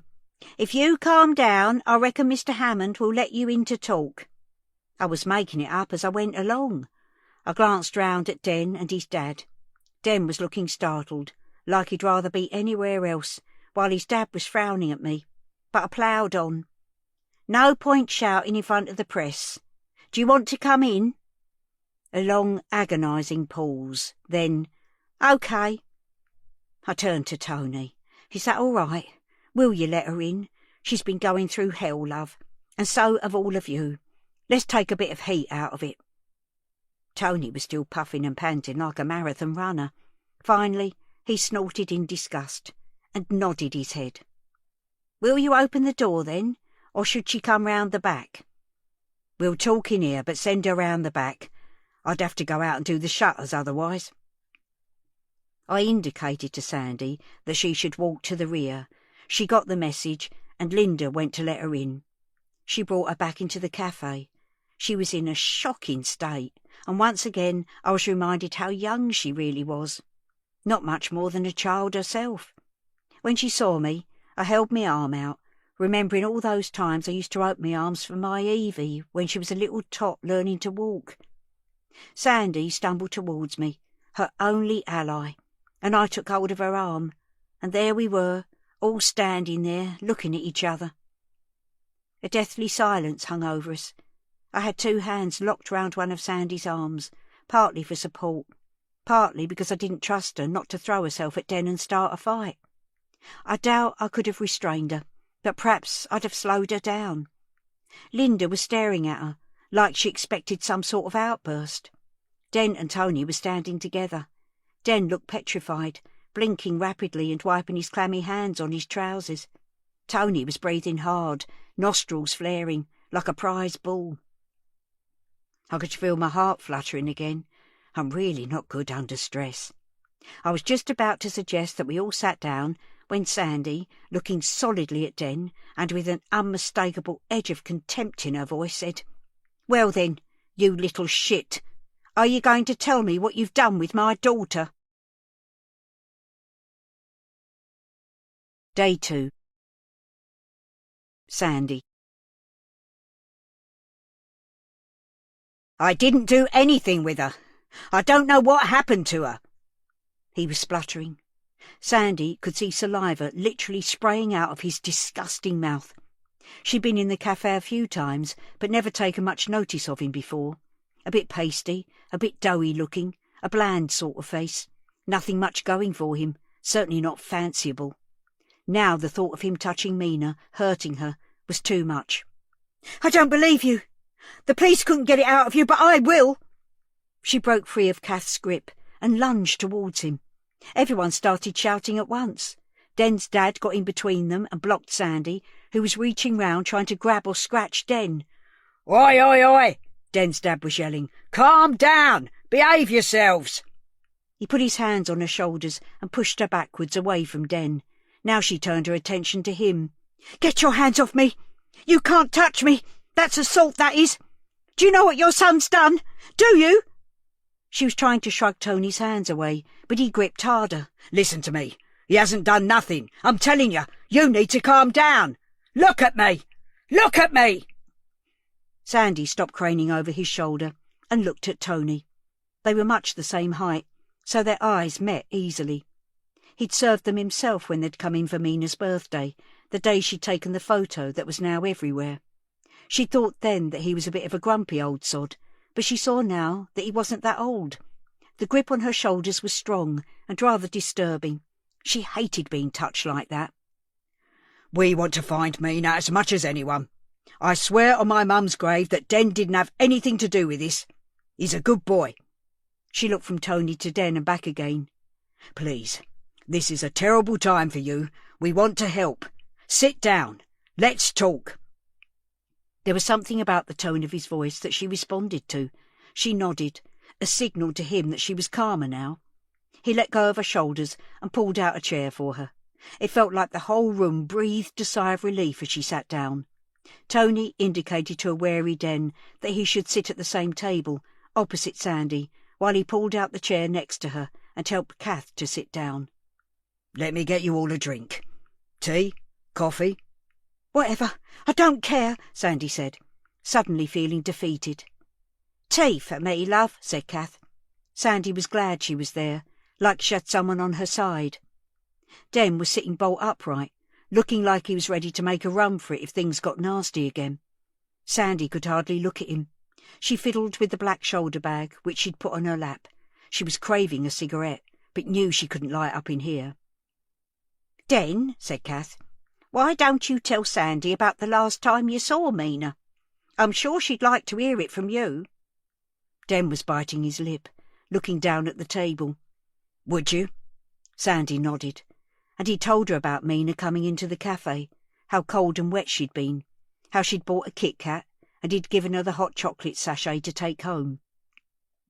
Tony brought a tray with a large teapot, milk, sugar, 4 mugs and a plate of cakes. Kath and Den leaned back as he squeezed between them to put it on the table. And that was it? Yeah.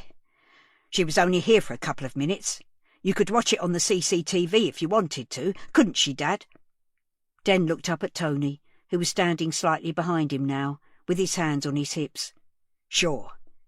It's what they've already shown on the telly, but you can look here if you want to. Linda reached into the middle of the table and started pouring tea. I don't need to see it again, if it's what's been shown. How was she, though, Den? How did she seem? Like I said, she was cold and wet. Apart from that, I don't know.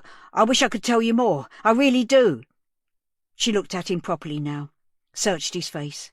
He met her gaze this time, although it was obviously an effort. He seemed genuinely distraught.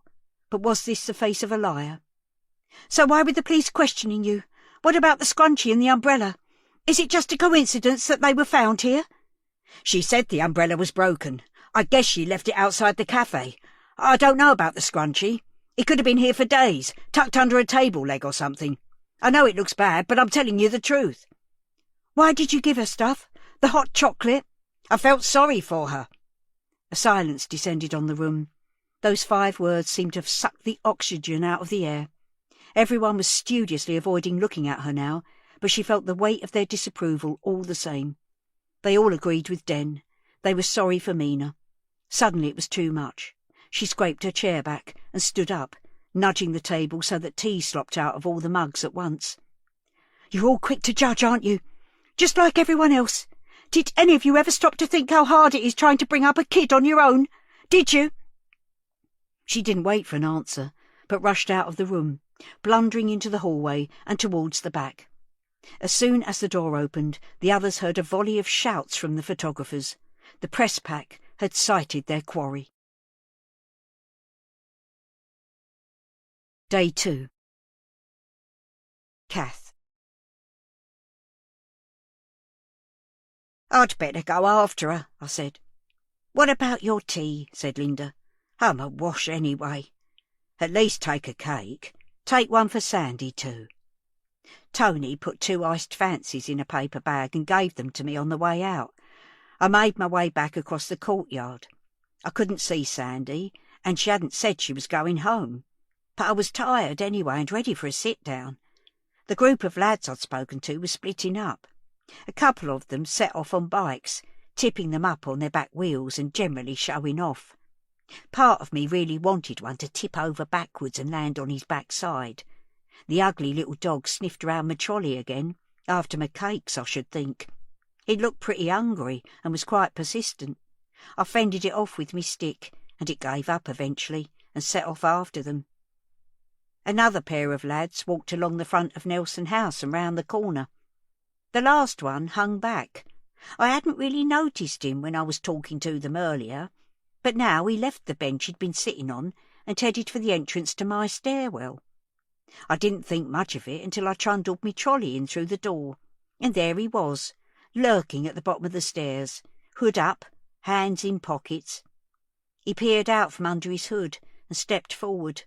Like I said, I'm not scared of the local kids, but I did gasp when I saw him. It was obvious he'd been waiting for me. "Hello," I said, trying to brazen it out. I think generally people are less likely to do bad things if you talk to them, if they see you as a real person. "Can I talk to you?" He wouldn't make eye contact, seemed to be talking to his feet. "Yes, of course, if you'll carry this trolley upstairs for me." OK. Can we talk here first, though?" Here was a badly lit space that smelled of cigarette smoke and urine. Not my first choice for a chat. I didn't want to put him off, though, so I agreed. "What is it, love? What's bothering you?" He was silent for a while, like he was summoning up the courage to speak. I let the silence run, encouraging him to break it. "It's the girl, Mina." "Well, I thought it might be. What about her?" "What Dano said. It wasn't quite right. We know Mina. It was a sort of game. We didn't mean anything bad." I felt a shiver run up and down my spine. Whatever their game had been, he knew damn well they shouldn't have been doing it.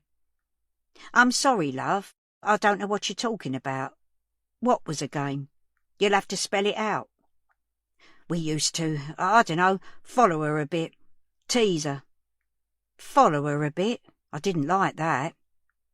"5 of you and 1 of her? Following her in the dark and calling her names?" "Yeah." "Any way you think about it, that's not very nice, is it?" "No, I'm sorry. It felt wrong. But if you don't join in, the others pick on you." He had the grace to look ashamed, shuffling his feet in the damp concrete. I didn't want him to clam up on me. "Perhaps they're not really friends, then. Not good friends." "No." "So was that it?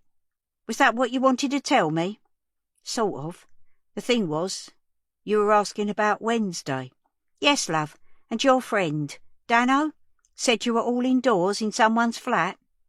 "Yeah, we were, but we didn't all get there at the same time. And I was walking across the estate about 3:30, and that's when I saw her." "You saw her? Where?" He nodded towards the door. "Here. Well, just outside. She was coming in here." "Are you sure it was Wednesday, love?" "Yeah. It was pissing down. Sorry, raining, wasn't it? She was wet through, running across the yard and jumping over the puddles." "Have you told anyone about it?" "No." "You should do." He shuffled his feet again. "The thing is, A few seconds later I saw Dano come in here. He came into the stairs. It's not even the same block as Vince's." "He was following her, you mean? Have you asked him about it?" "You're shitting me!" "Sorry." He glanced at me, checking for disapproval over his language, but I just shook my head a fraction to show him it didn't matter to me. "I can't say anything. He can't know I saw him. He'd fucking kill me." "Like he killed her." He didn't say the words out loud because he didn't have to. We were both thinking it. Day 2. Kath. "You mustn't tell anyone about this. You've got to promise." He tipped his face up to the light a little, and I could see that it was screwed up in agony. Poor kid, I caught myself thinking. He spends his whole life between a rock and a hard place. Now more than ever. "I can't promise that, I'm afraid. We're talking about a young girl here. We need to find her." "Yeah, all right, but keep me out of it, yeah?" "Well," I said truthfully, "I can't give them your name because I don't know it, do I?"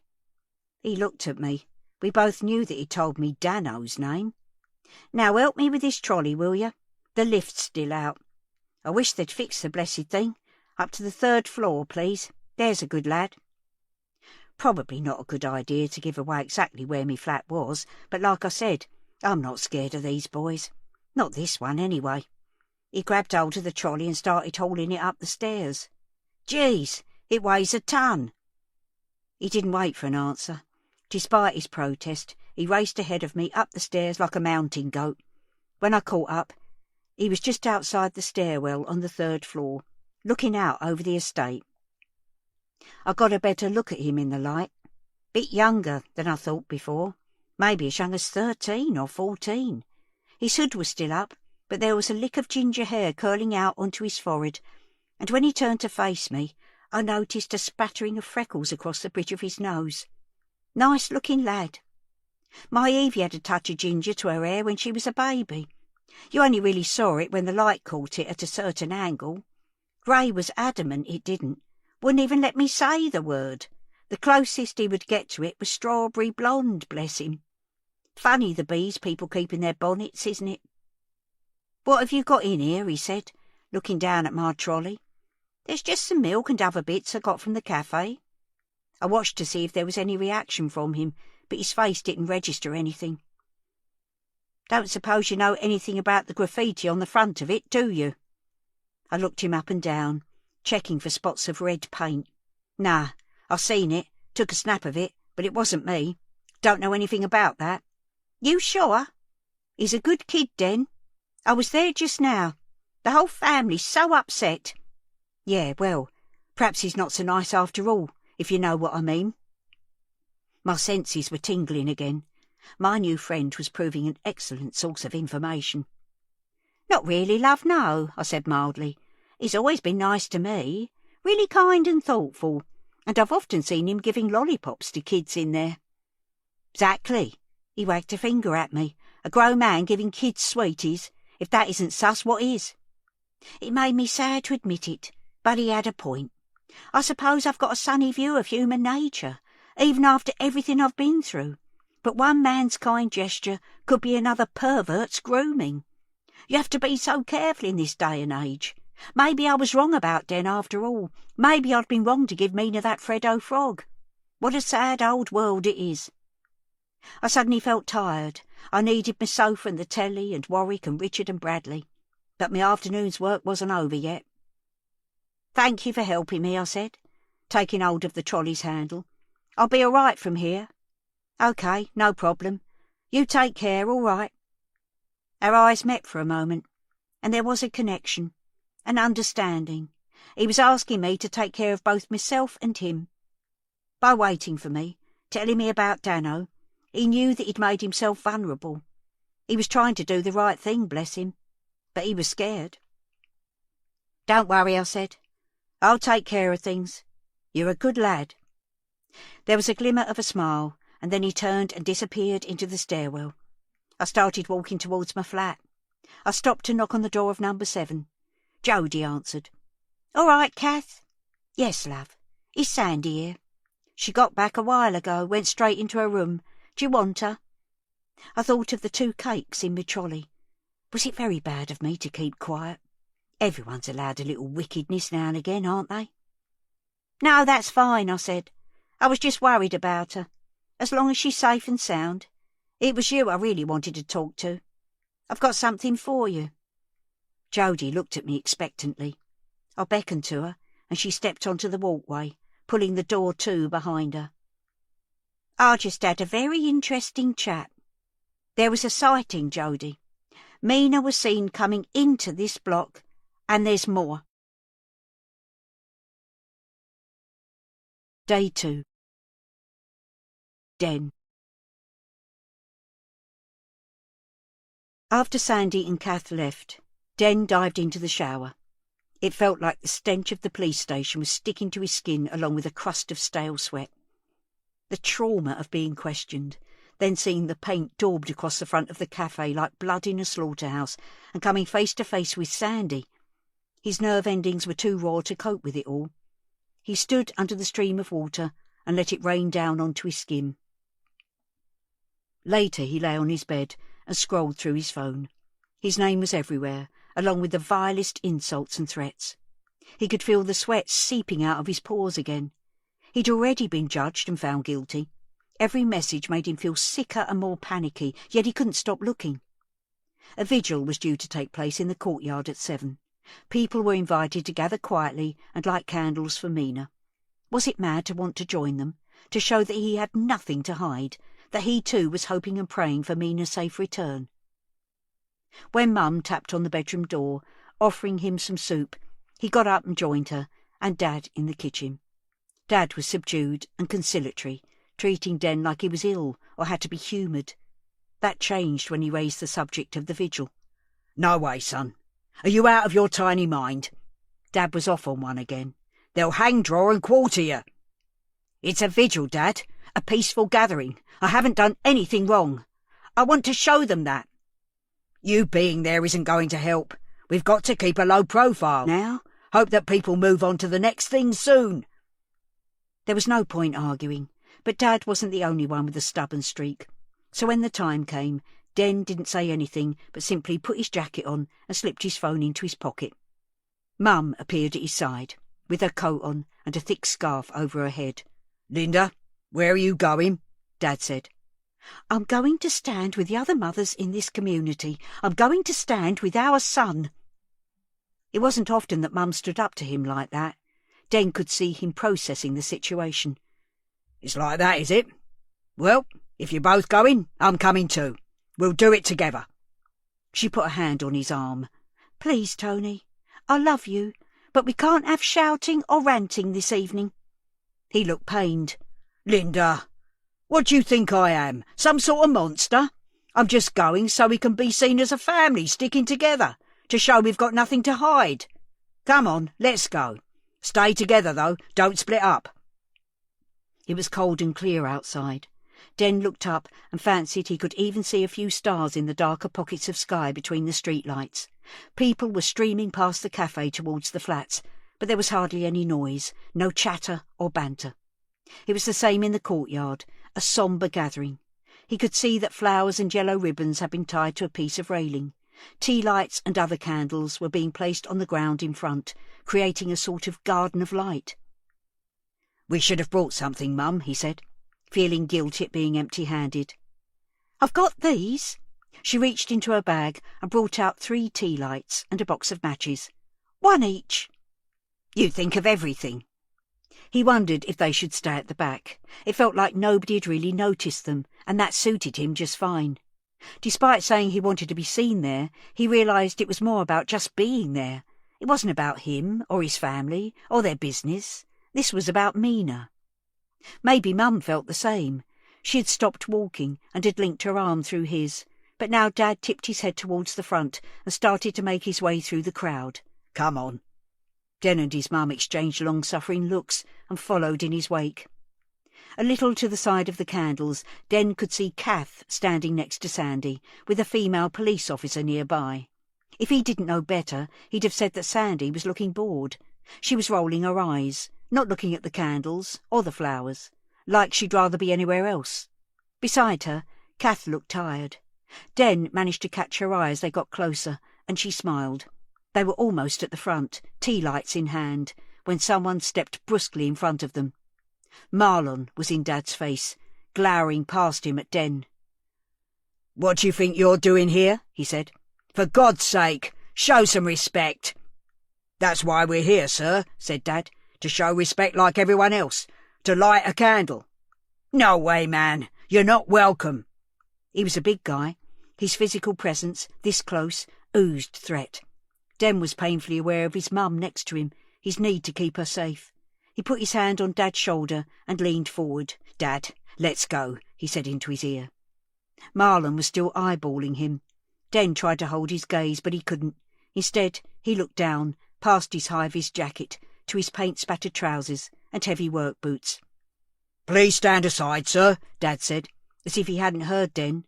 "Let us light our candles and then we'll go." Marlon didn't move. In fact, he raised his hand up and pushed Dad in the centre of his chest, making him stagger back into Den, who himself was forced to step backwards. There were shouts of protest in the crowd behind him, and someone jabbed at his back. "I said you're not welcome." Marlon was walking forwards, shoving them, barging them back. People all around were looking, a ripple of awareness spreading out, and Den could tell they knew who they were now. Somebody jeered. Mum tightened her grip on his sleeve. "Let's go, Den.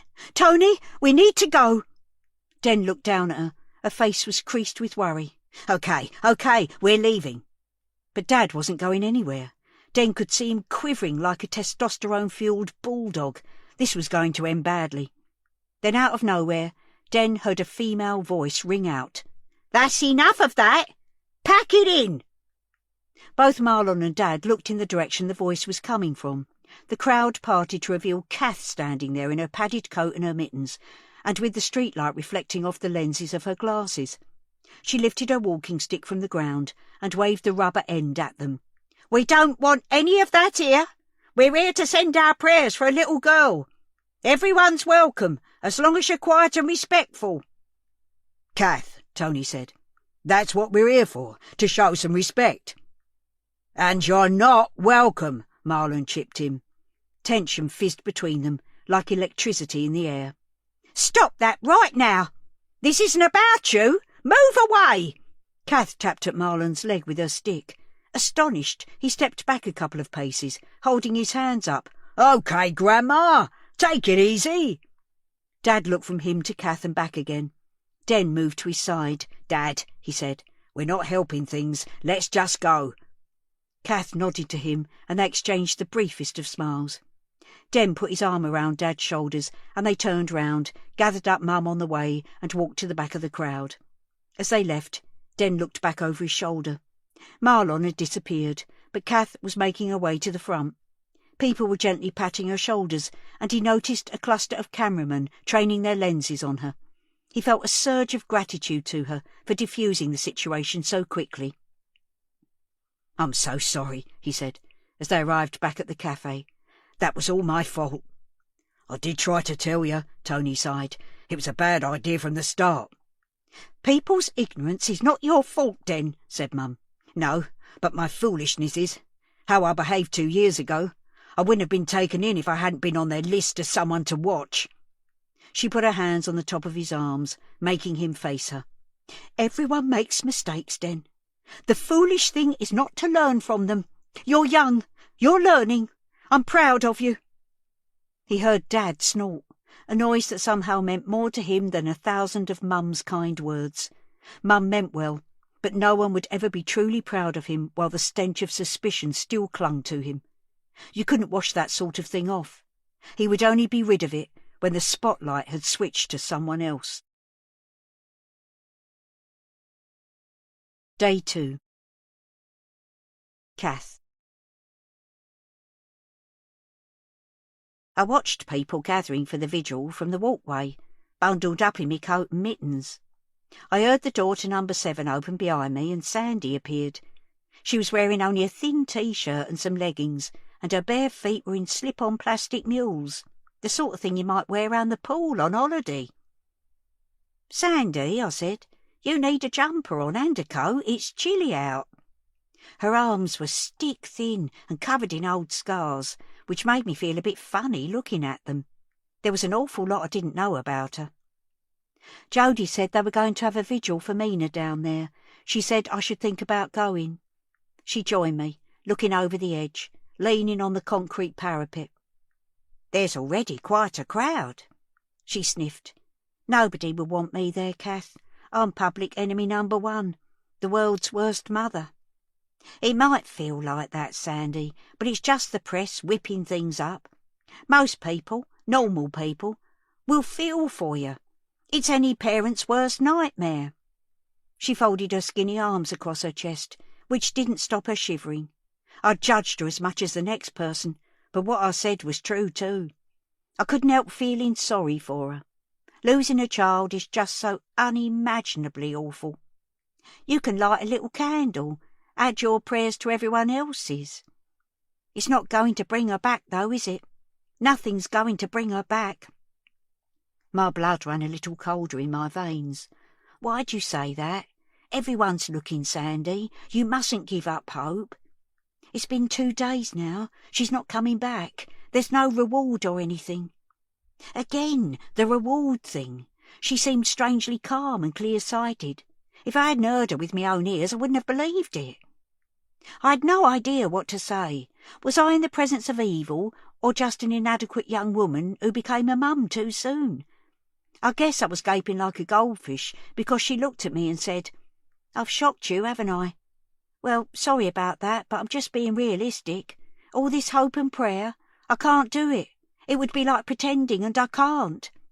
"Sandy," I said. But at that moment I heard movement behind us, and Jody came out of number 7. She was holding Sandy's parka. "I thought you might need this," she said. "Oh, tar." Sandy put the coat on. "I was thinking I might go out somewhere. It's doing my head in stuck in that flat." Jody glanced at me. "Sure. Where are you thinking?" Sandy shook her head. "Dunno, just out. Go for a walk or something." My lips pursed. I couldn't help it. "You can go anywhere you like, Sandy, as long as we can contact you in case there's news. Don't you think it might be a good idea to go to the vigil, though? You don't have to make a speech. Just spend a few minutes there quietly." Sandy sighed. "I can't face it." She sounded like a sulky teenager. The internet had told me she was 27, but honestly, she seemed an awful lot younger, immature. She sent me a look of appeal, wanted me to back her up. Sandy was just saying that she would find it difficult to be at the vigil. I was choosing my words carefully. It's a lot of pressure. That got a rare grateful smile. "I'd go with you, though, Sandy, and Kath too, wouldn't you, Kath?" "Why can't I say no to people? It's always been a problem." "Yes, of course," I said automatically, even though I'd just about had enough of things for one day. I'd got a lot to think about, and I needed to put me poor old legs up. Sandy caved, and so I locked up the flat and off we went, down the stairs again and out into the yard. Although there were more people there than from the press conference, it was quieter, almost eerie. People looked at Sandy as we made our way to the front past a little field of candles and flowers, but nobody shouted out, thank God, although there were cameras trained on us, clicking away. We stood near the low wall and watched as people came forward and lit candles. All those people there, and I hardly recognised anyone. I was scanning around for a friendly face when I spotted Den, from the shop.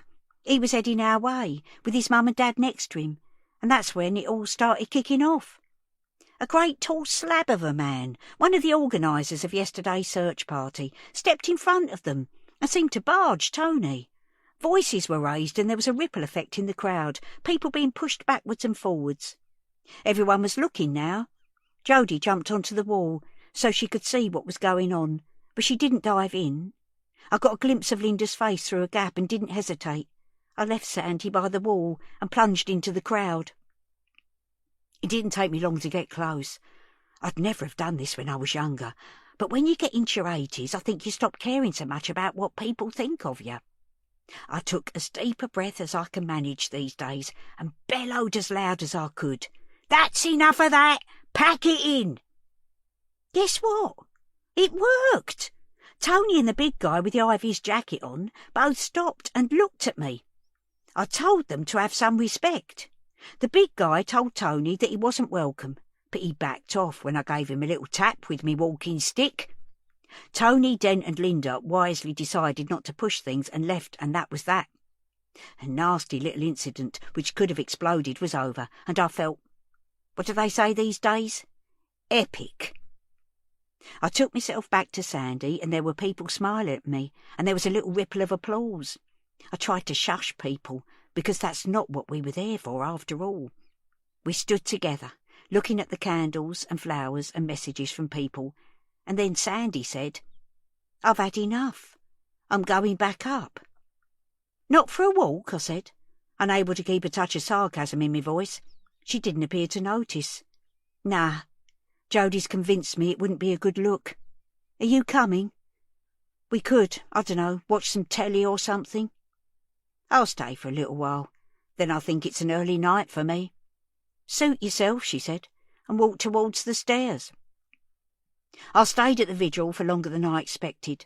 They started singing hymns and pop songs, and I found myself joining in. It felt good to be part of something communal, gentle and positive. When things started to break up, I was approached by that lovely reporter from the local news, the one with 50 smart coats in primary colours. Today's was bright red, with rather nice military-style buttons. Can we talk to you for a minute? Of course. She told me to say my name and age into the camera, like a sort of screen test. Then she started talking. I wasn't sure if I was being interviewed or if this was just a chat. We saw you step in just now to defuse a sticky situation. Why did you do that?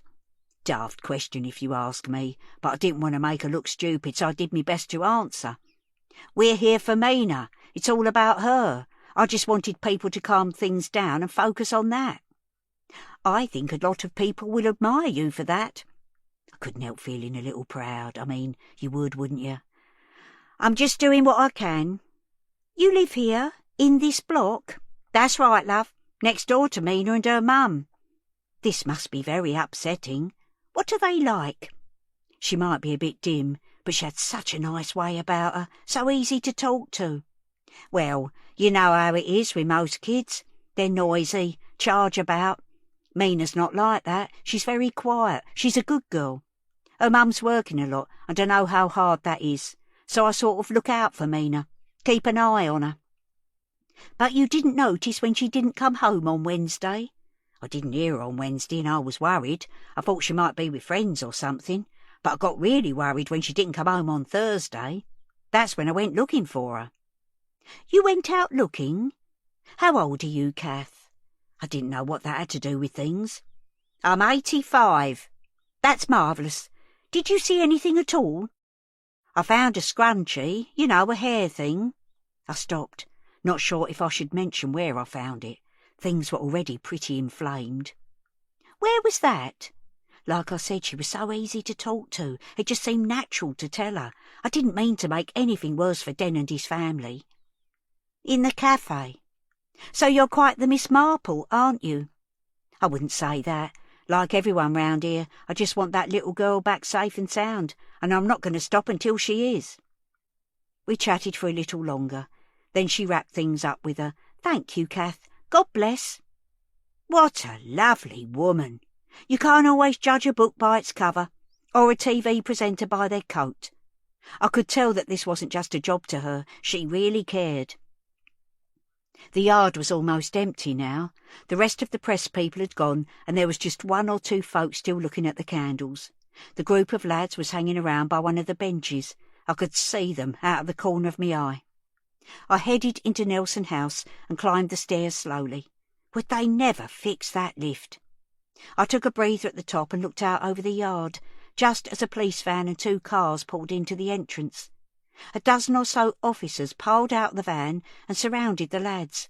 They targeted 2 of them, pulling them away from their mates and quickly bundling them into separate cars. And just like that, they were gone. The whole thing had taken a couple of minutes. Officers stayed talking to the ones who were left for a minute. Then they too left. I watched as the yard emptied and felt a little surge of satisfaction. A word here, a word there. It was surprising how much good you could do. Day 3. Den.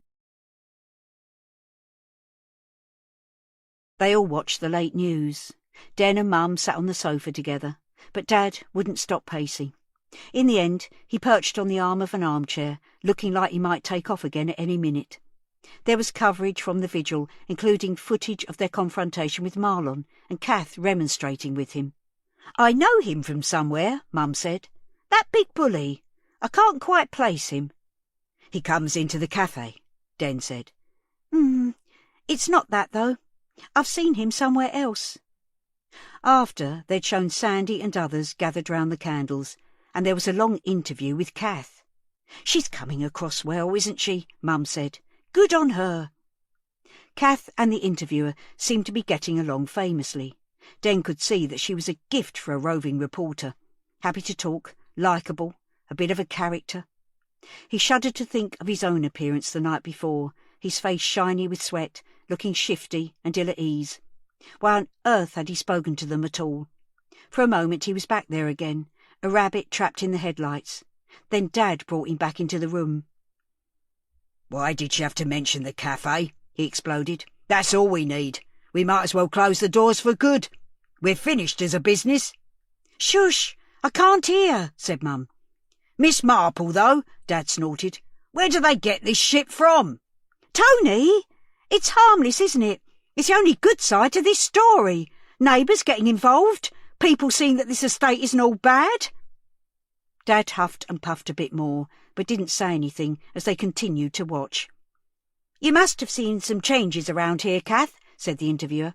"Here we go," said Dad. "This is when we find out that the nice little old lady with her shopping trolley is ever so slightly BMP. Den wished he'd shut up, but he knew his posturing and cynicism were his reaction to the evening's events. He himself could still feel the adrenaline pulsing through his veins. Fight or flight. They'd chosen flight, but that left all those feelings still in your system with nowhere to go. "There are comings and goings. That's London, isn't it? That's part of what makes this city what it is. You want me to say it's gone down the toilet? Well, I'm not going to. There is crime round here, but that doesn't mean we like it or accept it. We're a community here. Being a neighbour means something, always has done." Mum looked at Dad and raised her eyebrows. "Just a nice little old lady after all. Good on her." "Ha! And maybe our very own Miss Marple will find little Mina and we'll all live happily ever after." She rounded on him now. "Tony, what's wrong with you?" "I just don't like being in the middle of this. This is our business. This is our home." "I know, but like you said earlier, it will all blow over." "Will it, though?" Den couldn't stand any more. He stood up. "I'm sorry," he shouted. "I get it. It's all my fault, and I'm sorry, OK?" "Den!" He stormed off into his bedroom and slammed the door firmly shut. But it didn't help. It was more like a prison cell than a sanctuary, and now he'd shut himself in. 4 walls confining him, the sound of the TV and his parents bickering coming under the door. He went over to the window. The curtains were still open, and he gazed out at the array of light-studded tower blocks, surrounded by people, so many people, and yet he felt so lonely. What was it about him that marked him out? Why couldn't he connect? What was wrong with him? He closed the curtains and lay down on the bed, but his head was full of an uncomfortable kaleidoscope of images, noises, memories and feelings. The interview room, his interrogators' faces, the blood-red graffiti, Marlon's hostility and endless cameras clicking, flashing, recording every move. Hot bile was moving up his esophagus. He had a phobia of being sick, could feel panic gripping him as the pressure increased inside. He sat upright and swallowed hard, switched the bedside light on and tried to slow his breathing. He sat there for a long time, until the TV was turned off and his parents went about their bedtime routine, switching off lights, visiting the bathroom in turn. The water pipes gurgled in the wall behind him. Sirens wailed in the distance, while overhead another plane started its rumbling approach to Heathrow. For a moment he saw himself, like he was in a film, A young guy, already balding, sitting on the edge of a single bed in his parents' flat. The camera panned out, taking in the cafe downstairs, the graffiti on the shutters. Pedo scum. 22 years here, and this was what people thought of him. His family's business was wrecked. He didn't want to spend his life serving in the cafe, certainly didn't want to take the business on from Dad when the time came. But this was home too. He wanted, needed to feel safe here. That couldn't happen while Mina was still missing. He padded through the darkened flat and down into the cafe. Soft yellow light filtered through the shutters. In the office, he didn't bother flicking on the light, just sat down in the office chair and fired up the computer. No wonder everyone suspected him. He'd been the last person to see Mina. Plus, there was the scrunchie and the umbrella. He needed to fight back, find some proof that it wasn't him. He had to move the spotlight somewhere else. Day 3. Den. He called up the CCTV footage and played the section from Wednesday afternoon. He felt his stomach lurch again when Mina made her appearance. He couldn't imagine a time when this moment, the image of it caught forever, would not make him feel like this. There she was.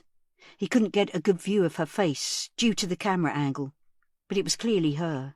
She was drenched, hood up to start with, but then she took it down, and there were her plaits, both still done up. She checked over her shoulder, then picked up a Kit Kat and put her money on the counter. He could see himself talking to her and slipping a sachet of hot chocolate across the counter. Mina checked behind her again. That was odd. He stopped the video, went back, and played it again. Yes, she'd checked behind her twice. Was she scared of something? Someone? Had she been followed before she came into the cafe? Her hair was drenched, the plait on the side nearest the camera draped on her shoulder like a rat's tail. He bent closer to the screen. There was definitely a scrunchie holding the bottom of the plait together. Was there one on the other side? He let the footage play, then froze it as she turned round to leave. Wait a minute. The plait was done up on the other side too, held in place with the scrunchie. He pressed play again and watched as she walked out of the camera's field of view. Nothing fell to the floor. He was pretty sure she had both scrunchies in her hair all the way through. Entering the cafe, standing at the counter and leaving, that must mean that she'd dropped the scrunchie beforehand, on another day, or that it was a spare that had fallen out of her pocket or bag. If she was checking behind her, who was she worried about? Perhaps they'd been in the cafe. He rewound the footage to 10 minutes before Mina came in and watched carefully, pausing it and noting down descriptions of customers for the whole period until half an hour after Mina had left the cafe. Of the 16 people on his list, he had names for a few, but it was mostly descriptions. More than half of them were women, young mums with toddlers mostly. They wouldn't take a girl off the street, would they? He put a line through them, which left 5 men. He scanned the list again and then re-watched some of the footage. The first guy into the cafe, who came in just seconds after she had gone, was horribly familiar. The high-vis jacket, the alpha male strut, the shaved head. It was Marlon. Ever bloody present Marlon. He'd only bought a drink from the chilled cabinet.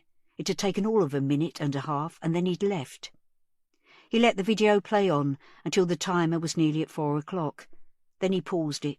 He knew that if he played the footage for another minute or two, he'd have a 6th name to add to his list. He sighed and pressed play, then watched as Dad clearly left the kitchen with his coat over his arm. He'd gone to the cash and carry in the van. It was a perfectly normal thing to do, but why go at 4 in the afternoon, when the traffic was building up? He usually went mid-morning, after breakfast and before the lunch rush. He stopped the film, shut the file, and leaned back. The screen was sending blue light across the desk, which was even more of a mess than usual. Heaps of paper were spilling over the keyboard. Den started to gather them up, shuffle them into a tidier stack. The top one was an electricity bill. Didn't they do all this online now? This was a warning. Urgent. Pay within 7 days or court proceedings would be instigated. Den leafed through some more. Unpaid bills for water, while the contractor who'd fixed the leak in the customer sink for the council tax. Geez, Dad, what was going on? Above him, he could hear someone walking around, making the boards creak, the toilet flushing, the tap running in the kitchen. Then the pacing, footsteps moving backwards and forwards, over and over. He wasn't the only one having a sleepless night. Day 3. Den.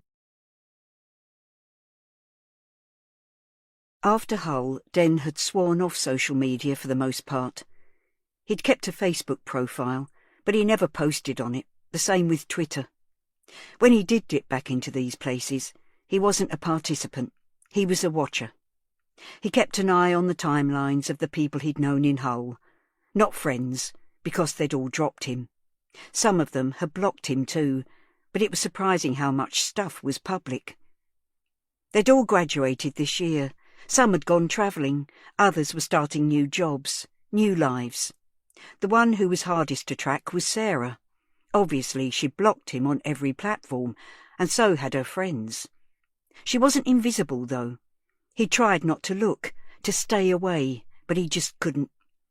The last time he checked was only a few days ago, in fact. One of her friends had tagged her in a photo, a group of people round a pub table. Sarah was in the middle of it all, sitting right next to a guy he didn't recognise, a guy with his arm round her shoulder. It shouldn't matter. It was years ago now. So why did he feel hurt, betrayed, angry? He vowed to stop. It wasn't doing him any good. He should take Facebook and Twitter and Snapchat off his phone for good. He should have done it, but he didn't. And so when it became public knowledge that he'd been taken in for questioning, the onslaught of abuse started. People posting on his wall, message requests coming in, hundreds of notifications, more coming in all the time. He'd thought perhaps that the feeding frenzy would calm down after he'd been released, but it seemed to be accelerating. Why? With a feeling of dread, he opened up Google on the office PC and typed in his name. The first page of links were all national news sites. The list of images, spread horizontally across the page, were all the same one, repeated. A still from the awful Vox Pop interview he had given on Thursday evening. He clicked on one of the articles from the Express. He was front page news. Alongside his photo there was one of Sandy, making her appeal for Mina to come home, the anguish on her face clear. Next to her was a photograph of a girl Den hadn't seen for 2 years, a girl who still made his stomach flip. Underneath the pictures, the headline read, "Stalked by Mina suspect. My year of hell." Den made himself read the whole article.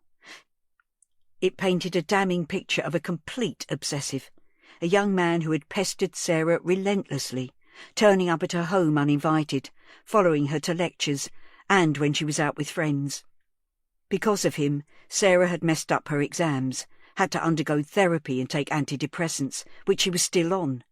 Her life had been ruined, apparently. But it was lies, wasn't it? She was going out, socialising, laughing while he was stuck in his childhood bedroom with a single bed, posters on the wall and the smell of chip fat hanging in the air. Who was the real victim here? He didn't hear Dad come downstairs, and clearly Dad didn't expect to find him in the office. "Bloody hell, son, what are you doing here? You going through my stuff, were you? Poking your nose in?" He lunged towards Den and grabbed his shoulder, wrenching him out of the chair. Den was taken by surprise. He staggered to his feet. "No, Dad, I was just looking at the CCTV. "What are you doing that for? I thought you, of all people, would know that spying on people, stalking them, is wrong." It wasn't just Dad pulling him around that shocked Den, it was his cruelty. How could he strike so low? "I was looking for clues, to see who was around at the same time as Mina." "That's for the police to do, son, isn't it?" "I know, Dad, but I'm all over the morning papers. They're crucifying me.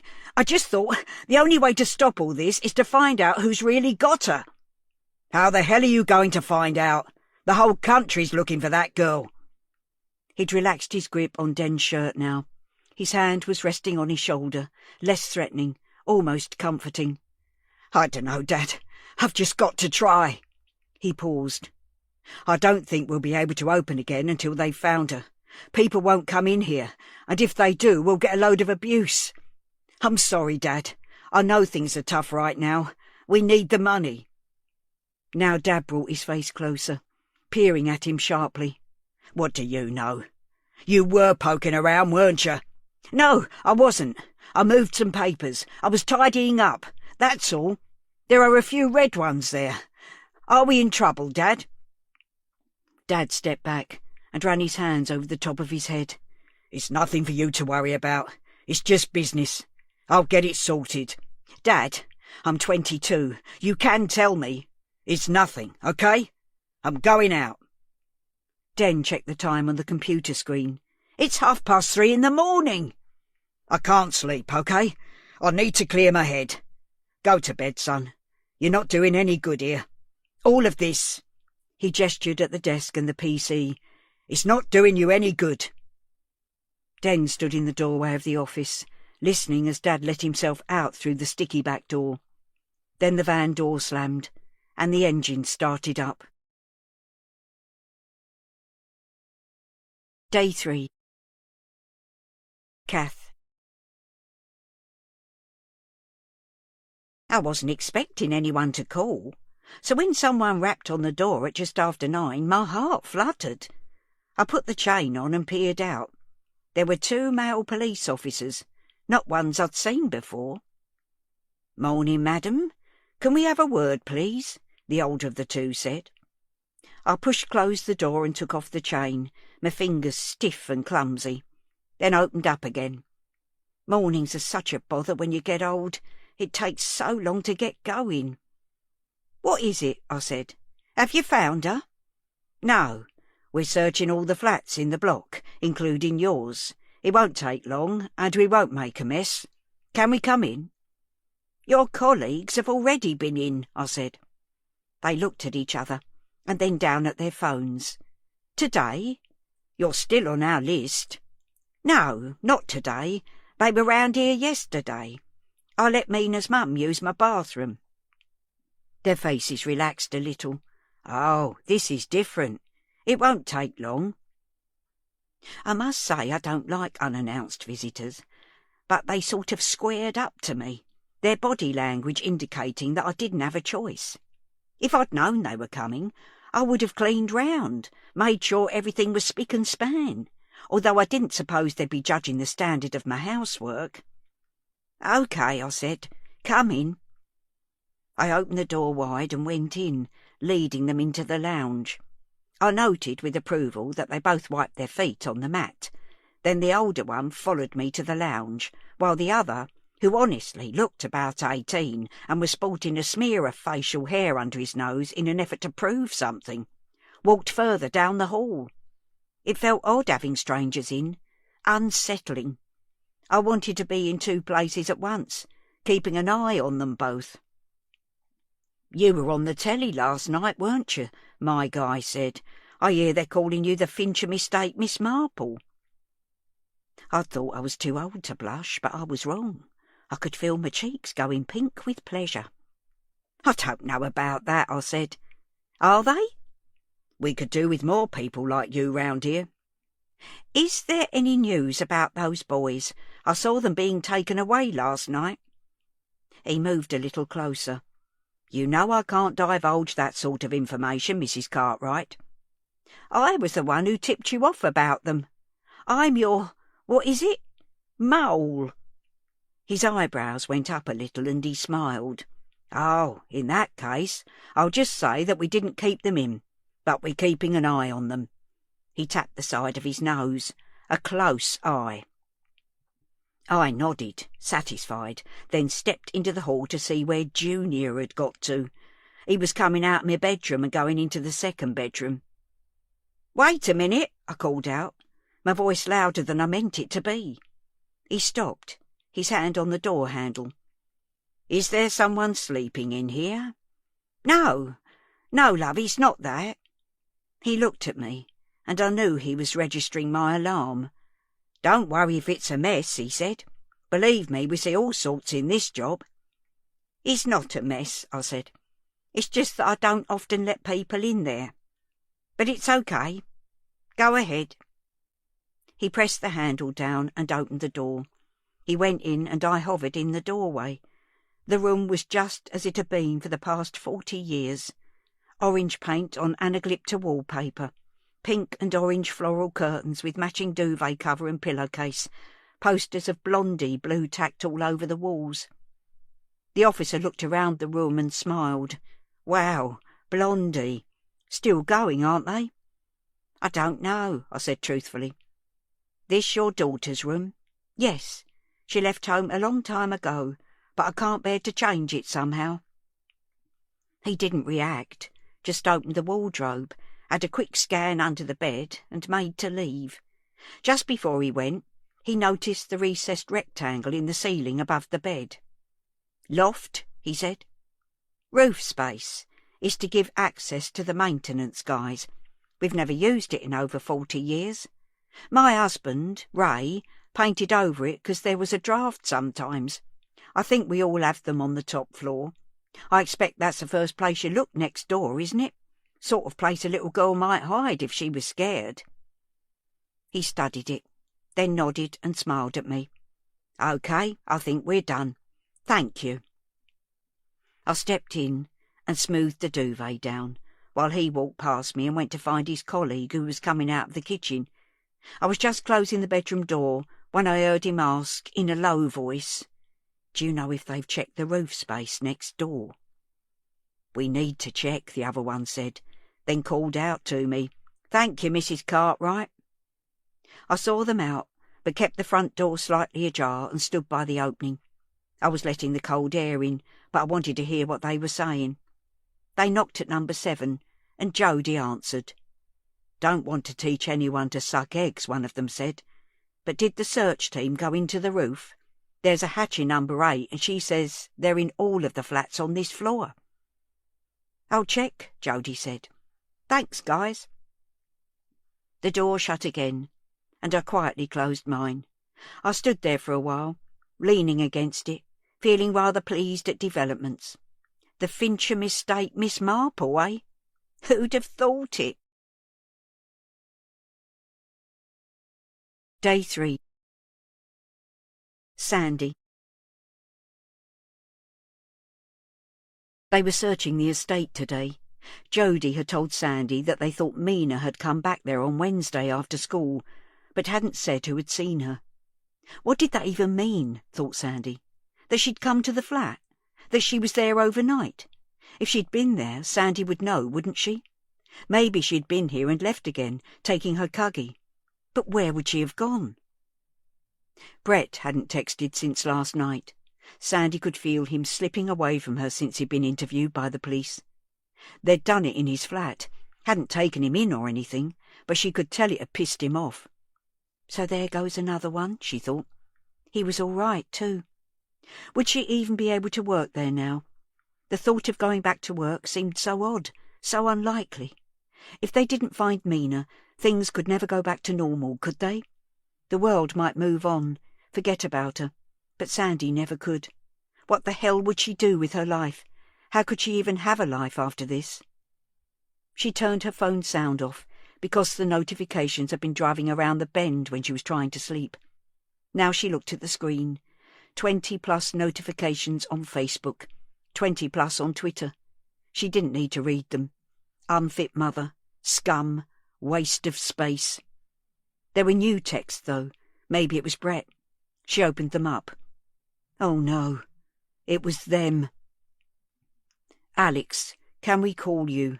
M and D. Is there any news? We're here for you. M and D. We'll see you later. M and D. Kiss, kiss." What the fuck? Alex. Just seeing the name made her hear her mum's voice, that trademark tone which could indicate judgment, disapproval and disappointment so effortlessly. She hadn't seen her parents for about 7 years. It had been a relief to finally cut the apron strings, a massive weight off her shoulders.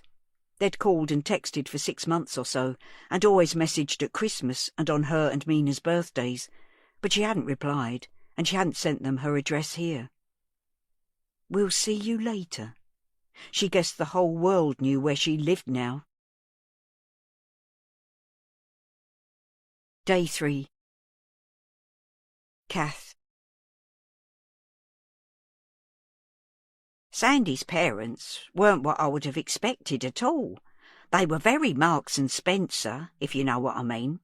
Nicely turned out, quiet sort of people. Too posh for Fincham. Well, our bit of it anyway. I heard them knocking next door and then a bit of a kerfuffle. Sandy was shouting. The door slammed. They knocked on it again, and then I heard another voice. Jodie's, I think. All this took about a quarter of an hour. I couldn't help myself. I opened my door a little and peeked out. They were standing on the walkway, looking lost. I knew who they were straight away, though. Sandy's got her mum's eyes and her dad's colouring. Mediterranean, you'd call it, I suppose. I opened the door a little wider. "Your daughter," I said.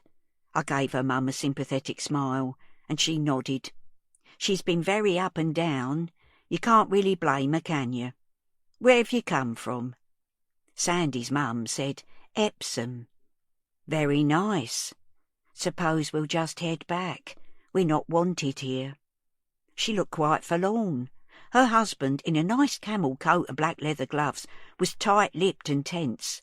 It didn't feel right to leave things like that, and I had so many questions. "Would you like to come in for a cuppa before you go?" They looked at each other inquiringly, until the husband, clearly the senior partner, gave the nod. "That's very kind," Sandy's mum said. "I'm Rebecca, by the way, and this is Richard." "Kath," I said. "Nice to meet you. Come and have a warm-up. This walkway's always draughty." I opened the door a bit wider and ushered them into the lounge. God bless them. You might expect people like that to look down on all my bits and pieces, but Rebecca was so nice. She stood in the middle of the carpet taking it all in, then said without a hint of snottiness, "What a lovely room." "Thank you." I couldn't help glowing a little. "Do sit down. Tea or coffee?" I took their order and hurried to put the kettle on. When I came back with the drinks and a plate of biscuits on a tray, they were sitting next to each other on the sofa, both perched on the edge like they weren't planning on stopping for long. "Help yourselves to sugar," I said. Neither of them did. More self-discipline than me, I put 2 spoons in mine. I needed a little boost.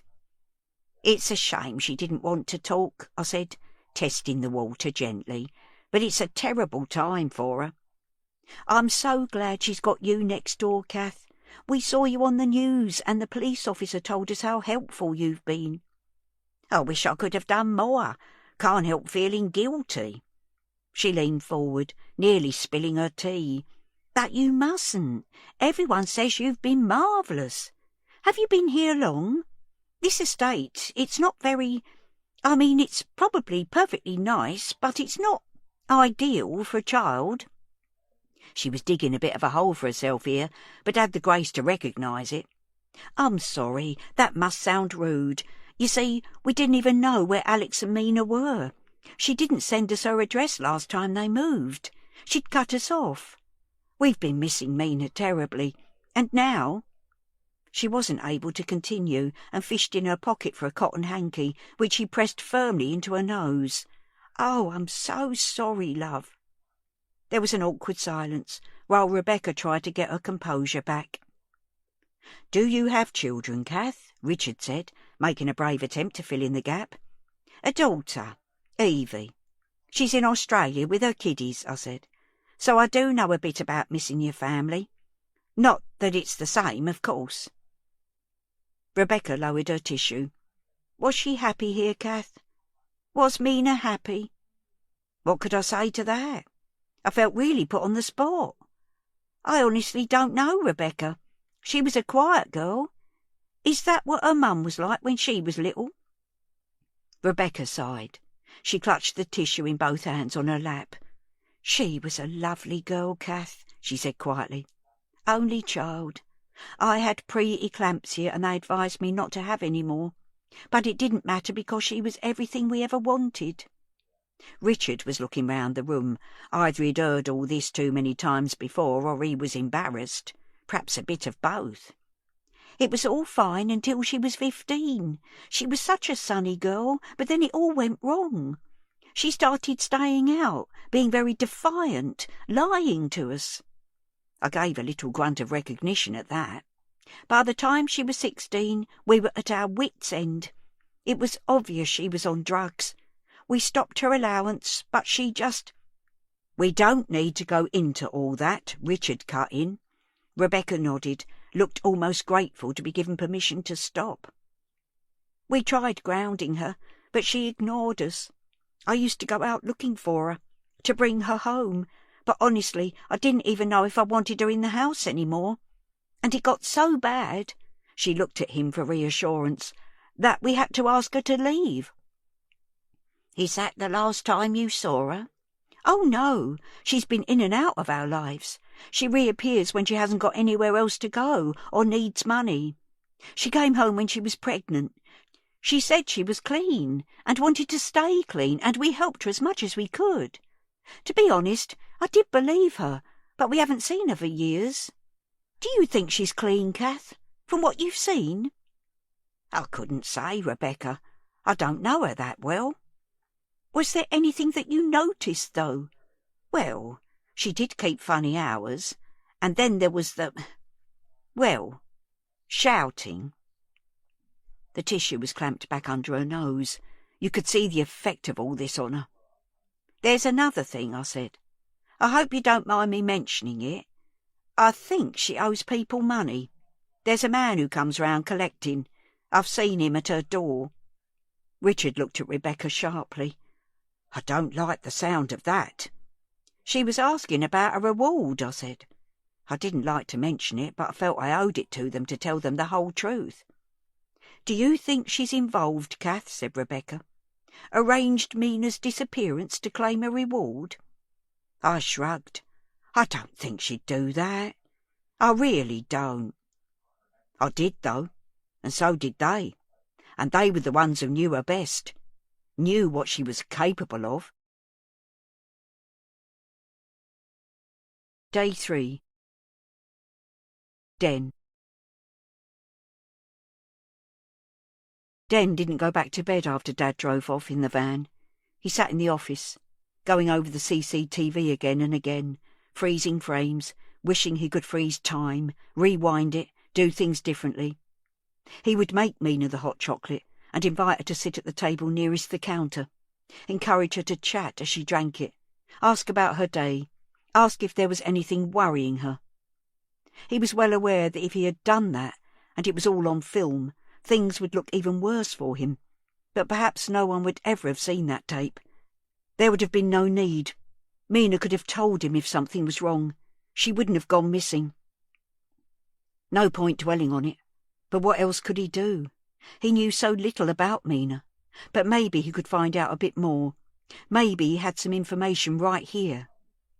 He started sifting through the CCTV videos, starting with Tuesday and working backwards, watching each one for 10 minutes either side of 3:30. She wasn't there every day, but she popped in once or twice a week, always on her own. Den became completely absorbed in his task. He copied the sections of film as he came upon them and put them all together in one file.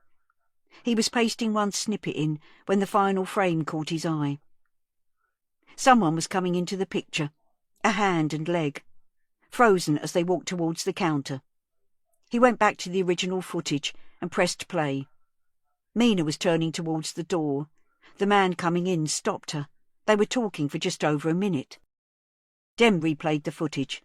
It was a difficult angle, but the man was tall, with a clean-shaven head, and he was wearing work clothes and a high-vis jacket. The clock in the right-hand corner of the screen ticked on. It was after 4 now. Where had Dad gone? He was used to Dad's insomnia, the pacing, the dark shadows under his eyes in the mornings. And yes, he came and went at odd times of the night. But to do it when the whole estate was in agony over a missing girl, what was going on? The more he thought about it, the worse it seemed. At 5:10, Den heard a noise at the side door. He was determined to confront Dad, have it out with him, not to let him slink upstairs this time and pretend nothing was happening. He pushed the chair back, jumped up, and went through to the hallway. There was a small plastic bag on the floor. It was open, and Den knew what was in it before he even got close. The smell was unmistakable. He nudged it to one side with the tip of his slipper and yanked open the door, adrenaline surging through him. He stepped out in the street and looked around. He saw a figure running round the corner of the alleyway. It was too dark to distinguish much about them. If he was pushed, he'd say male, tall, but that wouldn't narrow things down much, would it? He stepped back inside, quickly fetched some rubber gloves from the kitchen, and picked up the bag. Wincing, he tied the handles into a knot, and holding it at arm's length, went out again to put it in the dustbin. As he was closing the lid, he heard the familiar sound of their van's engine, and sure enough, it came round the corner and pulled into their parking space. Dad got out. He walked over to Den slowly, shoulders hunched. "What are you doing up? We're not opening today." "I was waiting for you, Dad. And then I was dealing with the present that someone posted through the door." "The what?" "Someone posted a bag of shit through the door just now. I've put it in the bin. You can see it there if you don't believe me." No, I believe you. Just now. Come on, let's get in the van. See if we can find them. They can't be far away." He was already halfway back to the driver's door. And then what? Beat the crap out of him? Have a nice man-to-man chat and sort it all out with a bit of banter? Dad stopped. "Somewhere in between. Just make this stop. Make all this stop." There was something different about Dad. He'd lost his normal bullishness.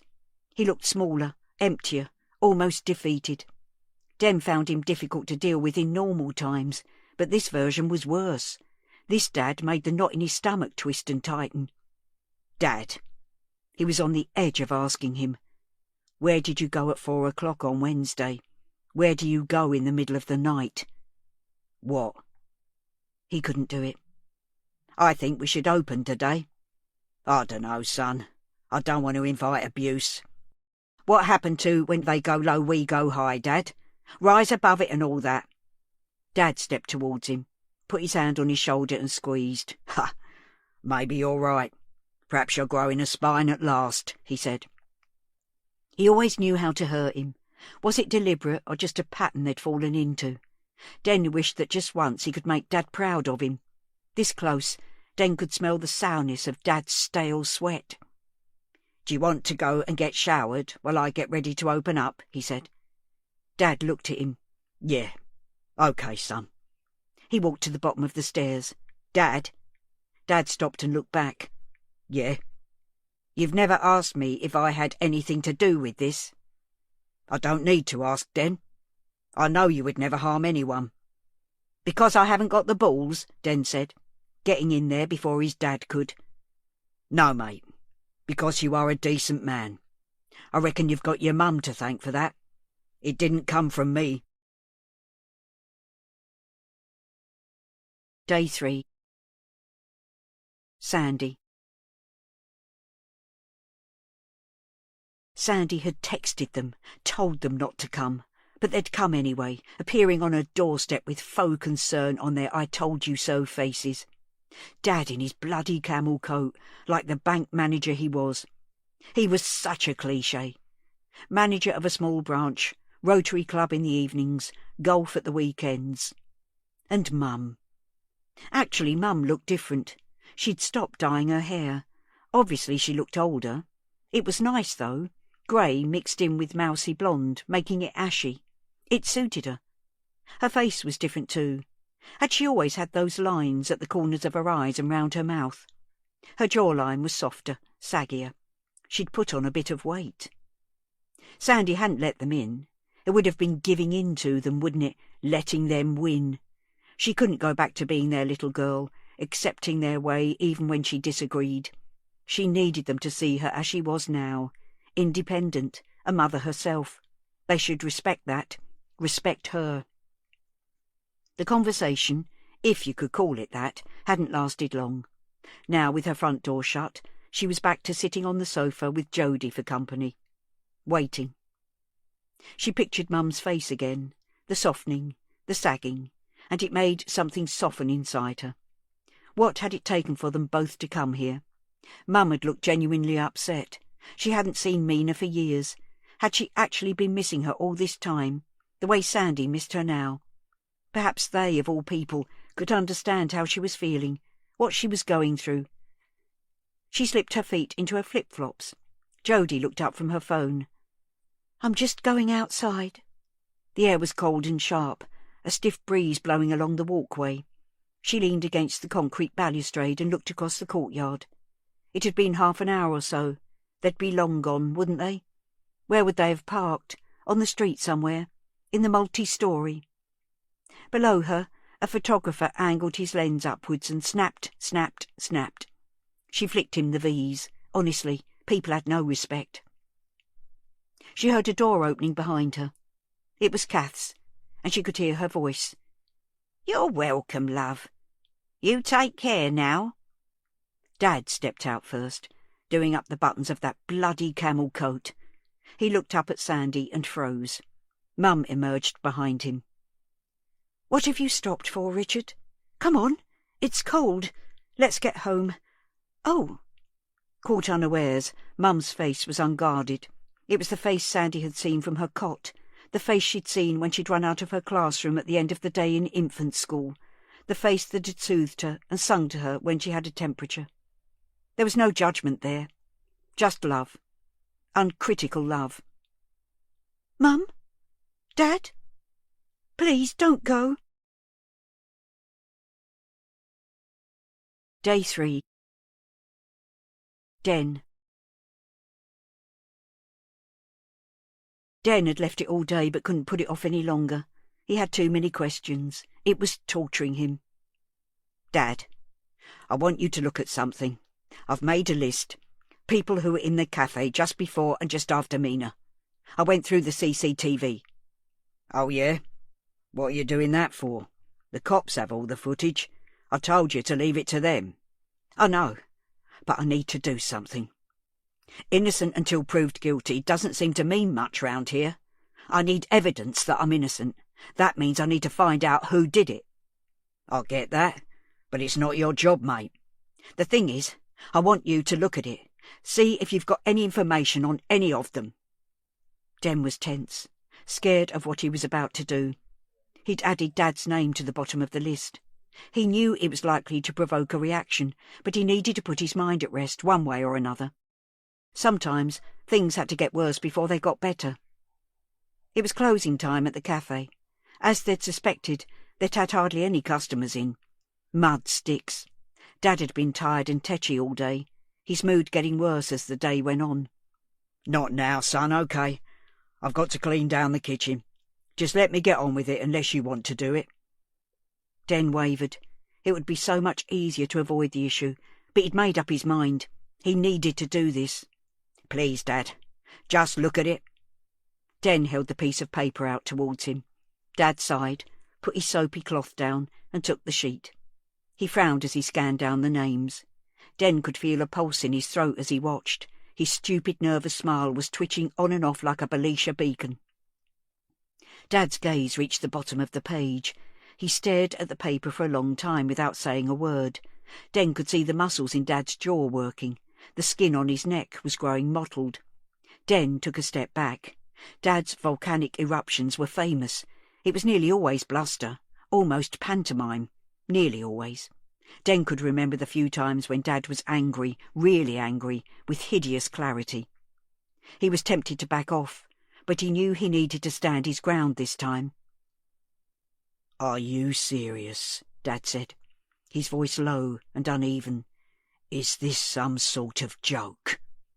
Den swallowed hard. "It's not a joke, Dad. I'm worried. I'm worried how the things you do might look to other people.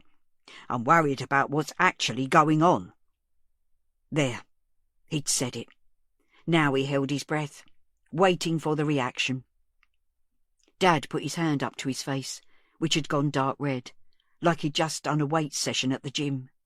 He squeezed the bridge of his nose hard. Then, much to Den's horror, he started to cry. His shoulders shook, and and he kept gasping, like he couldn't get hold of enough oxygen. Tears seeped out of the corners of his eyes. Den couldn't remember ever seeing his dad cry before. It was like standing on the edge of an abyss. This was bad, mortifying. But he felt like it was going to get a whole lot worse. Dad, what is it? Dad's legs had buckled as he gave in to his grief. Now he sat on the tiled floor, leaning against a cupboard door. When he spoke, his voice was an octave higher than usual as he fought the tears. It's all in the lock-up. Den's heart was in his mouth. What is? Dad shook his head. You never know what you're capable of until you're pushed into a corner. Day 3. Sandy. Her parents weren't emotional people. They were doers, always busy mowing the lawn, cleaning out cupboards, watering houseplants, making lists. Growing up, Sandy had sometimes wondered what would happen if they just stopped. Would they collapse, implode, explode, spontaneously combust? That was a thing, wasn't it? People sitting in armchairs just bursting into flame and smouldering like human candles, leaving their charred remains in an otherwise untouched room. Was the answer to this enduring mystery simply that this is what happens when middle-class people stop pottering? Now they were on her sofa, doing nothing, just sitting. Neither of them took their coats off. Why did you... Don't, Mum. Just don't. No. I'm sorry. You must have asked yourself the same thing. Don't apologise, Bex, Dad said. He was the only one who called her that. We've all been wondering. I mean, what were you thinking? Sandy could feel her teenage self, elbowing its way stroppily to the front of her brain. She thought she'd left that person behind, but of course she hadn't. I was thinking that I need to earn money to pay the bills, Dad. I was thinking that Mina was sensible, probably wouldn't even notice I wasn't there. Or maybe I wasn't thinking at all. What do you reckon, Dad? He shifted uncomfortably in his seat. You could have come to us. I wasn't that desperate. We would never have wanted Mina to go without Alex. It's Sandy, Dad. My name's Sandy. I didn't want her to go without either. Do you think I wanted this? She gestured at the bleak room, and the tide of defiance started receding alarmingly quickly. This flat, this life, it didn't add up to much, did it? And now she'd lost the only good, pure thing in it. Mum looked like she wanted to cry again. Her hands were clasping the tissue so tightly it was mangled into stringy bits. I was proud of doing things on my own, Sandy said. I've been clean all this time. I thought I was doing all right. Well, not all right, but not terrible. They lapsed into silence again. We are very proud of you for staying clean. Aren't we, Richard? Mum's words were so quiet Sandy wasn't sure if she'd heard them. I know it can't have been easy. It wasn't, isn't. And I'm not using again, I promise you. I'm skint because it's too hard to live on your own in this city and earn a living and look after a kid and pay the rent and... You don't understand. Dad brushed some imaginary dust off the side of his coat. Actually, you'd be surprised, he said. I see people struggling every day. Mortgages, bills, debts. It's brutal out there. Sandy frowned. She'd never heard him talk like that before. It is brutal. People are pushed into corners. The banks play their part in this. I understand more than you know. Mum looked sideways at Dad, like she was seeing a new side of him. Sandy guessed it wasn't what they talked about as they ate dinner off a tray in front of Top Gear or Antiques Roadshow. Alex, Sandy, Mum said, we all do things we regret. You can go over and over it and it doesn't help. Mum, no. Listen. Whatever you've done, we, Dad and I, will always love you. We always have. We'll stand by you.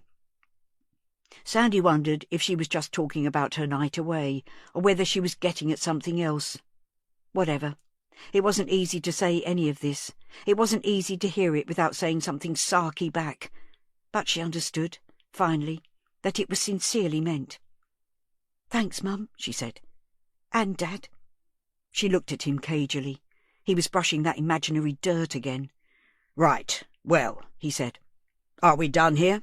I mean, do you want us to stay?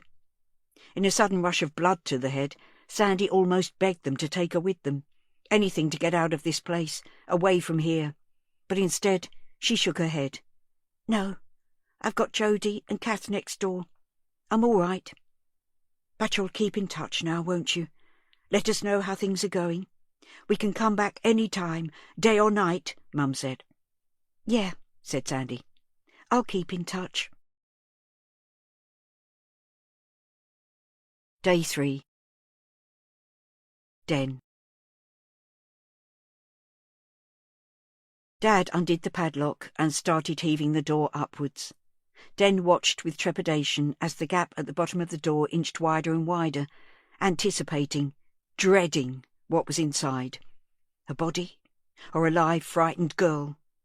Oh, Dad, what have you done? He peered into the dark space. To start with, he couldn't see anything out of the ordinary.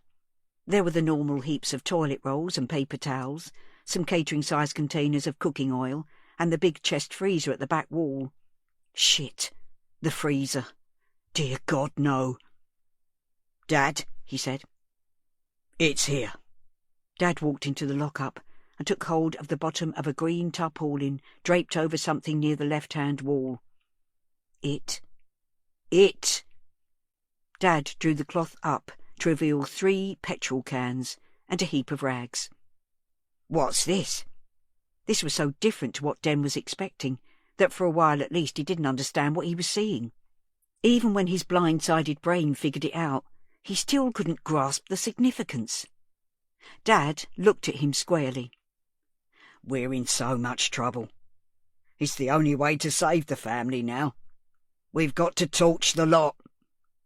Den felt like he was having an out-of-body experience, or a bad dream or something. This couldn't possibly be real. Torch it? The cafe? As in, set fire to it? Dad nodded. It's the only thing that makes sense. Can you hear yourself? It makes no sense. When were you going to do this? What about Mum? What about the Sings next door? Dad let the tarpaulin fall back down.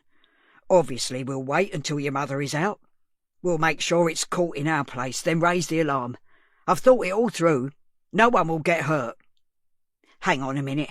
There's no we here, and you're not going ahead with this. It's completely fucking nuts. We don't have a choice. The business is finished. It was dead anyway. You being nicked by the police was the nail in the coffin. Here we go, thought Den. I was the nail. I wasn't nicked, Dad. I was questioned and then let go. I haven't done anything wrong. I'm so sorry the cafe's being targeted, but it'll blow over. When Mina is found, it will all be over. People will come back and we'll be fine. You don't understand. Dad sank down onto a bale of kitchen rolls, leaning his head in his hands. He was right. Den didn't understand. Trade was down, but the cafe was still popular enough. Takings were reasonably steady, certainly enough to meet their overheads and pay the wages. He felt a cold surge of dread. This wasn't about the business, was it? There was something else. So tell me. He sat down next to him and listened, as Dad told him of the loans he'd taken out and failed to pay back, the corners he'd cut, the tax he hadn't paid. But the cafe's doing all right, isn't it? I mean, people are still coming in. We don't exactly take massive wages out, do we? We're not flashy. Why do we need loans? Where's all the money gone? There was a pause. I play cards sometimes. It sounded so innocuous. Nothing wrong with getting together with a few mates for a games night. Den almost felt relieved that was all it was. Is that where you go? Sometimes. You play for money and lose? I owe people. OK. But it can't be too bad, surely. Like, how much? Hundreds? Even as he said it, Den knew it wasn't enough. Not to bring Dad this low, to rack up so many unpaid bills, to even contemplate destroying his business and home. Thousands? Dad grunted. Dad? Thousands? 30,000. Den let his words sink in. It was difficult not to just stand up and walk away. It was difficult not to take Dad by the shoulders and shake him until his teeth rattled. Instead, He took some deep breaths and tried to think. Does Mum know? She does the books. She knows the business is in trouble. She doesn't know why. We've got to go home and we've got to tell her. We can sort it out. It's just money, innit? Easy for you to say. It's never just money. It's threats and violence. It's security. It's lies. It's indigestion so bad I keep thinking I'm having a heart attack. It's insomnia. It's our whole world. But we can sort it. We'll start by getting Mum on side. I can't tell her, Den. She'll kick me out. It happened before, years ago. I got in a muddle. We did sort it out that time, but she warned me, never again. I've thought about this, believe me. You'll have to trust me on this. I've got insurance. If the cafe goes up, I can pay off me debts, start again. If you take your Mum out for a while, evening would be best. I'll just do it. Or I could take her and you... Stop it. We're not doing it. We'll think of something else, but not that. For fuck's sake, Dad! Den stood up and started pacing around between the piles of supplies. He didn't know what to do with himself. He started punching a tower of toilet rolls, his fists slamming into their plastic wrapping. Hey! Hey! Dad was on his feet too now. He put his hand on Den's arm. It's all right, Den. It's all right. I messed up. I'll sort it. Den stopped throwing punches and turned to face Dad. By talking to someone? Getting help? Yes, yes. You got to promise me you won't tell your mother. Promise me, Den. I can't lose her. I just can't. Dad's eyes were feverish, overbright in the garage's harsh light. His voice was thick with emotion. He tightened his grip on Den's arm. Promise me, yeah? OK, I promise, said Den. But if you can't talk to her, talk to me. Let me help. Dad moved his hand up from Den's arm to his shoulder. You're a good boy. Let's go home. We've got to get rid of that stuff, though. The petrol cans. Give me the keys to the van. I'll take them to the tip. I'll dump them somewhere. Not now, mate. The tip will be closed. Leave it today. Day 3. Kath. Sandy's mum and dad didn't stay all day, but they had a good hour next door, and I knew they'd parted on better terms. I kept the telly on mute and opened the front door a crack when I heard them making a move. Obviously, I couldn't take all the credit for their little reunion, but if I'd never invited them in, they'd have gone back to Epsom well before Sandy had second thoughts. So I marked it down as another little triumph. There were no updates on Mina. I watched the local news, then logged onto my laptop and checked the local sites. There was quite a flurry about Nelson House being searched flat by flat. Apparently one man had been arrested for growing cannabis, and the RSPCA had been brought in to advise a woman who had been found keeping 18 cats. You never know what goes on behind closed doors, although neither of those things was a real surprise, if I'm honest. I couldn't find much gossip about the lads I'd seen taken in, although that had to be the reason the police were focusing on the flats, hadn't it? Mina had been seen going into the stairwell. Did she make it home? Did Dano get to her before she got to the 3rd floor? If the police had let him go after questioning him, that must mean either he had a convincing story or they didn't have a strong enough case to charge him. Could a tow rag like him kill someone and dispose of the body without leaving any evidence? Just thinking the word body made me feel a bit sick. I mustn't go down that road. Much better to keep hoping. Ma Ray used to say that if you expected the worst, you'd be pleasantly surprised if things actually turned out okay. But I always like to look on the bright side. By the end of the afternoon, I was getting a bit twitchy. Another day without any progress. No arrests. No sightings. I couldn't just sit there. It was too frustrating. Besides, the weekend quizzes aren't my favourites, although I do like Alexander. I like to think we'd be on Xander and Kath terms if we ever met. And Richard. Such nice men. I'm not bothered by the so-called celebrity editions of any of the quizzes, though. I mean, I've never heard of half the people. I'd go and pick up a pint of milk and something nice for tea, see if I could pick up any gossip on the way. I trundled me trolley along the walkway, hoping that perhaps the focus on Nelson House would have prompted the housing people to send someone out to fix the lift. No such luck. The stairs seemed to get steeper every day. The way my knees were going, I'd soon be stuck in the flat, and then what would I do? Seemed a bit of a stretch to imagine Sandy fetching my shopping for me. I could ask the council about Meals on Wheels, but I really don't like eating other people's cooking. It's never as good as mine, and I can't take anything spicy. Going downstairs was almost as bad as going up. The strain on my poor old joints was unbearable. It felt like my knees could give way at any time, just buckle, and then I'd be heading down to the next landing. I was breathless too. Who gets breathless going downstairs? I really am an old crock. I kept a tight grip on the railing, trying not to think too hard about all the other hands that had touched it. The sweat, the grime, the snot, the God knows what else. Except that maybe there was a trace of Mina left here too. Had her little hands gripped this metal rail as she ran up the stairs, trying to get away from that thug? It made me shudder to think of it. However many times I've trudged up and down here, I've never got used to the smell. Even when it's been cleaned with disinfectant, which happens once in a blue moon, there's still a back note of disappointment, fag smoke and urine.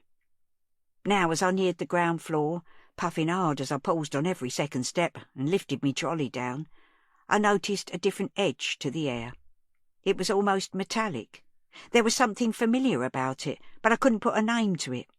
Another sign of ageing. Words just out of reach, difficult to pin things down, label them. There was a skittering noise, the sound of feet on concrete, and looking down I saw a little shadow run out of the open door. We get rats in here sometimes, but this was much bigger. A blessed dog on the loose. There are menace on this estate. I was only a couple of steps from the bottom when I noticed the dark mass on the concrete floor, under the stairwell to me right. A coat, or maybe a heap of bedding left there by last night's occupant. The smell was stronger here, that metallic twang. I heaved myself down the last 2 steps and put my foot in something wet. A pool of dark liquid coming out from under the coat. That was when I remembered what the metallic smell was. Blood. It was blood. "Oh, no," I murmured. "Please, God, no." Day 3. Den. A cluster of cars and vans and 2 ambulances were gathered in the far corner of the courtyard by the entrance to Nelson House. Den could see blue and white tape marking the area off. A crowd was gathering at a distance, people huddling together. Den looked up, and people were dotted along the walkways of Nelson House, looking down, filming on their phones. He and Dad threaded their way through the crowd. The back of the ambulance was open, bright lights inside making it look like a theatre set or TV screen.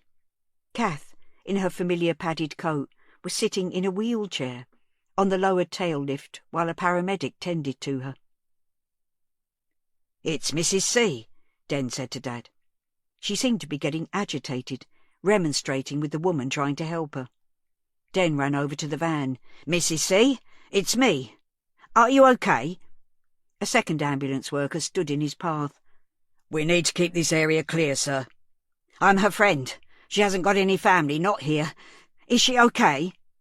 Kath saw him now. "Den," she said.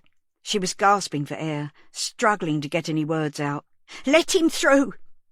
The guy stood aside, and Den went forward. He kneeled down so that he was at Kath's eye level. "Mrs. C, are you okay? What's happened?" "Oh, Den, it's awful." She paused to try to catch her breath. "In there, by the stairs." "What is it?" "So much blood, Den. I found it. I found her." A body. Another team of paramedics emerged from the stairwell, carrying a stretcher. People were craning to see who it was. Suddenly he heard screaming from overhead. He looked up. They were so close to the block that the lip of the balconies obscured the watchers above, apart from those who were leaning over, peering down, filming it on their phones. One of the faces peering down from the top floor was Sandy. "No! Even from a distance, Den could see that her face was contorted with pain. She was leaning over dangerously far. Now hands gripped her shoulders and pulled her back out of sight. The screaming continued, though. He looked at Kath's face, which was hideously pale, almost grey. Her breathing was fast and shallow, her mouth gaping like a fish out of water, little flecks of white spit at either corner. "It's not her," Kath said. "It's not Mina. It was a lad who was attacked. I don't know if he's alive or not." Den looked across as the stretcher was loaded into the second ambulance. The person being carried had a blanket over them, but the face wasn't covered up. He had an oxygen mask on and was clearly still breathing. "He's alive, Mrs. C." "Thank God for that. I'd never forgive myself if my interfering had meant that—" "Mrs. C, please calm down." "It's my fault, though, Den. This is all my fault." Day 3. Den. Den and Dad stayed nearby, as Kath was tended to by the paramedic. The police were waiting to talk to her, but before she'd let them in, she beckoned to Den. Den, she was agitated. "My trolley's over there." She pointed to the wall near the entrance to Nelson House. "Bring it here before someone nicks it." Den did as he was told. A constable questioned him as he reached for the handle, but let him take it when he explained. As he trundled it back towards the ambulance, he passed a group of men talking. Marlon, in his high-vis jacket, was among them, standing with his back to Den. What was he doing here on a Sunday? Surely he hadn't been working on site. He had a big dog on a leather leash with him, a Rottweiler or a Doberman. Den could never tell the difference. As he walked near, the dog lunged towards him, jerking Marlon's arm and making him spin round. "Hey! Tyler! No!" "Oh." Their eyes met. There was no mistaking the animosity there. The dog was straining to reach Den, and Marlon fought to get it under control. Den moved on quickly. As he walked away, the hair on the back of his neck was standing up, and he half expected the dog to be let free to jump at his back or sink its teeth into his arm. Back at the ambulance, he overheard the paramedic talking to Kath. "Your heart's running a little bit fast, Kath. We're going to take you in, just for observation. You've had a nasty shock." Den was surprised at the vehemence of Kath's response. "I'm not going to no hospital. Once you go in there, you don't come out again. No way." "Kath, you've had a nasty shock. This is just a precaution." "I know my heart jumps about a bit. It's done it for years. I've got pills for it. I'm not going to feel better in that place. I need my own place, that's all. I'm going home." The paramedics exchanged glances. "We're not going to force you, but I understand you live alone." She flapped her hand towards Den. "That's all right. My friend here will take me up and make sure I'm okay. You will, won't you?" Den stepped forwards. "Of course. I'll look after Mrs. C." "I'll go back home," said Dad. "Let Mum know what's happening. We'll bring some soup over or whatever. Let me know how you're getting on, yeah?" "OK, Dad." "The police want to talk to me, Den. Can you wait, love?" Kath said. She looked so vulnerable in the wheelchair. Her hair, ruffled by the wind, was sparse and wispy. He could see her mottled scalp underneath. "Course I can, Mrs. C. I'll just be here, guarding your trolley."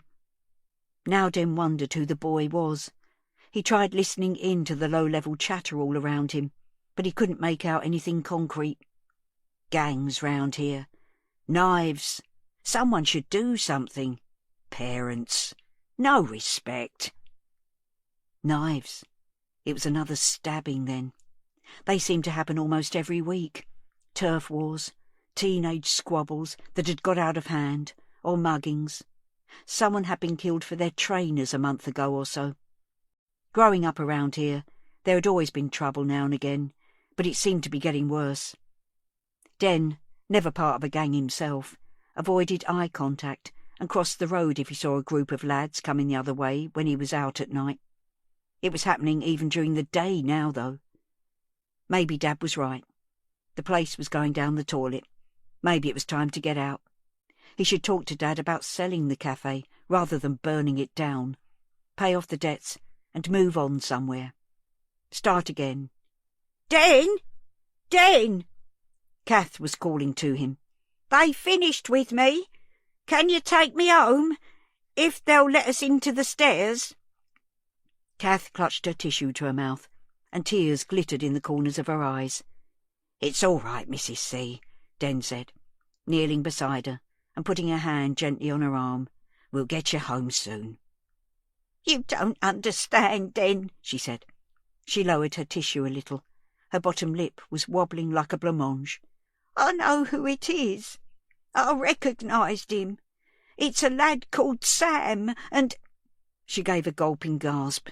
"He'd be perfectly okay now if I hadn't opened my big mouth." Day 3. Sandy. Jodie got a call even before the ambulances and cop cars started arriving. Her face was so serious as she listened that Sandy knew that it wasn't good news from the very start. Jodie clicked the call end button and clipped her phone to her belt. "Sandy, it's going to get noisy in a minute. They found someone in the stairwell." Sandy didn't wait to hear the rest. Sirens and lights were filling the courtyard as she yanked open the front door. Emergency vehicles were converging on the entrance to the block.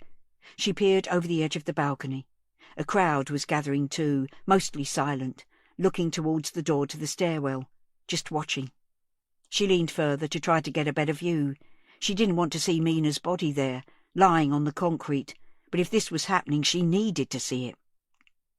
Her screams were heard above the sirens, making people look up, a blur of faces. Jodie came up behind her and grabbed her shoulders. "It's not her, Sandy. Come away. Come inside." Sandy tried to shrug Jodie's hands away, but that cow wasn't letting go. She manhandled her away from the edge. "We're going inside. I need to talk to you." "No, let me see her. I'm her mum." "It's not her. It's a teenage boy. Looks like a stabbing." It took her a while to be calm enough for Jodie's words to sink in. "I need to be sure. I need to see it with my own eyes." "Trust me, you don't. I dealt with too many cases like this. It's ugly. He's still alive, just. My colleagues are dealing with it. It's not Mina." She let Sandy inside.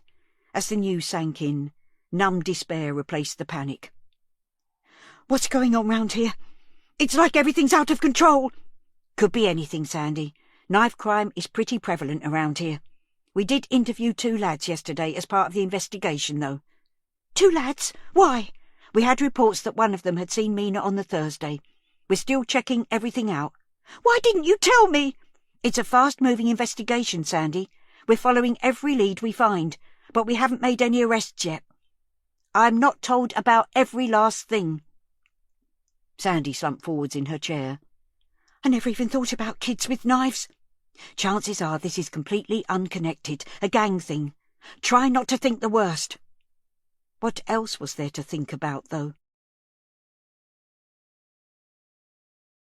Day 3. Den.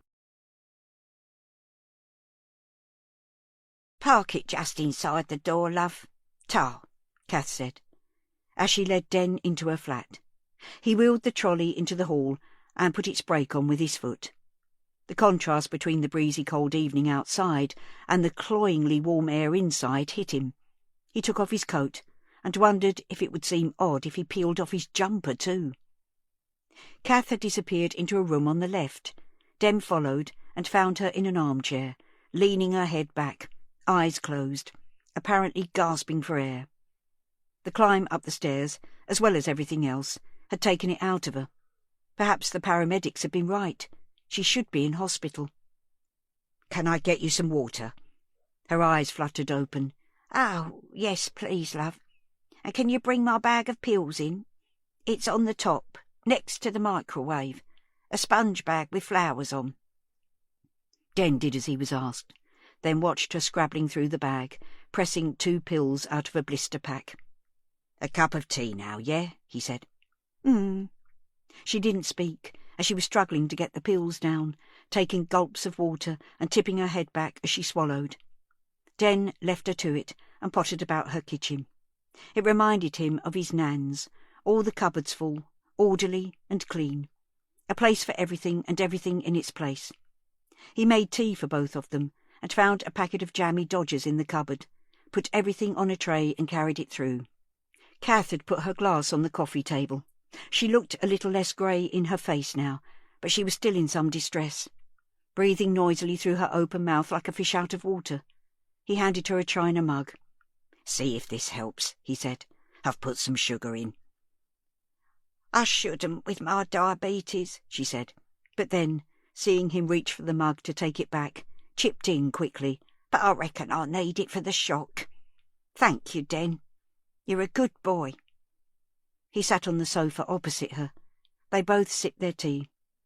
Den looked round the room, which was cluttered, almost floor to ceiling, with ornaments and keepsakes.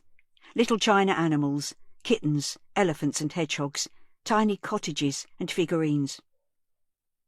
Jostled with vases and boxes, dried flower arrangements and bowls of ancient potpourri. There were framed prints on the wall, the type you'd find in any charity shop, and a few framed photographs, family snaps, some in black and white. "Some people would say it's a load of old rubbish." Kath was looking at him, examining her decor. He felt caught out. "Not at all, Mrs. C. I can tell it's all precious to you." She smiled. "It's all I've got now. This is it. My whole life in a few rooms." "Mum said your daughter's in Australia." "That's right, love," she said mildly. "Other side of the world. Almost like she's out of the picture. Awfully sad to start with, but you get used to it." "That must be hard." You have to let them go, don't you, if they want to fly away. I bet your mum's glad to have you still at home. Don't you fancy spreading your wings a bit? Oh, you did though, didn't you?" From anyone else, that would have sounded pointed, a sly little dig. But Kath was so guileless, the sort of woman with no filter. She just said what was in her head. He wondered if that was an age thing, or if she'd always been like that. He realised she was staring at him then, and he felt himself growing hot with embarrassment, reminded again that everyone knew all about him. His story, what he'd done, was public property. "I'm sorry, love. I didn't mean to upset you," said Kath. "What I say is, there's two sides to every story. The papers aren't interested in balance, are they?" She went quiet again, but the invitation was clear. He could speak to her, tell her all about it, and after a few moments' hesitation, he did. He found himself spilling out the whole sorry tale, from arriving in Hull to being sent home in disgrace. "I think I sort of lost my mind, Mrs. C. I thought I was being romantic, but it was something else. I frightened her. I didn't mean to." She put her cup down and heaved herself forwards in the chair, reaching out to him, taking his hand. "Everyone makes mistakes, love. Sometimes, if we're lucky, we get a second chance. We get to make things right. You're so young. Your turn will come. You'll find someone who loves you just the way you are." Her words were so comforting. He was moved that a relative stranger could have such absolute faith in him. Dad always undermined him, whether he intended to or not. Mum was his cheerleader, but she had to be, didn't she? That was her job. Kath was different. In the middle of all this mess, he'd met someone who could really inspire him. It was unexpected and somehow rather wonderful. "Thank you," he said. "I hope so. I know so." "Like you and your husband?" "My Ray? Yes, he was a diamond. One of a kind." She let go of his hand and sat back in her chair. He could see that her chest wasn't working as hard. Her breathing was easier. He wouldn't leave her, though, until he was sure she didn't need him to call a doctor. "Heck of an evening," he said. He was naturally curious about what she'd said earlier about the boy she'd found, but he didn't want to upset her again. "Do you want to talk about it?"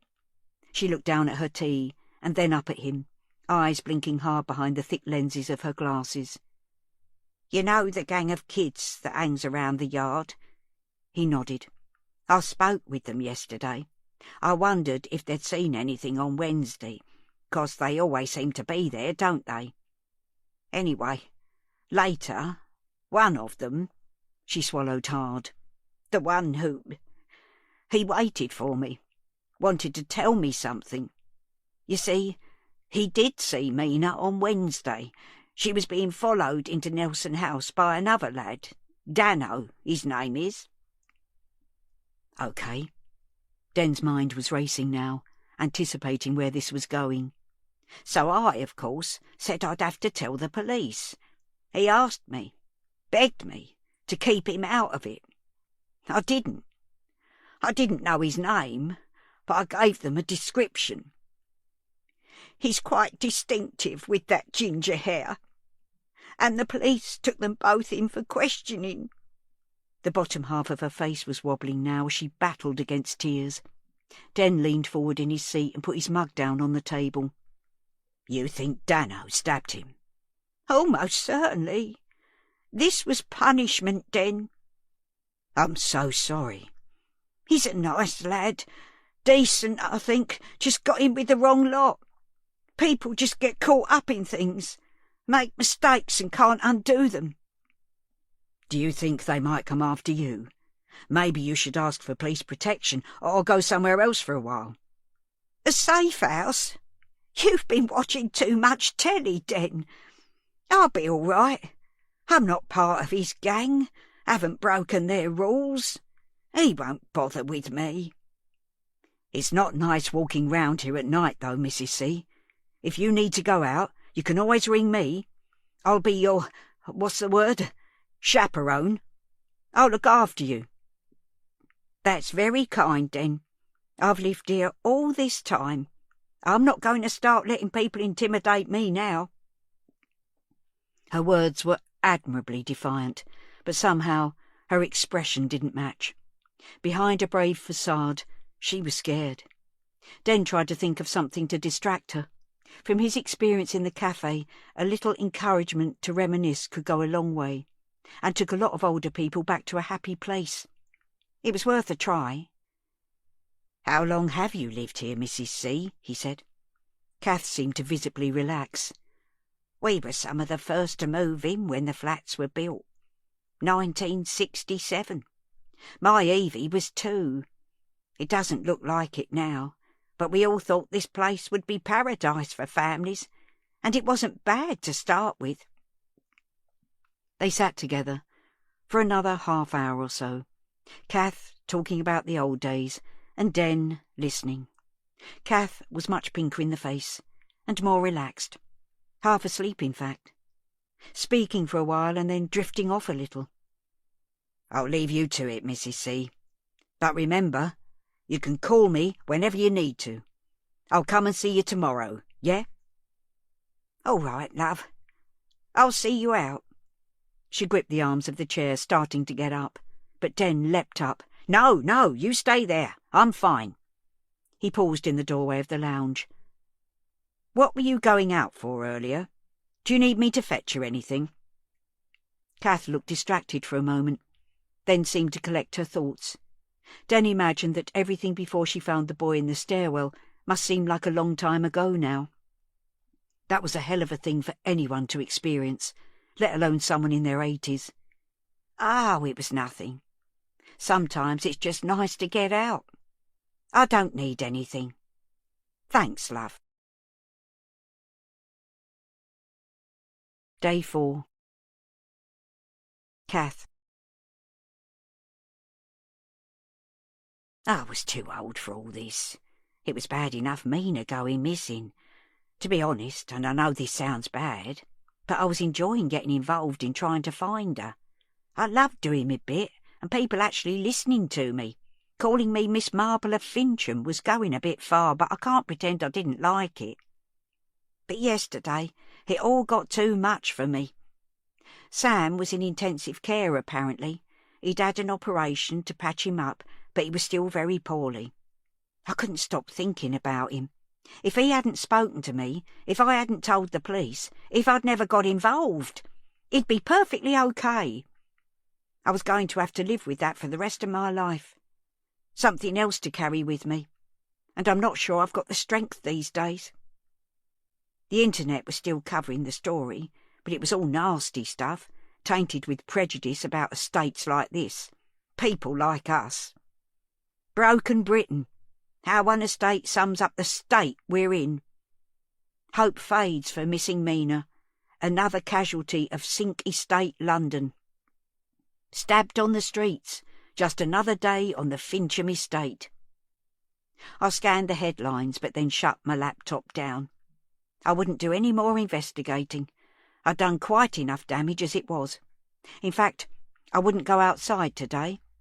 I like to think I wasn't worried walking around the estate on my own, but that was a lie. A white lie, I tell myself, to get me out of my front door. The truth was, I was nervous. Now, with what had happened to Sam, I was scared more than ever. So I would leave the hunt for Mina to the experts and go back to my routine before all this happened. Breakfast in front of the telly, a bit of cleaning, then settling down for this morning and then loose women. They get on me nerves, but I like the company. Then an afternoon watching the quizzes. Somehow, though, it seemed so empty and pointless, no pun intended. I'd never be able to fully settle until Mina was found. It seemed wrong to even try, and I couldn't do it anyway. Thoughts of her, of what had happened on Wednesday, of where she was now, kept going round and round my head. True to his word, Den checked in with me. He'd been through a lot over the past few days too, but he was turning out to be a little diamond. He sent me a text first thing, and then rang later. We chatted about this and that. Have they found Dano yet? Don't think so, Mrs. C. They will, though. You're opening up the cafe today? Yeah. Need to keep Dad on the straight and narrow. What, love? I wasn't sure I'd heard him correctly. Doesn't matter. Private joke. Shall I bring you some lunch up? Fish and chips? Special delivery? My legs were killing me, so this was music to my ears. All right, love. That'd be very nice. I'll give you the money. Shall I bring some for Sandy? That's a nice thought. I don't suppose she's eating much at the moment. I'll tell her it's on the way. I could really have done with a day off from her next door, but that was just me being selfish. She couldn't have a day off from it all, could she? She was still stuck in this nightmare. I needed to show a bit more charity, even if she was hard to like. I gave myself a bit of a talking to, then pottered around and knocked next door at round 11. Jodie opened up. She looked worse than ever. This business was taking its toll on everyone. Oh, Kath, I was going to call round. How are you? Nasty shock yesterday, eh? I'm okay. I keep thinking about him. That poor lad. You know it was Dano that did it, don't you? We don't know anything for sure, Kath. There are no witnesses yet, or at least no one is willing to talk. People won't. Too scared. I am too, to be honest, love. But I'll stand up in court and tell him to his face if it comes to that. Jodie smiled. I know you will, but let's hope it doesn't come to that. We'll be looking at DNA and forensic evidence. If there's enough of that, we'll wrap things up, maybe get a guilty plea. It's on my conscience, though. How me talking to you caused it. You can't think like that. You were doing the right thing. Violence like this is the perpetrator's fault. No one else's. We all have choices. That was one way to think about it. I wasn't sure I completely went along with it, though. Anyway, I just wanted to let Sandy know that the cafe are sending a hot lunch up. Oh, that's nice. I realised my faux pas at once. I should have asked them to send one for you, shouldn't I? I can ring. Jodie laughed. Don't worry about it. I'm off shift in half an hour. Naz will be here soon. Are you having some food too? I nodded. Nice idea to eat together. I'm sure Sandy will appreciate it. That wasn't quite what I'd suggested. But now Jodie had, it would look mean to back out. Yes, that's what I thought, I said. We could both use the company. Day 4. Sandy. Sandy knew she hadn't been an easy teenager. How had it spiralled out of control so quickly, though? They were all about control, Richard and Rebecca. That was their thing, and yet they'd lost it spectacularly with her.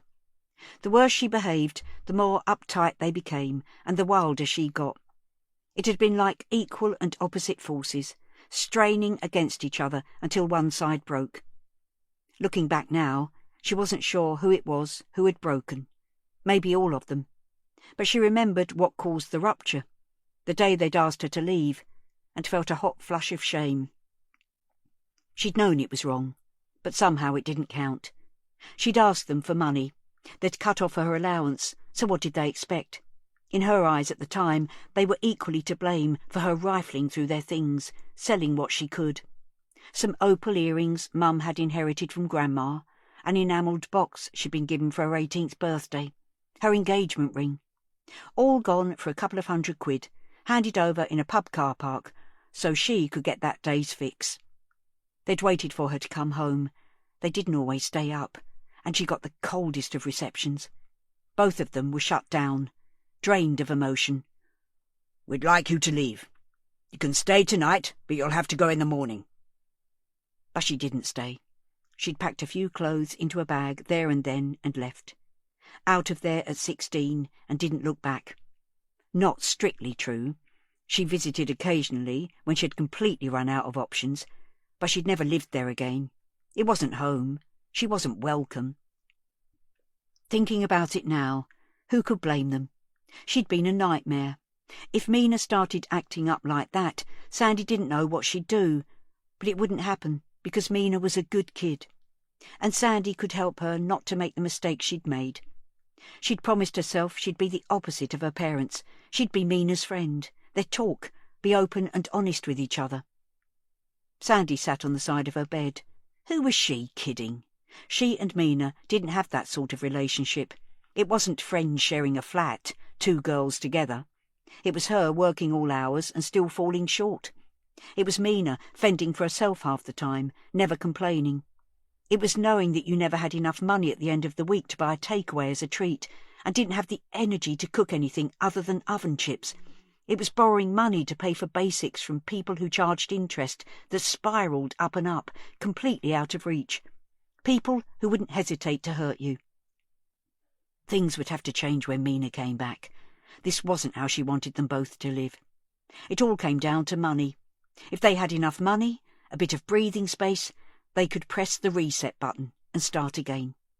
No one had put up a reward. Didn't a kid on a council estate count?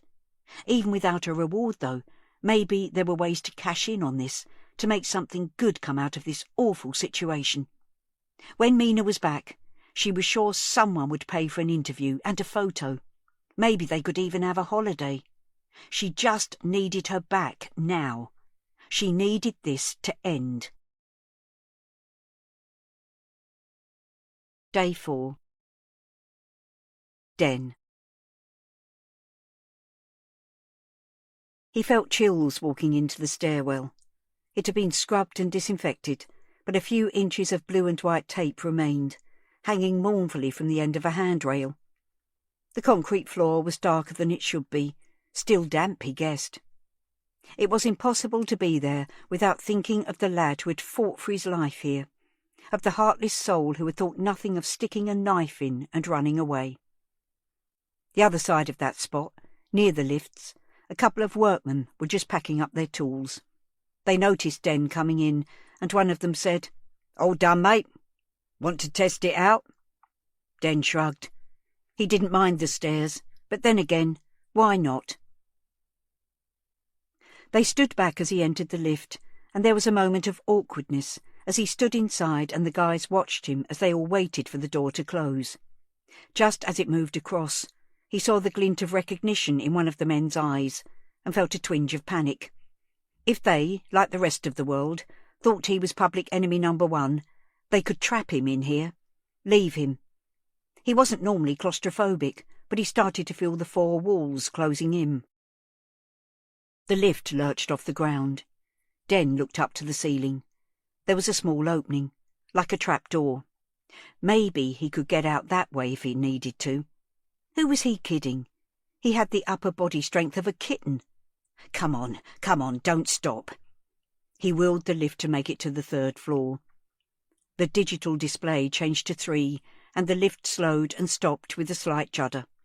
The door opened, and he breathed a sigh of relief. Unsure of his reception at number 7, he rang the doorbell and stood back, like lighting the touch paper on a firework. Day 4. Sandy. I don't want anything from him. It was a struggle to keep things that civil. Really, Kath was too nice, too forgiving. Why the hell was she sucking up to one of the main suspects, who could still be holding Mina somewhere for all they knew? It's fish and chips, love. When's the last time you had a decent meal? Kath blinked at her kindly through her thick lenses, and Sandy could feel herself softening. I dunno. I haven't been hungry. I'm not really hungry now. She wasn't sure that was true, though. The achy, sicky feeling in her stomach could just be because it was empty. You don't need to see him or talk to him. He's just bringing the food and going. OK, whatever. He's not coming in, though. The thought of that creep in here. She shuddered. The doorbell rang a few minutes later. The smell of hot fat wafted through to the lounge when Naz opened the door. It smelled so good that saliva rushed into Sandy's mouth, confirming that she was actually famished. She jumped to her feet and went into the hallway, where she caught sight of Den outside on the walkway. He was handing over a white plastic bag, bulging with paper parcels. He looked at her briefly, then quickly turned his eyes away, as if trying to deflect any hostility. It was a submissive thing. She realised he was a bit scared of her. Good. He should be. If she was allowed 5 minutes alone with him, she'd get the truth out of him. Honestly, she'd beat the shit out of him if she had to. Fish and chips for 3, he said, and gave a nervous laugh. I've put some extras in, peas, curry sauce, ketchup. Cheers, mate, Naz said, taking the bag gleefully. The smell was almost making Sandy feel faint. Is that Den? Kath called from the lounge. Yes, Mrs. C. Dinner's ready, he shouted back. Come here, love. He glanced at Sandy, seeking her approval. She didn't exactly welcome him in, but she did take the bag from Naz and disappear back into the lounge. Den stepped inside tentatively and hovered in the hall. Shall I fetch some plates from the kitchen? Naz said. No need. We can eat it like this, can't we? Kath said quickly. You could fetch some forks. I put some in, Den said. Wooden ones, and serviettes. Bless you. Do you want to sit down, love? Den looked warily at Sandy, who was busy unwrapping a parcel on her knees. I'd better get back, he said. I've left Mum serving in the cafe, and she doesn't really like it. Kath rooted in her bag and brought out her purse. She unclipped it and started bringing out notes. No, no, no. Den held his hands up. This is on us, honestly. Thank you, love, said Kath, who was putting her purse away. Sandy had a flashback to the last time she was in the cafe with Mina. Did she buy her a burger to go with her chips? She couldn't remember. Mina liked it anyway, a little treat. She rested her chip fork on the side of the polystyrene tray, suddenly disgusted with herself for digging into the food like this when Mina was still missing. It's okay. At least the lift is fixed now. Saved my legs. Is it? Well, that's something. Den left, and they all tucked in. Despite her self-disgust, Sandy couldn't resist the hot food. That was nice of him, wasn't it? Said Kath, when she'd come to an end with hers. She'd managed all the fish, but had a few chips left over. Yeah. Still doesn't mean he's off the hook, though, does it? Said Sandy, looking over at Naz, who was maintaining a poker face. I mean, I still think it could be him. They say criminals return to the scene of their crime, don't they? I've never seen him in this block before, and now he's bringing fish and chips. You might have a point there, said Kath.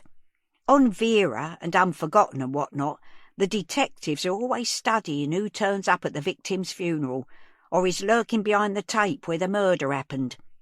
Not that we're talking about murder here," she added quickly, "but you know what I mean. I've got nothing to say against Den, but he's been twice in 12 hours now." "Twice," said Sandy. Kath nodded. He brought me back home last night. I was feeling a bit funny after, you know. I had a very interesting chat with him, actually. He's a very troubled young man." Nazzy's ears had pricked up. "Is there anything you think we should know, Kath?" "Not specifically. We had a bit of a heart-to-heart. I don't think he's got anyone to really talk to. Bottles things up, if you know what I mean." "I do know what you mean, Kath. I do." Naz put his polystyrene tray down, moved into the hallway and took out his radio. Sandy caught Kath eyeing the remains of her chips, even though she hadn't finished her own. "Do you want these?" she said. Kath reached out for them. "If you don't mind, love, I'll take them home. Warm them up later. Shame to waste them." Day 4. Den. He took the stairs on the way down. He'd been shocked at the state of Sandy's flat. Now he felt a sharp pang of regret. He'd known, deep down, that Mina was neglected. She'd stolen sweets, for goodness sake, not because she was a bad kid, but because she was hungry, because she had so little joy in her life. Why hadn't he said anything? Why hadn't he rung someone? Because he saw it all the time. There were so many kids like Mina. Was that an excuse? The smell of disinfectant caught the back of his throat. He walked swiftly out of the stairwell and emerged into the daylight. It was a dull sort of day, the muted light seeming to emphasise the flat tones of the blocks, the paving, the tarmac. Den caught a flash of colour, day-glow yellow, the opposite side of the yard. It was Marlon, in his high-vis jacket, carrying a plastic co-op bag bulging with shopping, and walking purposefully away from the estate. No dog with him this time. It was Sunday, wasn't it? Den glanced towards the corner, around which was the cafe. He hesitated, and then set off at an angle across the yard away from home. Even if he lived round here, who wears their work clothes 7 days a week? He followed Marlon out of the yard and through the streets of terraced houses. Nearer the estate the housing was more modern, little rows of 2 up, 2 downs, with handkerchief-square gardens in front. Beyond them the terraces were older, red brick stained darker by years of pollution. Den kept Marlon in sight, but maintained his distance. It already felt like he wouldn't need much of an excuse to give Den a good beating. Den knew these streets. They weren't far from the cafe's lock-up garage with its do-it-yourself arsonist's kit. Jesus, he had to get rid of that stuff. Marlon was heading to the end of the road, where a hoarding surrounded a patch of land. An old cinema had been demolished, and housing was coming in its place. He'd stopped now. Den waited behind a bus shelter and watched. Marlon put the bag on the ground, undid a padlock on a door in the hoarding, and with a quick look over his shoulder, opened the door, picked up the bag, and stepped inside. Day 4. Den. "Not on a Sunday, mate," a man walking past called out to him. Den was snapped out of the trance he'd been in, staring at the opening in the hoarding, wondering whether he should follow Marlon inside. What if Mina was there, still alive, being kept in a shed or a porter-cabin or something? "Sorry?" "No buses here on a Sunday, if that's what you're waiting for." "Oh!" In that moment, Den knew he'd been recognised. "You're that nonce, the one they arrested." He walked towards Den. "I wasn't actually arrested. I was questioned." Den winced as he heard the word actually come out of his mouth. Why'd he said that? It had been as involuntary as his smile, which was back, twitching on and off. "Oh, pardon me." The guy's faux politeness was as menacing as his direct aggression. "My mistake." Den tried smiling at him for real. "That's okay. No problem. What are you doing here, then?" The guy was advancing, and Den started backing away. "I was following someone," Yeah, that would help. Just going for a walk. Looking for your next victim? People like you make me sick. Where is she? Where's that little girl? What have you done with her? He was close now. He wasn't a big guy, but he was hard, you could tell, and looking down, Den could see that his right hand was balled into a fist. Honestly, I haven't done anything. I don't know where she is. Den had backed into a wall now, his heels scraping against the brick. There was nowhere to go. The guy was so close, Den could smell his breath. Fag smoke and booze, fresh out the pub for his Sunday pint. He held his hands up in surrender. Please, mate, just let me go. I haven't done anything. The guy looked at him for what seemed like a long time, disgust etched into his face. If it is you, you better hope you do get arrested. People round here will fucking end you. He turned to go. Just as Den was starting to relax, the guy twisted his head round and spat at Den. The glob of phlegm hit his cheek. He wiped his sleeve across his face, fighting the urge to gag, then stood there, taking in what had happened as the man carried on walking away. Den's legs felt wobbly, like he'd just run a marathon. His breath was coming in fits and starts. He leaned forward and put his hands on his thighs, trying to calm down. At the end of the street, the door in the hoarding was open.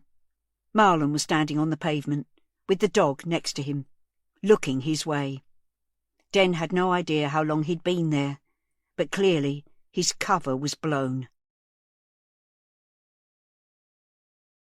Day 4. Den. He just wanted to get home, hide away. Marlon and the dog were running now, running towards him. Shit! Even with a head start of 20 metres or so, Den had no chance of outpacing him. He'd look stupid even trying. So he took a few deep breaths and stood his ground. "Hey," he said unconvincingly, when Marlon was close. "All right?" Marlon's face was a picture of contempt. "Are you following me? Are you snooping?" Den swallowed hard. There was only one way to go now. He'd have to brazen it out. "Yes," he said. "You what?" "Yes. I was following you. I wondered what you were doing in your work clothes on a Sunday." "What the hell's it got to do with you?" He stepped closer to Den, invading his space. "Everyone thinks I had something to do with Mina disappearing, because I was the last one to see her. But you came into the cafe just after she left. So I reckon maybe you saw her too." Doubt flickered in Marlon's eyes. "No, mate. I never saw her. Don't think I was even in the cafe on Wednesday." An alarm bell rang in Den's head, triggering a pulse of excitement. Marlon was lying, and Den could prove it. "You were there. It's all on CCTV. Did you see her outside? Was she leaving when you were going out?" "I never saw her at all that day." Marlon put his hand up to his face and rubbed the back of his neck, and Den realised he was nervous. "You knew who she was, though." "What? I've seen you in the cafe talking to her. Yeah, like I said, she's in my daughter's class at school." "Are they friends? Has Mina been round to yours?" "Just fuck off, man. I don't answer to you." He was sweating now, though, little beads of moisture glistening on his top lip. "I don't know if they're friends.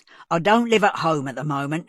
Oh, just fuck off. It's nothing to do with you. I haven't seen her. She's not on my site, so you can stop following me like a little creep."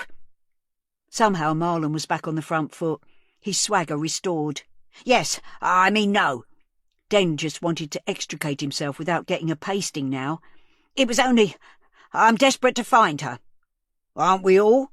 Now fuck off before I set the dog on you." Den forced himself to look into Marlon's eyes. They held each other's gaze for a moment, then Den turned and started walking away, praying that Marlon would just let him go. He made himself maintain a normal pace, even though his instinct was to break into a run and keep going until he got home. At the end of the street, he glanced over his shoulder.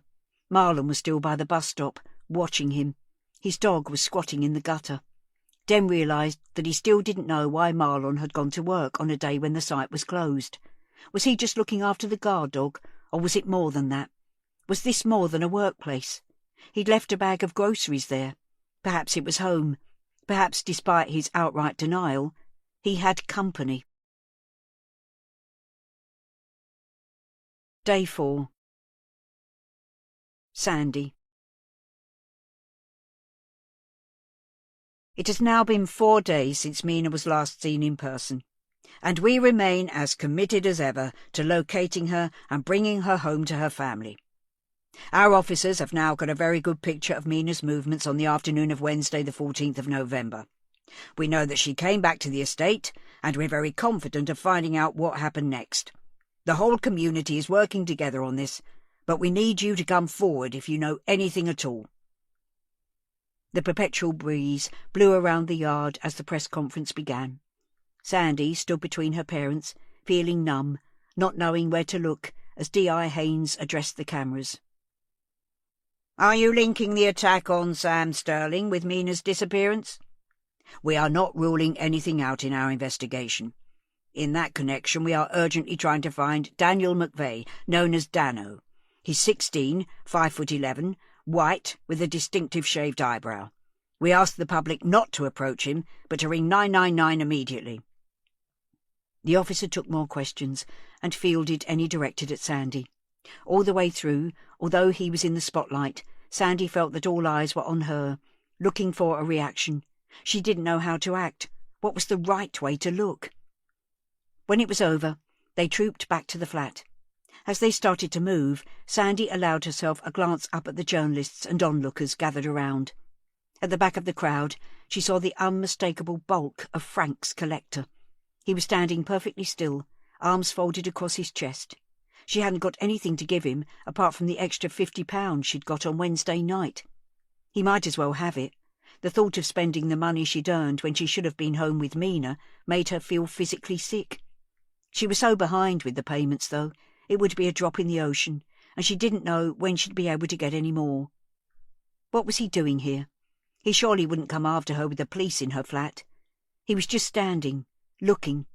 Was it some kind of message? As they entered Nelson House, Dad shepherded them towards the lift quickly, past the dark patch on the concrete floor. Mum seemed to be holding her breath while they waited for the doors to open. This was a long way from Epsom. Manicured lawns, shiny saloon cars, no dog mess in the street or overflowing bins. Welcome to my world, Sandy thought. Jodie had told her that the lad who had been stabbed claimed to have seen Mina running in here on Wednesday. She took a deep breath, hoping to catch a fragment, a particle, the slightest note hanging in the air left behind by her daughter, but all she got was the sharp, chemical pine-scented twang of the stuff they used to wipe away the blood. In the lift, Mum cleared her throat and said, "Dad and I have been talking. We wondered if you'd like to come home for a few days." Home. What a loaded word. Sandy could feel her hackles rising. "Leave here? When Mina's still missing?" "The police would keep in touch. We could bring you back whenever you needed." They didn't think Mina was coming back, did they? They thought she was dead. "I have to be here. I wasn't here on Wednesday. I have to be here now." "It's this place, though," Mum sniffed disapprovingly. "We don't like to think of you waiting here on your own." Sandy gave an ironic little laugh. "I'm never on my own. I've got my minders, liaison officers. That's not the same as family." Family, another loaded word. She left it suspended between them as the lift reached the 3rd floor and the doors opened. Naz had gone up the stairs and arrived at the walkway at the same time as them. "After you," he said, holding one arm out. They filed along towards number 7. Outside, Sandy hesitated. "I'll just check on Kath. It's not like her to miss out on the fun. She didn't look well earlier." Mum nodded, and Sandy could tell she was pleased to see signs of neighbourliness in her. She rang Kath's bell, but there was no response. She knocked on the door, then bent down to the letterbox. "Kath, you all right?" After a little while she heard Kath's voice. "Sandy, is there any news?" "No, just back from the press thing." "You okay?" She expected her to open the door, but she didn't. "I'm fine, just tired. I'm going to have a little nod in me chair. I'll see you later." Sandy straightened up, then found her keys and opened her own front door. Do you think she's all right? Mum said, when they were inside and having a cup of tea in the lounge. I dunno. Must have got a nasty shock yesterday. She was the one who found, the boy downstairs. Oh, how awful. She was very kind to us yesterday. She's a lovely woman. Shame she's on her own. She's got family, Mum. They're in Australia. Oh, yes, she said. No photos, though, of her grandchildren. Only a really old photo of her husband and daughter at the seaside. God, Mum, you don't miss much, do you? We're not all like you, photos in silver frames. I haven't got any. She scanned round the room and realised how sad it looked, how much nicer it would have been with some pictures up. Another thing to fix if Mina came home. If. When. Oh, God. 4 days without a trace of her. Day 4. Den. Sundays are always quiet, Dad. Not this bloody quiet. Den could tell his mood was darkening as the afternoon drew to a close. A plastic bag blew against the front window. The whole estate is in shock, he said gently. No one's going out, having dinner or a cheeky cake. It'll get better. Den wasn't sure if he was even listening. They both looked up as the bell pinged, and the street cleaner came in and walked wearily up towards them. That's it. I'm done for the day. Bloody hate working on Sundays. What can I get you? Said Den. Tea and a bacon sarnie, please. Plenty of brown sauce. Dad retreated to the kitchen, and Den could hear the sizzle as the bacon hit the hot plate. The man plonked himself down at the nearest table, obviously open to a chat. You don't work 7 days, do you? Den said, handing him his tea. Nah, 5-day shifts. More to come back to after your day off, though, eh? The guy took a slurp of tea and added another spoonful of sugar, stirring it so vigorously that it slopped over the edge. Nah, mate. The days I'm not here, Harry does it. About my age, hair in a poncy ponytail. Fancies himself. Oh, yeah, I've seen him. You're after a job with the council, are you? Den snorted. Might be better for everyone. I'm not sure I'm good for this place. Think I put customers off their food. Don't worry about it. People have short memories. They'll be back. Dad came through from the kitchen, carrying a plate with the doorstop sandwich, bacon wobbling out of it on every side. He walked round and put it on the table. Blimey, that's a good 'un. You deserve it, mate. Cleaning up everyone's shit. Anyway, I'm going to close up now. You're our last customer, so you get to use up the bacon. Don't want it going to waste. The guy took a big bite, lurching forward over his plate to try to catch the drips of brown sauce.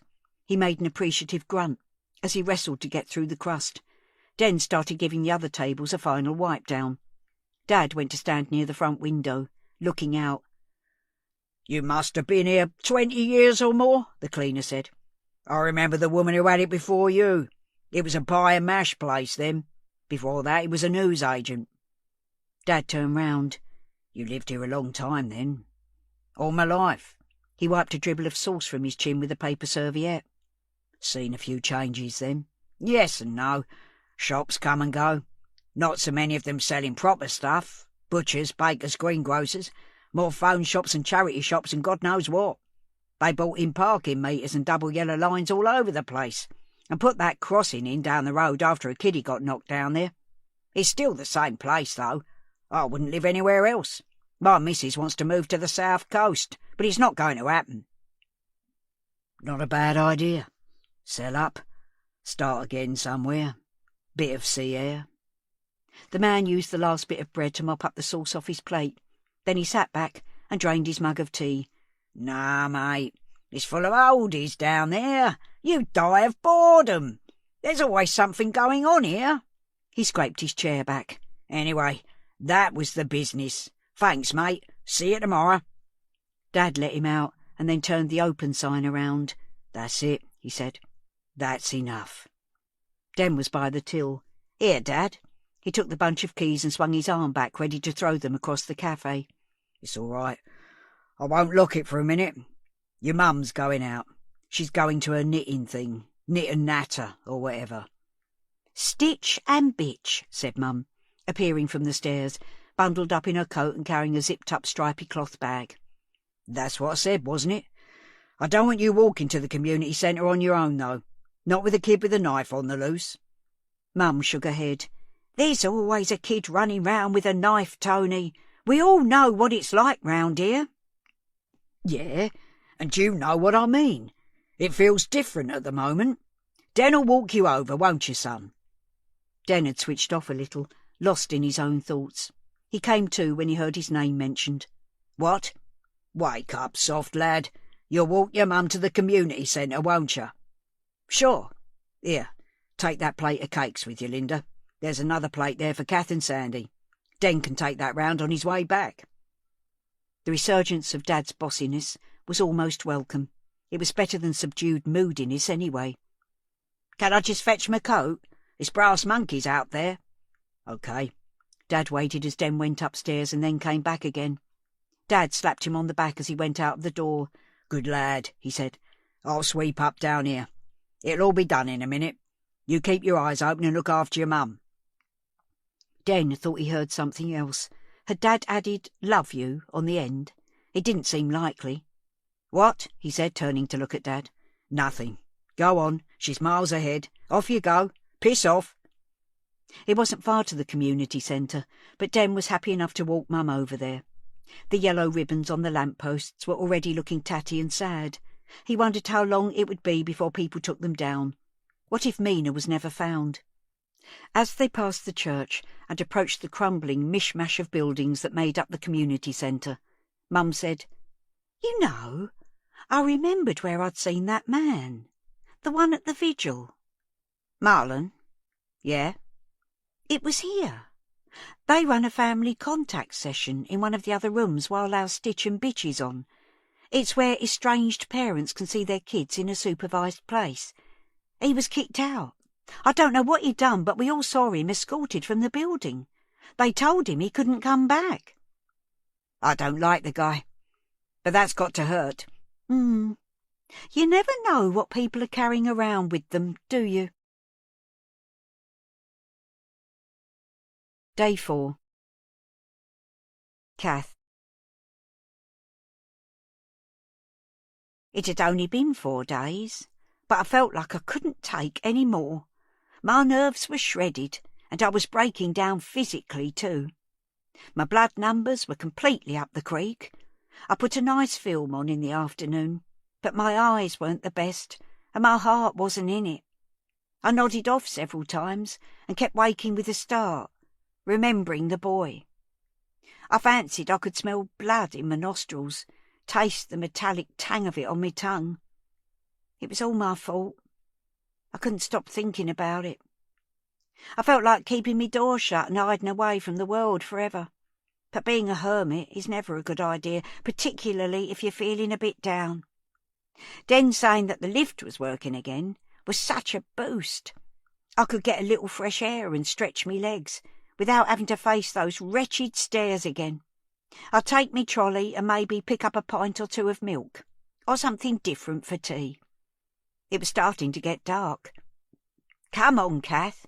Stir your stumps." I got myself up and squeezed me poor swollen feet into me shoes, put me coat on and checked round the flat. Nice and tidy, just how I liked it. I looked at the urn on the mantelpiece. "Bye, love," I said. Old habits die hard. I heaved the trolley out behind me and then shut the door. My knees hurt even walking along the flat walkway. It's no fun getting old. I wouldn't let it put me off, though. I called the lift and felt a surge of relief to see the numbers changing. 0, 1, 2, 3. That was better. I manoeuvred the trolley inside and pressed 0 for the ground floor. Just as the door was closing, a hand grabbed the edge of it and braced, causing it to open again. There was Dano, grinning at me. "Nearly missed it," he said, stepping smartly in.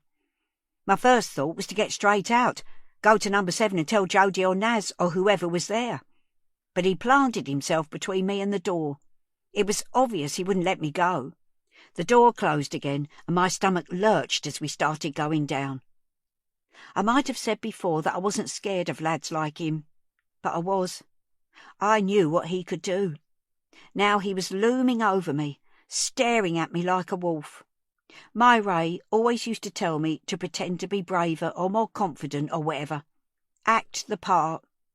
Fake it till you make it, Kath. He knew all about that. Easier said than done, though. But that's what I needed to do now. "There are people looking for you," I said. "I know this estate better than anyone. They won't find me." 3, 2. I'm bigger than everyone. I'm better than everyone. I'd met his sort before. "Where have you sprung from now?" He tapped the side of his nose. "I got friends," he said. "I was waiting for you, watching." My heart started fluttering. I tried to keep calm, but it was difficult to get me breath. I only needed to keep him talking, keep things civil, for another few seconds, and then we'd be at the ground. 1, 0. We bumped down onto the ground floor. Thank God, I thought. It's over.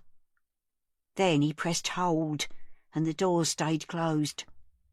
"What are you doing?" "We need to have a little chat." "I don't think we've got anything to talk about." "The thing is, I don't like cops, and I don't like grasses."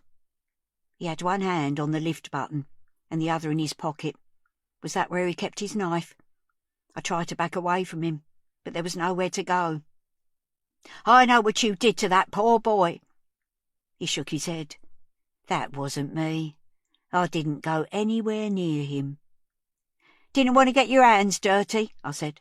"Why would you, when you've got others to do it for you?" The grin was back. "Not as daft as you look, Miss Marple." "All right," I said. "So what if I told the police what Sam told me? It was because of the girl. Everyone's worried about her. It's been days now." "Yeah, and I didn't do a thing to her." "No? No. I swear. I chased her, just for fun like. That's all." I stopped at the bottom of the stairs. I heard her run all the way up. She was crying. There wasn't an ounce of regret in his voice. I tell you, if I'd been the one with the knife in my pocket, I'd have stabbed him there and then. What a nasty piece of work.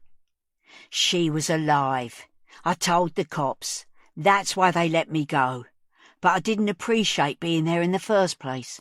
Like I said, I don't like grasses. He brought his face close to mine now. I could smell his breath, stale food and cigarette smoke.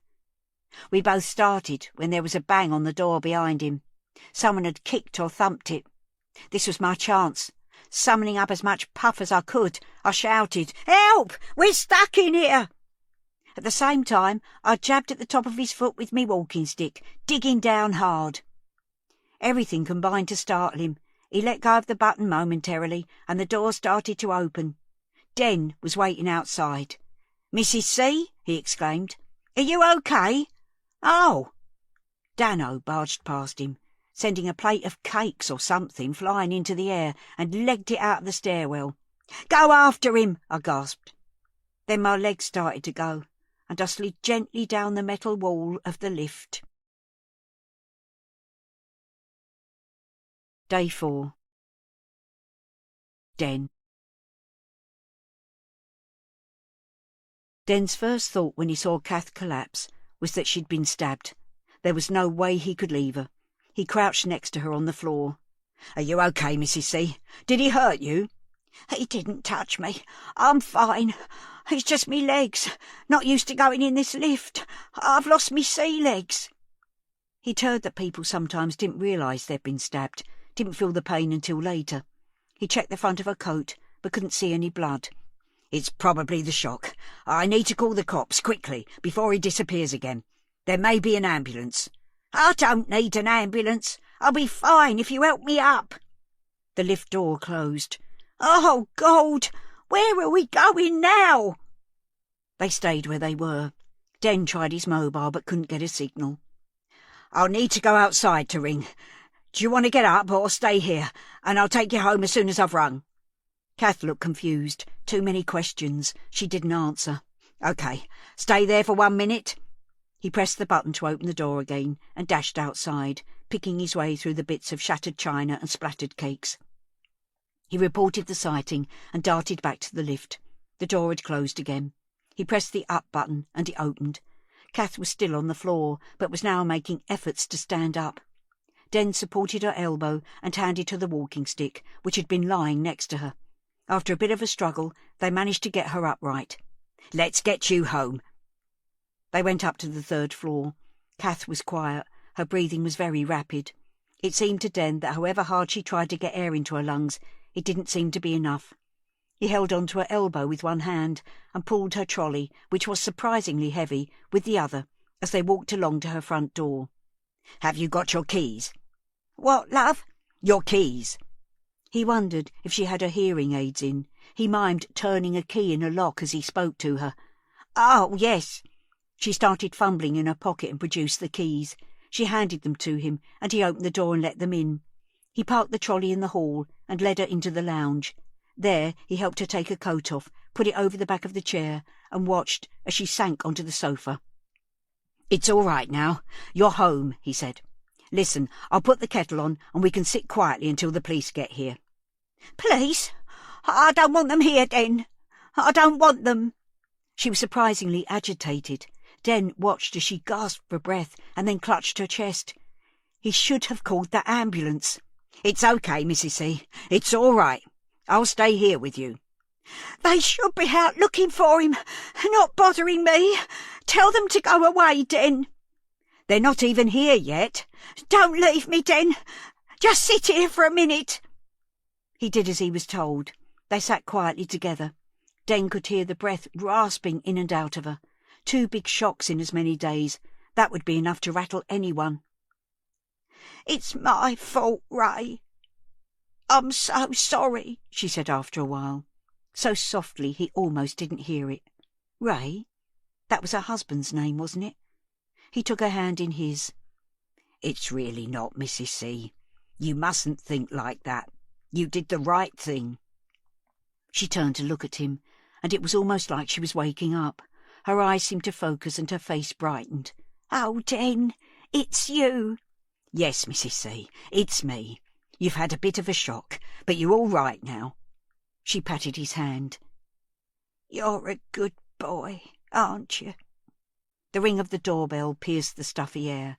Kath looked panicked again. "They've come to get me. Don't let them in."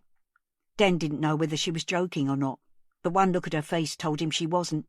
Poor Mrs. C. She was losing her grip on reality. "It's all right. I'll go and talk to them." Den leapt to his feet and went into the hall. It was Naz, the police officer who'd had the chips at lunchtime. Behind him, sirens were wailing, the sound swirling up to the 3rd floor, bouncing off the walls of the blocks around the courtyard. They must have caught up with Dano. Maybe this was all going to be over soon. "Are you here to interview Mrs. C?" Den asked. There was a flicker in Naz's eyes which startled Den. "No, I heard you were here. Den, you need to go home. It's just come through on my radio. The cafe's on fire." Day 4. Sandy. She heard the news on Naz's radio. It had been crackling and buzzing with messages for the past half hour. There'd been a sighting of the lad they were looking for. Dano. It sounded like he'd been here, in Nelson House. "What's going on?" "Sit tight, Sandy. Mrs. Cartwright saw Dano in the lift. We'll get him now." She felt a sharp stab of hope. Would she? Could she see Mina again soon? There were footsteps outside, and Kath's door opened and closed. Then the siren started up. It was eerie. There was something in the air. After waiting for 4 days, stuck here with no news, things were ramping up. Things were happening. She wanted to be out there, doing something. Just sitting here with the walls closing in was unbearable. She got up, and Naz mirrored her. "You really should stay here," he said. "I need a fag, some air." She went out onto the walkway. A couple of men were running across the courtyard. She wondered if they were plainclothes cops. The sirens were coming from outside the estate. Had they got him? She was surprised to find that her hands were shaking as she tried to light her cigarette. It felt like this was it, whatever it was. She didn't know if she could face it alone. She wished she had somebody with her, not a babysitting copper, somebody who cared. Should she text Brett? Ring her parents? They'd all take the best part of an hour to reach here, even if they dropped everything. She was going to have to do this on her own. The air above the rank of shops was cloudy in the darkness. She watched as the yellow streetlights illuminated the bottom of a patch of mist. No, not mist, smoke. She could smell it now, a different note to her cigarette smoke. Something was going up. She stepped into her doorway. "Naz," she said, "look at this." He came out to join her. "He's just come through on the radio. It's the cafe." "Shit!" She was sorely tempted to go and look, but then Naz said, "Den's next door with Kath. I need to tell him." Sandy watched as he knocked on the door of number 8. He was clearly nervous, pulling at the hem of his jacket. The door opened, and Den peered out. As Naz broke the news, Den put his hand up to his face and breathed, "No." He looked over his shoulder, then caught sight of Sandy watching him. "Sandy," he said, "I've got to go, but Mrs. C's not right. She was in the lift with that lad. She's had a fright and is a bit confused. Can you sit with her?" "Yeah, sure. You go. Go on." He sped off along the walkway. Sandy waited for a minute to see him shoot out of the bottom of the stairwell and across the yard. There was more of a glow over the rank of shops now. It wasn't just streetlight. There were flames. It was mesmerising. "Jesus Christ," she muttered, and turned to go in to see Kath. Perhaps she'd like to come out and watch with her, take her mind off whatever she'd been through earlier. They could wait, together. Day 4. Den. "You idiot!" It was all Den could think as he sped across the courtyard.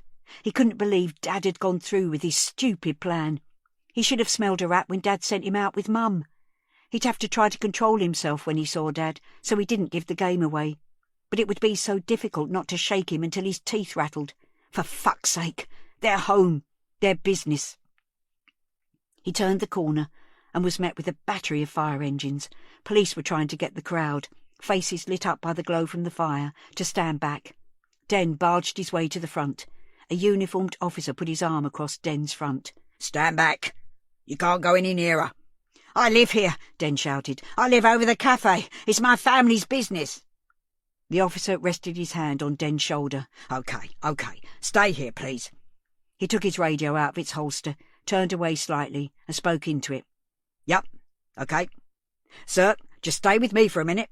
Someone's coming over." Den looked along the front of the crowd, trying to locate Dad. He couldn't see him. Maybe he was lying low somewhere. He got his mobile out and rang Dad's number, scanning the crowd again. The phone rang out. A fire officer approached them. "I understand you live here. Can I take your details, please? Do you know if anyone's in there?" No, I don't think so. There's 3 of us. Mum's got out. Dad was locking up. I don't know where he is. Den stopped. He was covered in sweat from running here, and from the heat given off by the fire. But now he shivered. I don't know where he is. Orange flames were rolling around the inside of the cafe. Black smoke was pouring out of one of the windows of the flat, billowing up into the night sky.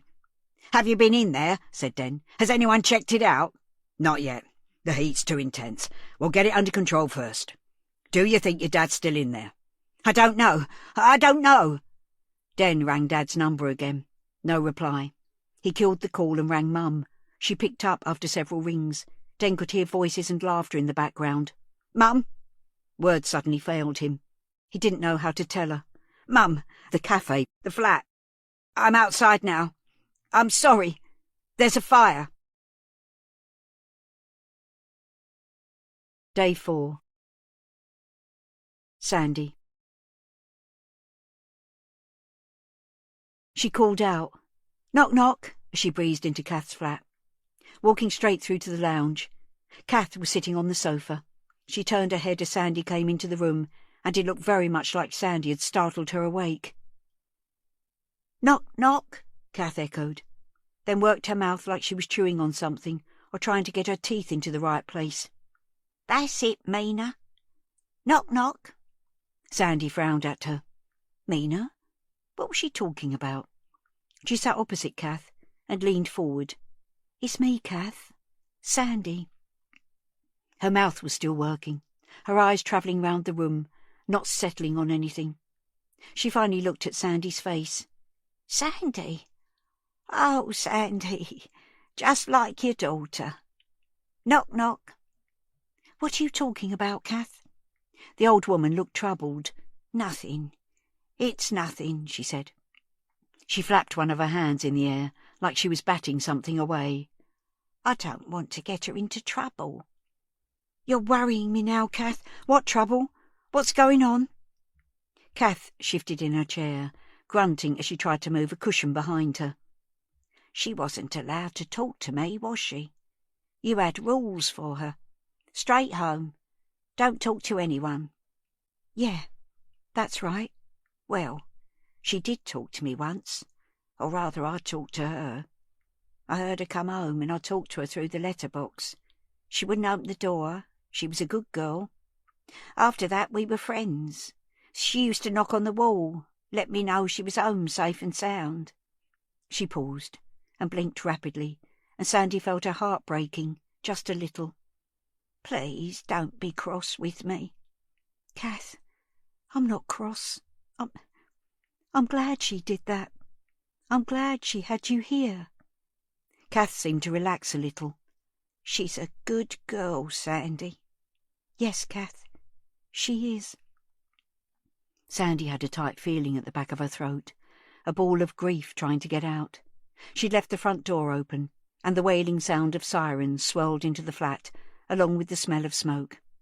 The feeling of doom she'd had earlier, of things coming to a head, hadn't gone away. Kath, the cafe's on fire. Is that why Den left?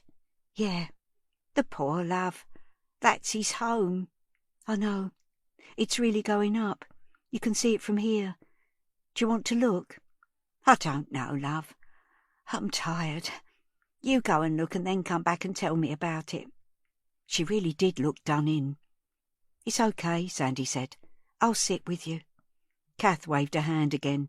No, you don't want to miss all the excitement. Take a picture on your phone to show me. Sandy didn't need telling twice. Anxiety was flushing through her body. It was too hard to sit still while the world was burning outside. She jumped up. I'll be back in a minute. She joined Naz, who was outside her flat. It seemed like everyone was on the walkways now. Sandy could see people dotted along the balconies on every level of every block. It was like a community happening, a weird sort of event drawing them all together with horrified fascination. A column of black smoke was billowing up from the shops. Fragments of ash were being carried in the air, dancing delicately like black snowflakes. Sandy brushed some away from the edge of the balcony before she leaned her forearms there and looked down into the yard. People were streaming across, all heading towards the cafe to get a better look. Idiots, she thought. You got the best view from up here, rather than at the back of a crowd at ground level. She scanned around again. Amazing how you can live in a place and not even know what your neighbours look like. She hardly recognised anyone. Hearing a noise behind her, she turned round. Kath was emerging from her front door. She had a coat on and was trundling her trolley. "Come to join me," Sandy said. "I want to go and see if Den and his family are all right. They've been very good to me." "Kath, there's hundreds of people there now. It'll be chaos. Someone will be looking after Den. I'd leave it if I were you." "It's important, Sandy. I owe him." "I'll come with you then." "I'd rather you stayed here, Sandy." This was Naz. She'd almost forgotten about him. "There's a lot going on. It's better if you're here." Her stomach lurched. She wasn't the only one expecting more news then. Have you... She couldn't get the words out. "There's nothing I can tell you yet," he said. "It's still a waiting game. I'd rather you waited here." "OK." She turned around. "Kath, will you wait with me?" But Kath had gone. Sandy looked along the walkway and saw her disappearing into the stairwell. She felt a pang of guilt. Den had asked her to keep an eye on Kath, and to be honest, She did seem a bit confused. Should she go after her? She hesitated for a little longer, watching the smoke rise over the rooftops and the increasing activity on the ground. Her eye was caught by Kath and her red tartan trolley emerging from the building. She was walking very slowly, leaning heavily on her stick. She looked around and then, instead of heading towards the cafe, she turned and disappeared into the estate. "Oh no," thought Sandy, "she's wandering off. She really is in a state. I'll go and bring her back." Then there was a loud bang and an accompanying roar from the crowd as something inside the cafe exploded. Day 4. Den. Den could only stand and watch like everyone else, except, of course, he wasn't like everyone else. This wasn't an event, something to be filmed and tweeted, the neighbourhood's own personal bonfire night. This was his home. This was everything. And it was going up in flames. It didn't take long for Mum to get there. Her Stitch and Bitch friends came with her, a supportive cluster of women, flanking her like a guard of honour. Mum made a beeline for Den. They hugged, and then she asked the obvious question. "Where's your dad?" Dad. The idiot behind all this. The fool who couldn't see that setting fire to your life wasn't a good solution. Dad. The man who had taken him to football when he was little, who'd fetched him home when everything had gone wrong at uni, who'd made tough love into an art form. "I don't know, Mum." She clutched his arms and stared into his face. The light from the fire was dancing in her agonised eyes. Then she opened her phone and stabbed at it. It was no use Den telling her he'd already done that.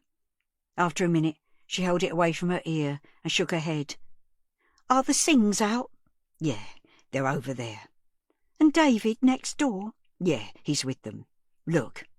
Den pointed to a group further along. She squinted in that direction, then nodded. They both turned to face the fire and watched, wordlessly. There were flames inside the cafe, licking round the tables and chairs, consuming them. It was unreal. There was such beauty and power mixed up with the horror of it. "If he'd finished cleaning, he'd have gone upstairs, put the telly on." They both looked to the first-floor windows. They were open, with smoke billowing out. If he'd been up there, Den thought, he'd be at the window, wouldn't he? They could get a ladder to him. It would be okay. "Did you know about this?" Mum's question caught him off guard. "About what, Mum?" She nodded towards the fire. "It's not a very original way out of your problems, is it?" "Mum, what are you saying?" "I'm just saying that I do the books. I know how bad things are, and I know how daft your dad can be." Den looked behind them, checking that no one could overhear. "Shh," he said. "We can't even talk about this." Surely with this many people fighting it, they'd get it under control soon, be able to get inside and find out if Dad really was in there. The explosion seemed to come from nowhere, shaking the ground, blasting out the cafe windows, sending out a shower of glass. Instinctively, the whole crowd shrank back, even though they were out of range. The fire officers retreated too, walking backwards while still directing torrents of water at the blaze. Day 4. Sandy. She should go after her, Sandy thought. She was obviously not right. It would be easy to catch up with her and bring her back. "Naz, I'm just going to fetch Kath back. I think she's confused." "I'll come with you," Naz said. "There's no need." Then she saw in his expression that he was acting under instructions to stick to her like glue. She couldn't be bothered to argue with him. "OK, I'll just fetch my bag and keys." She turned to go into her own flat and saw that Kath's door was open. As far as Sandy knew, Kath had never left it open before, even when she'd been popping next door. More evidence that she wasn't with it. She'd better check inside, see if she could find Kath's keys and then close up for her. She walked into number 8. It was just how it had been when she'd visited to use Kath's bathroom. Everything spick and span, the heating up too high for comfort, every surface occupied by an ornament or knick-knack. She checked the kitchen, including the top couple of drawers, the most likely places to keep keys. Nothing there. A drawing on the fridge caught her eye, a rainbow and some writing. "Thank you." Oh, Mina, Kath was right. She was a good girl.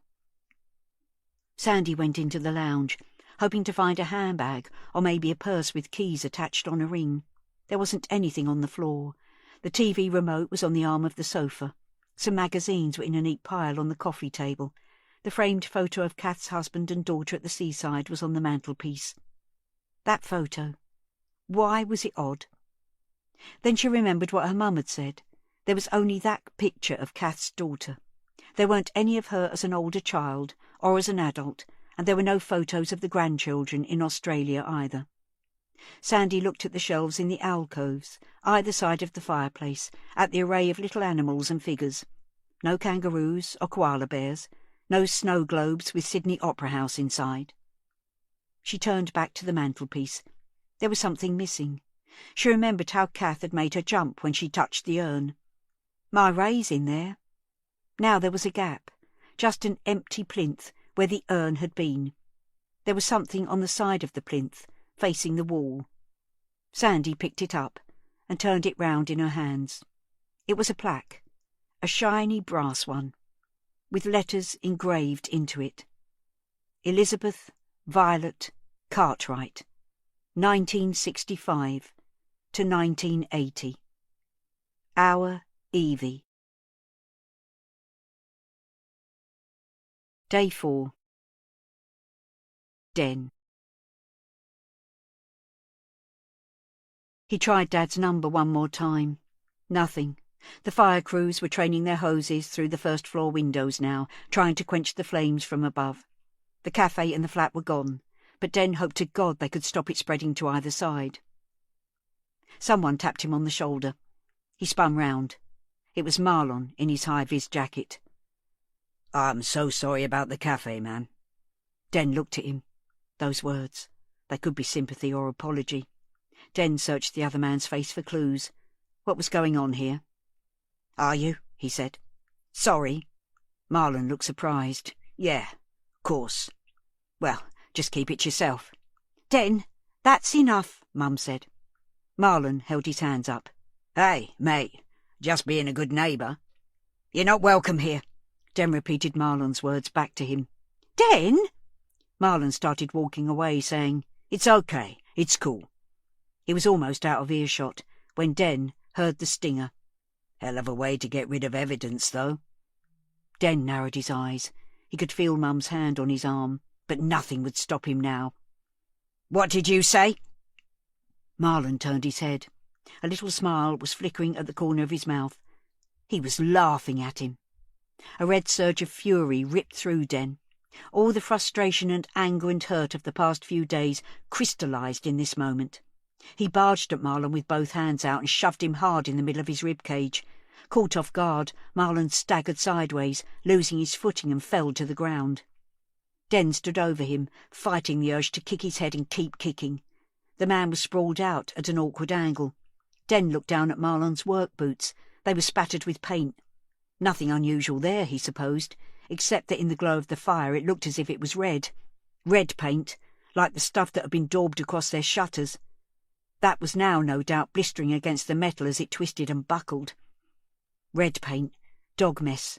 Their tormentor had been a grown man, not a bunch of kids. Did he hate them enough to set fire to the cafe?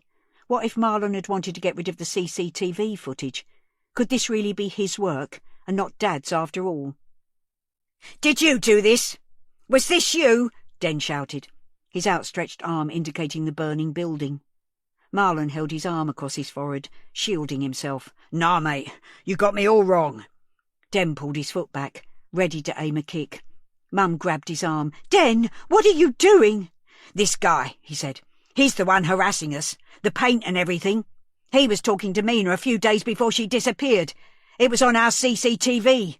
I reckon it was him hanging about the school too. People were gathering round now.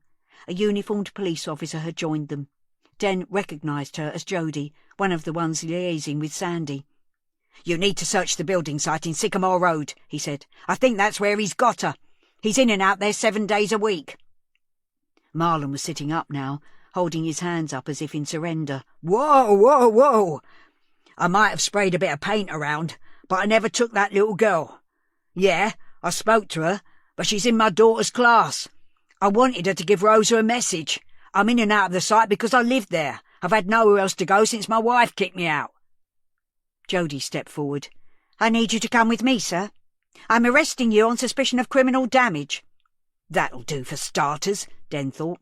There were jeers coming from the crowd as Marlon got to his feet, some of them aimed at Jody, others at Marlon. "Leave him! He hasn't done anything! That's harassment! This is the guy that attacked him!" one of Marlon's mates shouted, gesturing at Den.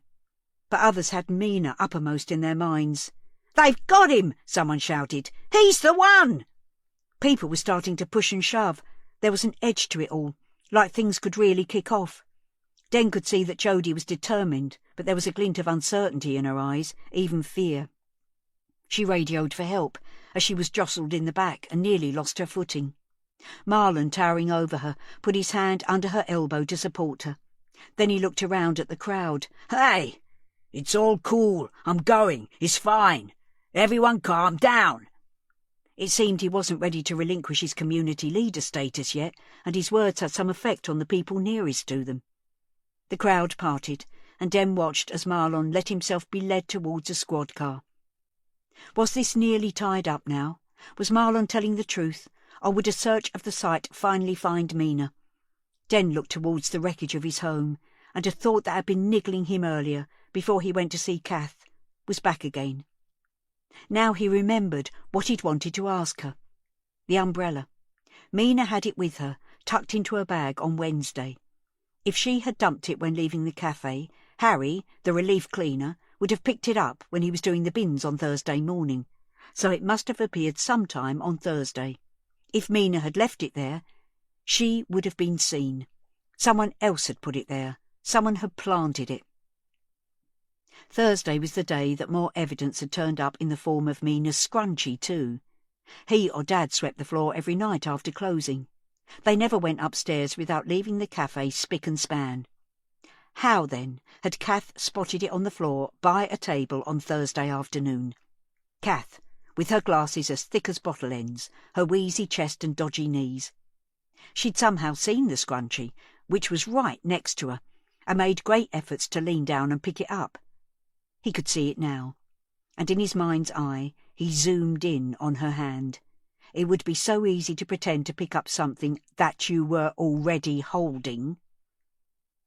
A squad car was moving slowly off now, light flashing, siren going, but Den headed in the opposite direction, shoving his way through the crowd until he broke free and started running, faster than he'd ever run in his life before, towards Nelson House. Day 4. Sandy.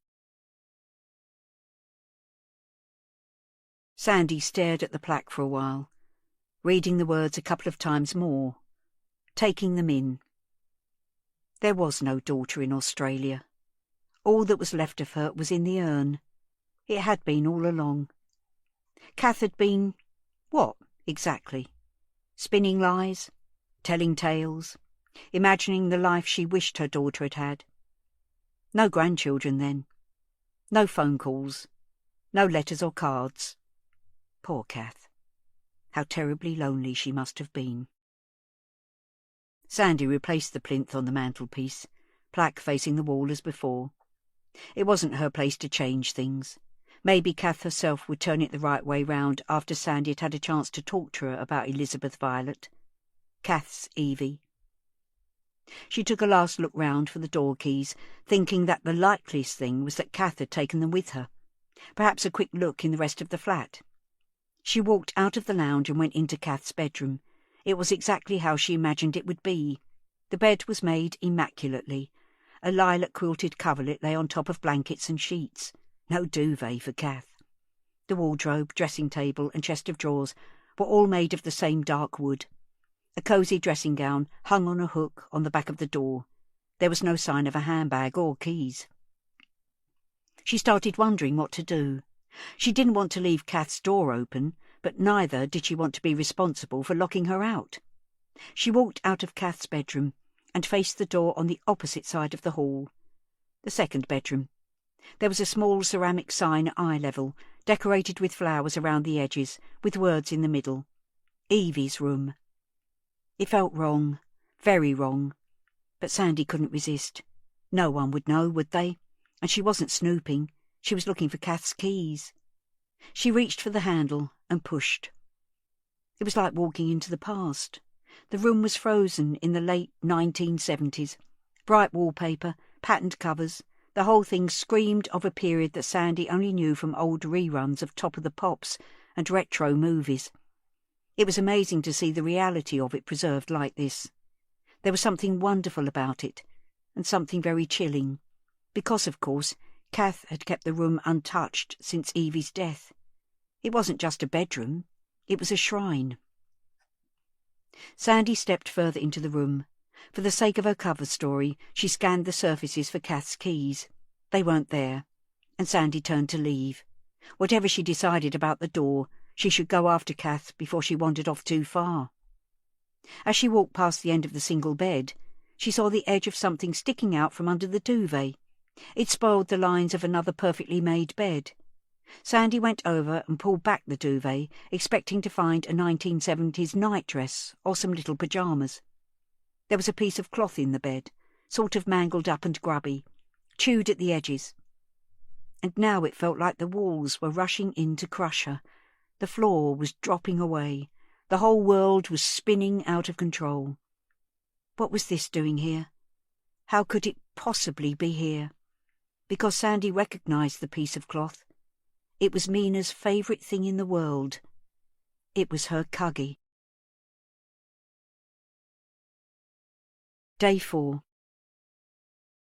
Den. He looked up as he ran towards the entrance to the stairwell. Someone was sprinting along the third-floor walkway, really fast. He dived in through the door and started taking the steps in great leaps. Above him, he could hear someone clattering down the stairs. Halfway up, Sandy came swinging round a corner, almost colliding with him. "Hey, Sandy, do you know where—" "It was her! It was Kath!" she shouted. She didn't stop, just barged past and carried on bombing down the stairs. "But where—" She didn't answer. Den turned and plunged down after her. When he emerged out of the door, he could see her running off to the right, deeper into the estate. He followed her blindly, cursing the way he'd let his fitness lapse. They ran between the blocks, along the network of concrete paths that dissected tired grassy patches. Eventually, Sandy stopped, and Den was able to catch up. She was leaning forward, hands on knees, breathing heavily and crying at the same time. "I let her go! God, I let her go!" "Mrs. C, Kath," said Den, barely able to speak himself. "Yes, I know you said to watch her, but I was talking to that cop and she slipped out. I saw her heading off this way." "On her own?" "Yeah, she had a trolley with her." They looked at each other. Den remembered the weight of it when he trundled it back to Mrs. C's flat an hour or so ago. Small for her age, that's what all the police appeals kept saying. "Oh, God, Sandy. The trolley. You don't think—" Sandy's hands flew up to her mouth. She stared around wildly. "It's okay," said Den. "She can't have gone far. There's 2 of us and 1 of her. Have you got your phone? Give me your number." She handed him her phone, and he rang his. Then she took it back. "Have you told the police?" "I told Naz. He was getting on his radio." "OK, let's split up." They went their separate ways. Den tried to think his way into Mrs. C's head. She'd been so tired earlier. Had that all been an act? He didn't think so. If she'd been walking for 10 minutes or so, she'd be exhausted now, needing to rest. A couple of women were walking towards him. He jogged up to them. "Excuse me, have you seen an old woman with a shopping trolley, a bag on wheels?" They looked startled, and he realised he was frightening them, puffing and panting, wild-eyed and standing too close. He backed off. "If you see her, call the police." Ahead of him, he saw the metal gates of Fincham Park still open. Plenty of places to sit there. He jogged through the gates. The park was mostly dark, with paths picked out by street lamps. The kids' play area was on the right in a fenced-off area. There were seats and swings to sit on, and benches round the edge, but it was eerily empty. Where the hell could she be? He jogged on further. The path sloped gently down the hill. He knew it led to a round pond with a little island and a duck house in the middle. Mum and Dad would bring him here when he was little, and they'd feed the ducks with stale bread from the cafe. They were quite bold. He remembered tipping a bread bag up and emptying the contents and shrieking and running away from them as the hungry birds chased him. There was only one light working on this section of path, sending out an eerie glow that melted into darkness towards the middle of the pond.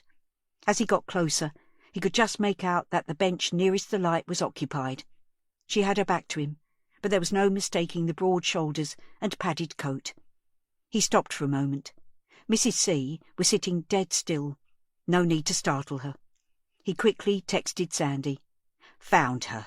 By the pond in the park. Then he walked towards the bench. Day 4. Den.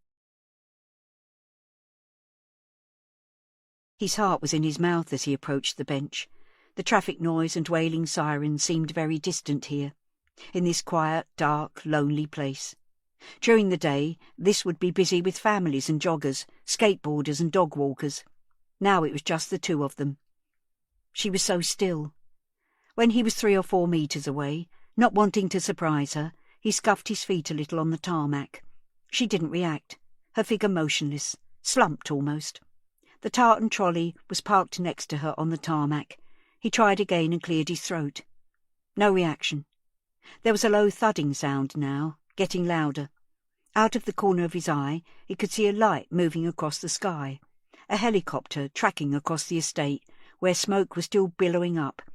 In his panic, he'd almost forgotten it, forgotten that his life was going up in flames.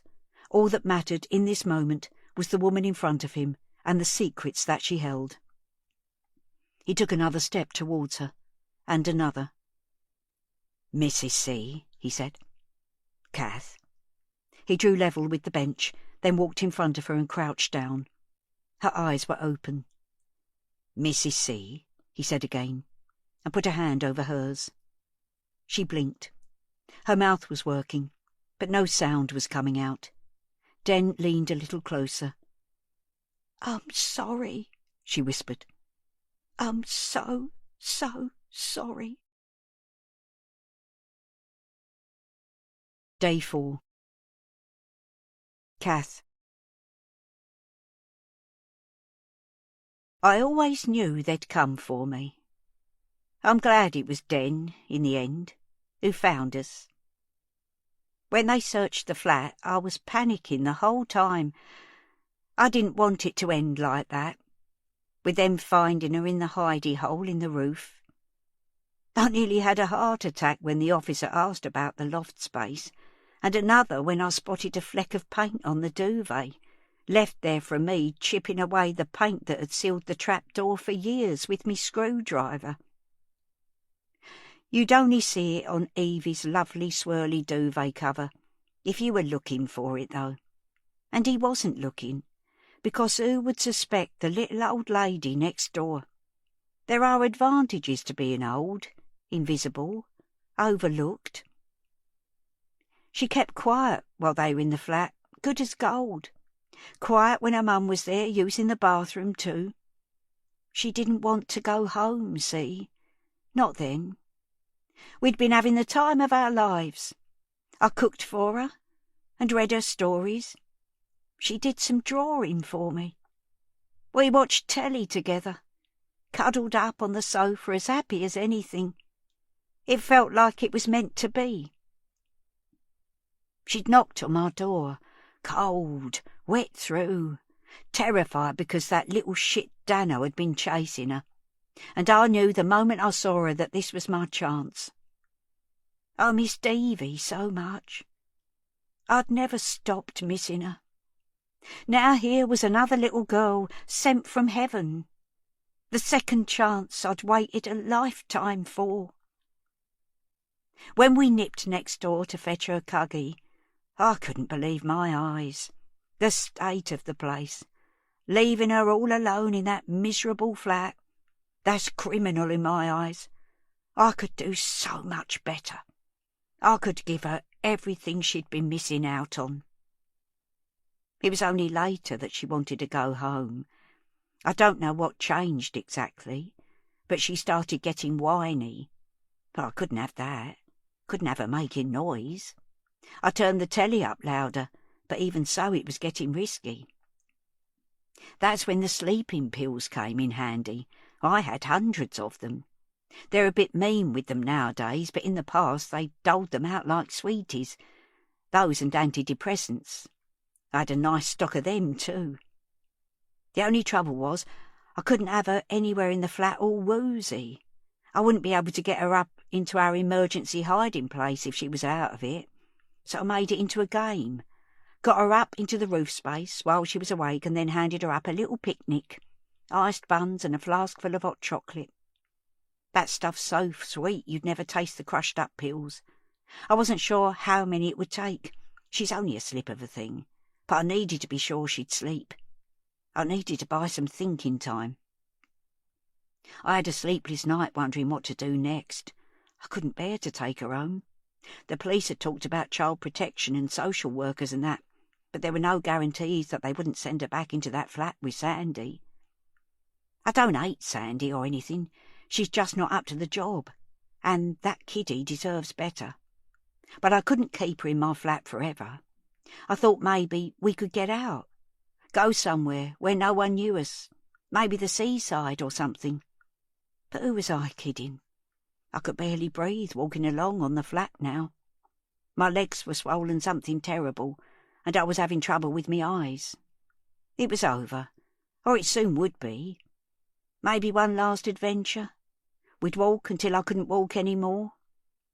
Me and my girl. I made it as far as our special place.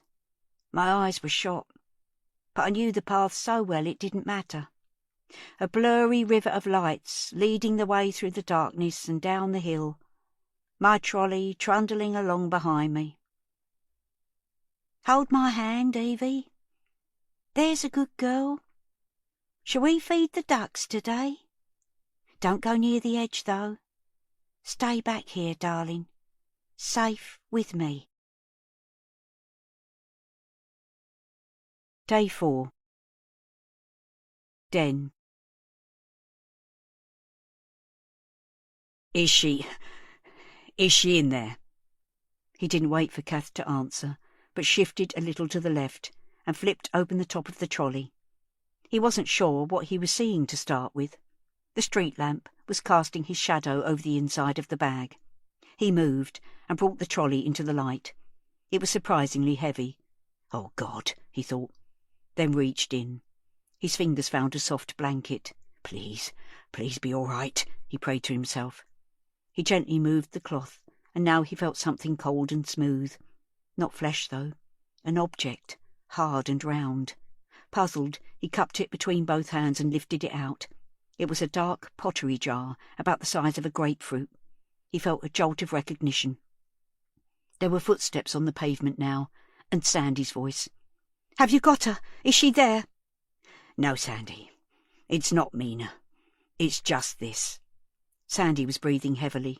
She gaped when she saw the urn. That's her daughter, she said. She walked up to Dem and took the urn, then carried it over to the bench. She sat next to Kath and put the urn between them. This is Evie, isn't it? Elizabeth Violet. E.V. And this is her bench. Kath seemed to come too. She looked around her like she was waking up, even though she'd been sitting with her eyes open. She scrunched up her eyes behind her glasses, like she was trying to focus. Sandy touched her shoulder. Kath, look at me. This is your daughter in here, isn't it, Kath? Now tell me where mine is. Where's Mina? 1 year later. Kath. I don't get many visitors, but I'm used to that.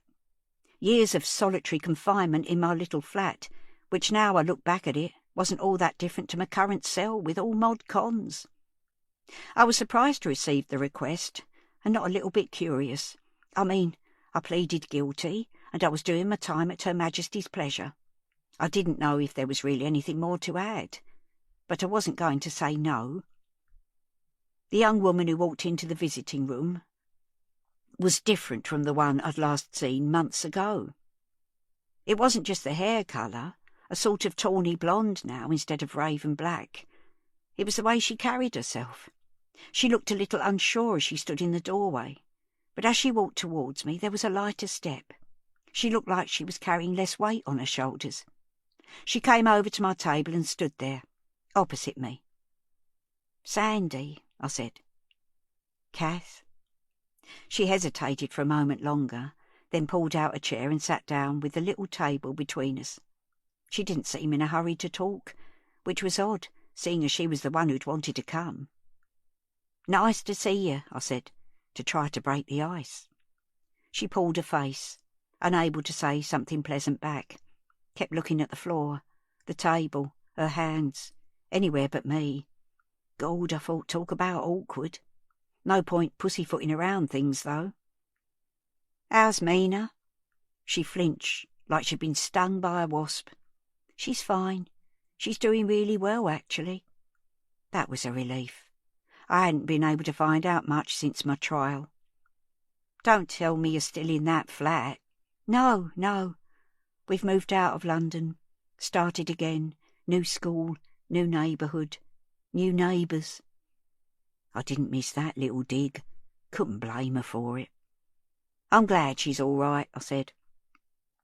Sandy seemed to be wrestling with something. Probably the urge to tell me to F off, if she was anything like her old self. But she stayed silent. I couldn't think of anything else to say, and time was ticking. I'd had to leave Countdown halfway through to come to the visiting room. "Sandy, dear, why have you come here? If you wanted to see that I was safely locked away, well, you've seen me. But I could have sent you a selfie for that." She gathered herself together, sat up a bit taller in her chair. "You're a cold old cow, aren't you? I came here because I want to understand what happened. I want to understand why. You owe me that." I wasn't sure about that. I understand now that I did something quite beyond normal behaviour. I crossed several lines and caused her a lot of pain and worry, but I did it for the best of reasons. I was looking after her, Sandy, doing what you should have done. A flicker of pain showed in her face. She was cold and wet and scared. She'd been chased through the streets by a hooligan. She came to me for help, refuge, so I took her in. I looked after her, made her feel safe. She was clutching her hands together tightly, digging her fingers into the backs of them so hard she was making little marks. Not easy to hear the truth, I suppose. "But why did you keep her? That wasn't right, Kath. And all the lies, all the time you were in my flat, pretending to be my friend. It was all lies, Kath. How could you do that?" "There's lies and lies, though. I was protecting her. She was better off with me." "You can't say that. It wasn't your decision to make." I shrugged. I begged to differ, I thought, but it wouldn't help to say that. "I don't know if you'll believe me," she said, "but I'll never forgive myself for not being there. I think about it every day. It wasn't easy, though, doing everything on my own." I shook my head. "I know all about that. I know it's difficult being a single parent, but in lots of ways things are easier now than when I had my Evie. Nobody bats an eyelid about girls having a baby outside marriage now. It was different in my day. There was a word for a child like that, a nasty word. I heard it more than once. But you were married, Kath. You had your Ray, at least to start with." She was looking at me now, looking and listening. I had her full attention. Perhaps it was time for a bit of honesty. Maybe I did owe her that. He was never my Ray, love. And we were never married. He was married to someone else. We had a thing for a few years and then he moved on to a younger model. It was easier to call myself Mrs., not so much a lie, more like self-preservation. Her face had softened. "Oh, Kath, not so different after all. I wish I'd known. I wish—" She trailed off, but I understood. "I thought I could do better than you, Sandy. I thought I could do better than me the first time round." My chest was starting to feel tight, so I had a little pause and tried to get me breath back. "I was wrong, love. I was wrong. And I'm sorry." She pressed her lips tightly together like she was trying not to cry. Her eyes were brighter, though, tears not far away. "Thank you for saying that," she said. We sat in silence for a while. "Kath, what happened to Evie?" "It was an accident. She ran into the road by the shops without looking. They put a crossing in after she died, but I don't think it would have made any difference." "How do you mean?" "The thing was, we argued, me and her. She was upset. If she hadn't been upset, she wouldn't have run away from the flats and across the road like that. You mustn't blame yourself. Everyone argues. Bless her. She didn't know any better. She couldn't possibly know how carrying guilt like that for nearly 40 years can shape you. Become so much a part of you that it's like the weather, or the air around you, or gravity pulling you down. It's always there. It always will be. This was different. She kept going on about her dad, wanting to see him, going on and on and on. So I told her he was dead, and that was a lie, a wicked lie. She ran out crying. That was the last time I saw her alive. I'm so sorry, Kath. I wouldn't wish that on anyone. Will you do something for me, Sandy?" She narrowed her eyes. "Depends what it is. Give Mina a big hug when you get home. Don't tell her you've seen me. It's better that she forgets about all that, but give her a hug, and keep hugging her, even when she turns into a stroppy teenager. You've got your second chance now. Shall I come and see you again? It's up to you, love. You don't need to. I'm all right in here. It's warm and dry. I've got a nice little colour TV. Actually, if you don't mind, I'll get back now. I could catch the end of Tenable. Warwick will be waiting for me." 1 year later. Den. He'd been dreading this day. 1 year since Dad died, since the home and business had gone up in flames. He hadn't wanted to travel back from college in Birmingham to join Mum at the cemetery. The funeral had been bad enough. So he'd gone online and looked for a bouquet for Mum to put on the grave for him. Say it with flowers. There weren't enough flowers in the world to express what he would like to say to Dad. "You're a dickhead. You didn't need to do that. I miss you." In the end, he'd chosen a dozen white roses and asked them to put "Love you, Dad. Now and always. Den." Bland, but adequate, and the best he could come up with. He went for a walk at 11 when he knew Mum would be arriving at Fincham Cemetery, leaving his student hall and strolling through the streets, going where his feet took him. He ended up walking along the canal towpath.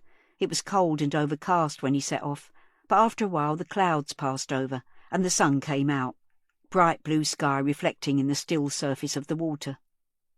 A year ago, everything had changed. His faith in human nature had been rocked.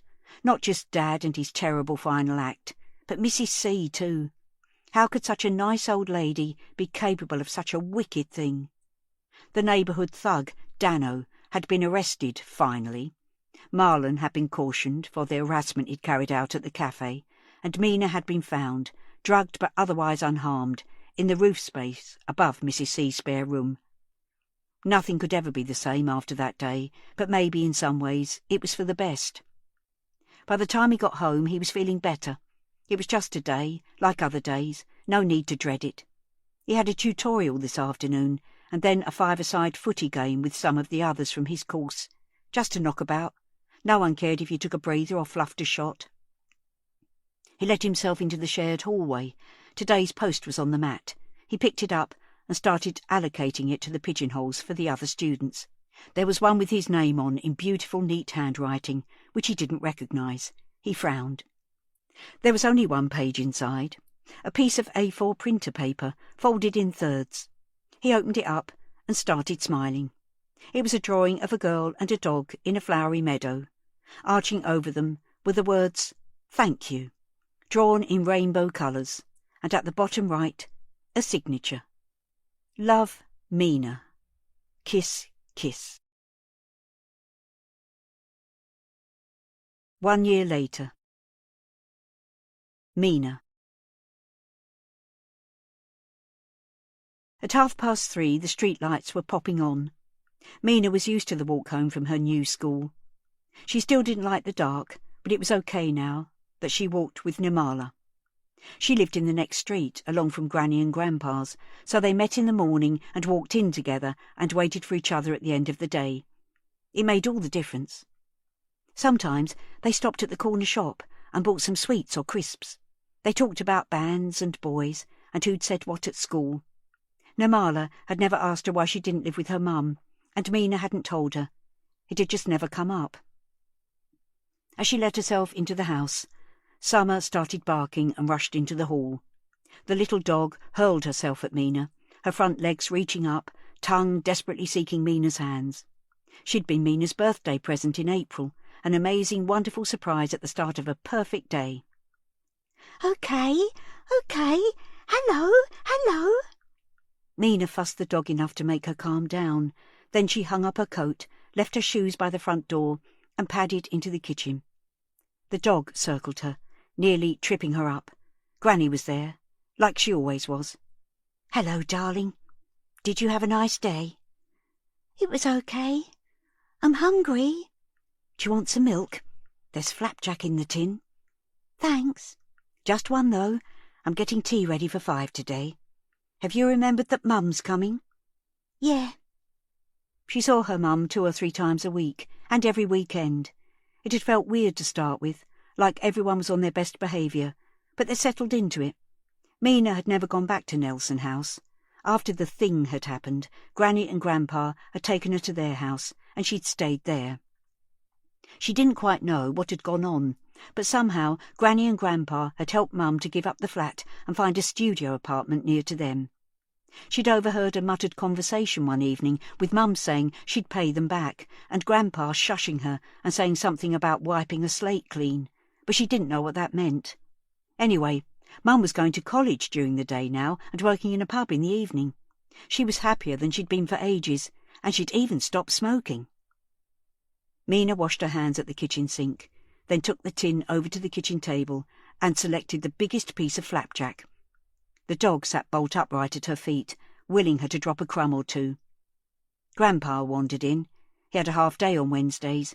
Mina liked it when he was home. "Oh, flapjack." "Not for you," Granny said firmly. "You'll spoil your tea."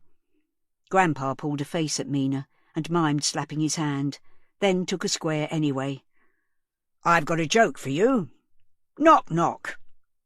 Something stirred in the back of Mina's mind. She tried not to think about Nelson House, but sometimes she couldn't help it. She hadn't told anyone what had happened with Nana Kath. She remembered some of it, but the rest was blank. She had nightmares, though, dreams where she was shut away in the dark and couldn't find the way out. They were getting less frequent, but she still slept with the light on and had her cuggy with her, even though she was 12. Something else she probably wouldn't tell Nirmala. "Mina," her grandpa's voice brought her back into the room. "Knock, knock. You've got to say, 'Who's there?' Don't they teach you anything at school these days?" They don't teach us jokes. "Knock, knock," he repeated. She sighed and rolled her eyes. Who's there? "Little old lady." Little old lady who? "I didn't know you could yodel." It was so bad. It was almost good. Despite herself, Mina started giggling. "Oh, Mina," Granny scolded. "Don't laugh. It only encourages him." That was Safe With You by R.M. Ward. Read by Annie Aldington. Produced by White House Sound. An audiobook from HQ, an imprint of HarperCollins. Text copyright 2022. Production copyright 2022 by HarperCollins Publishers. All rights reserved. R.M. Ward asserts the moral right to be identified as the author of this work. Thank you for listening.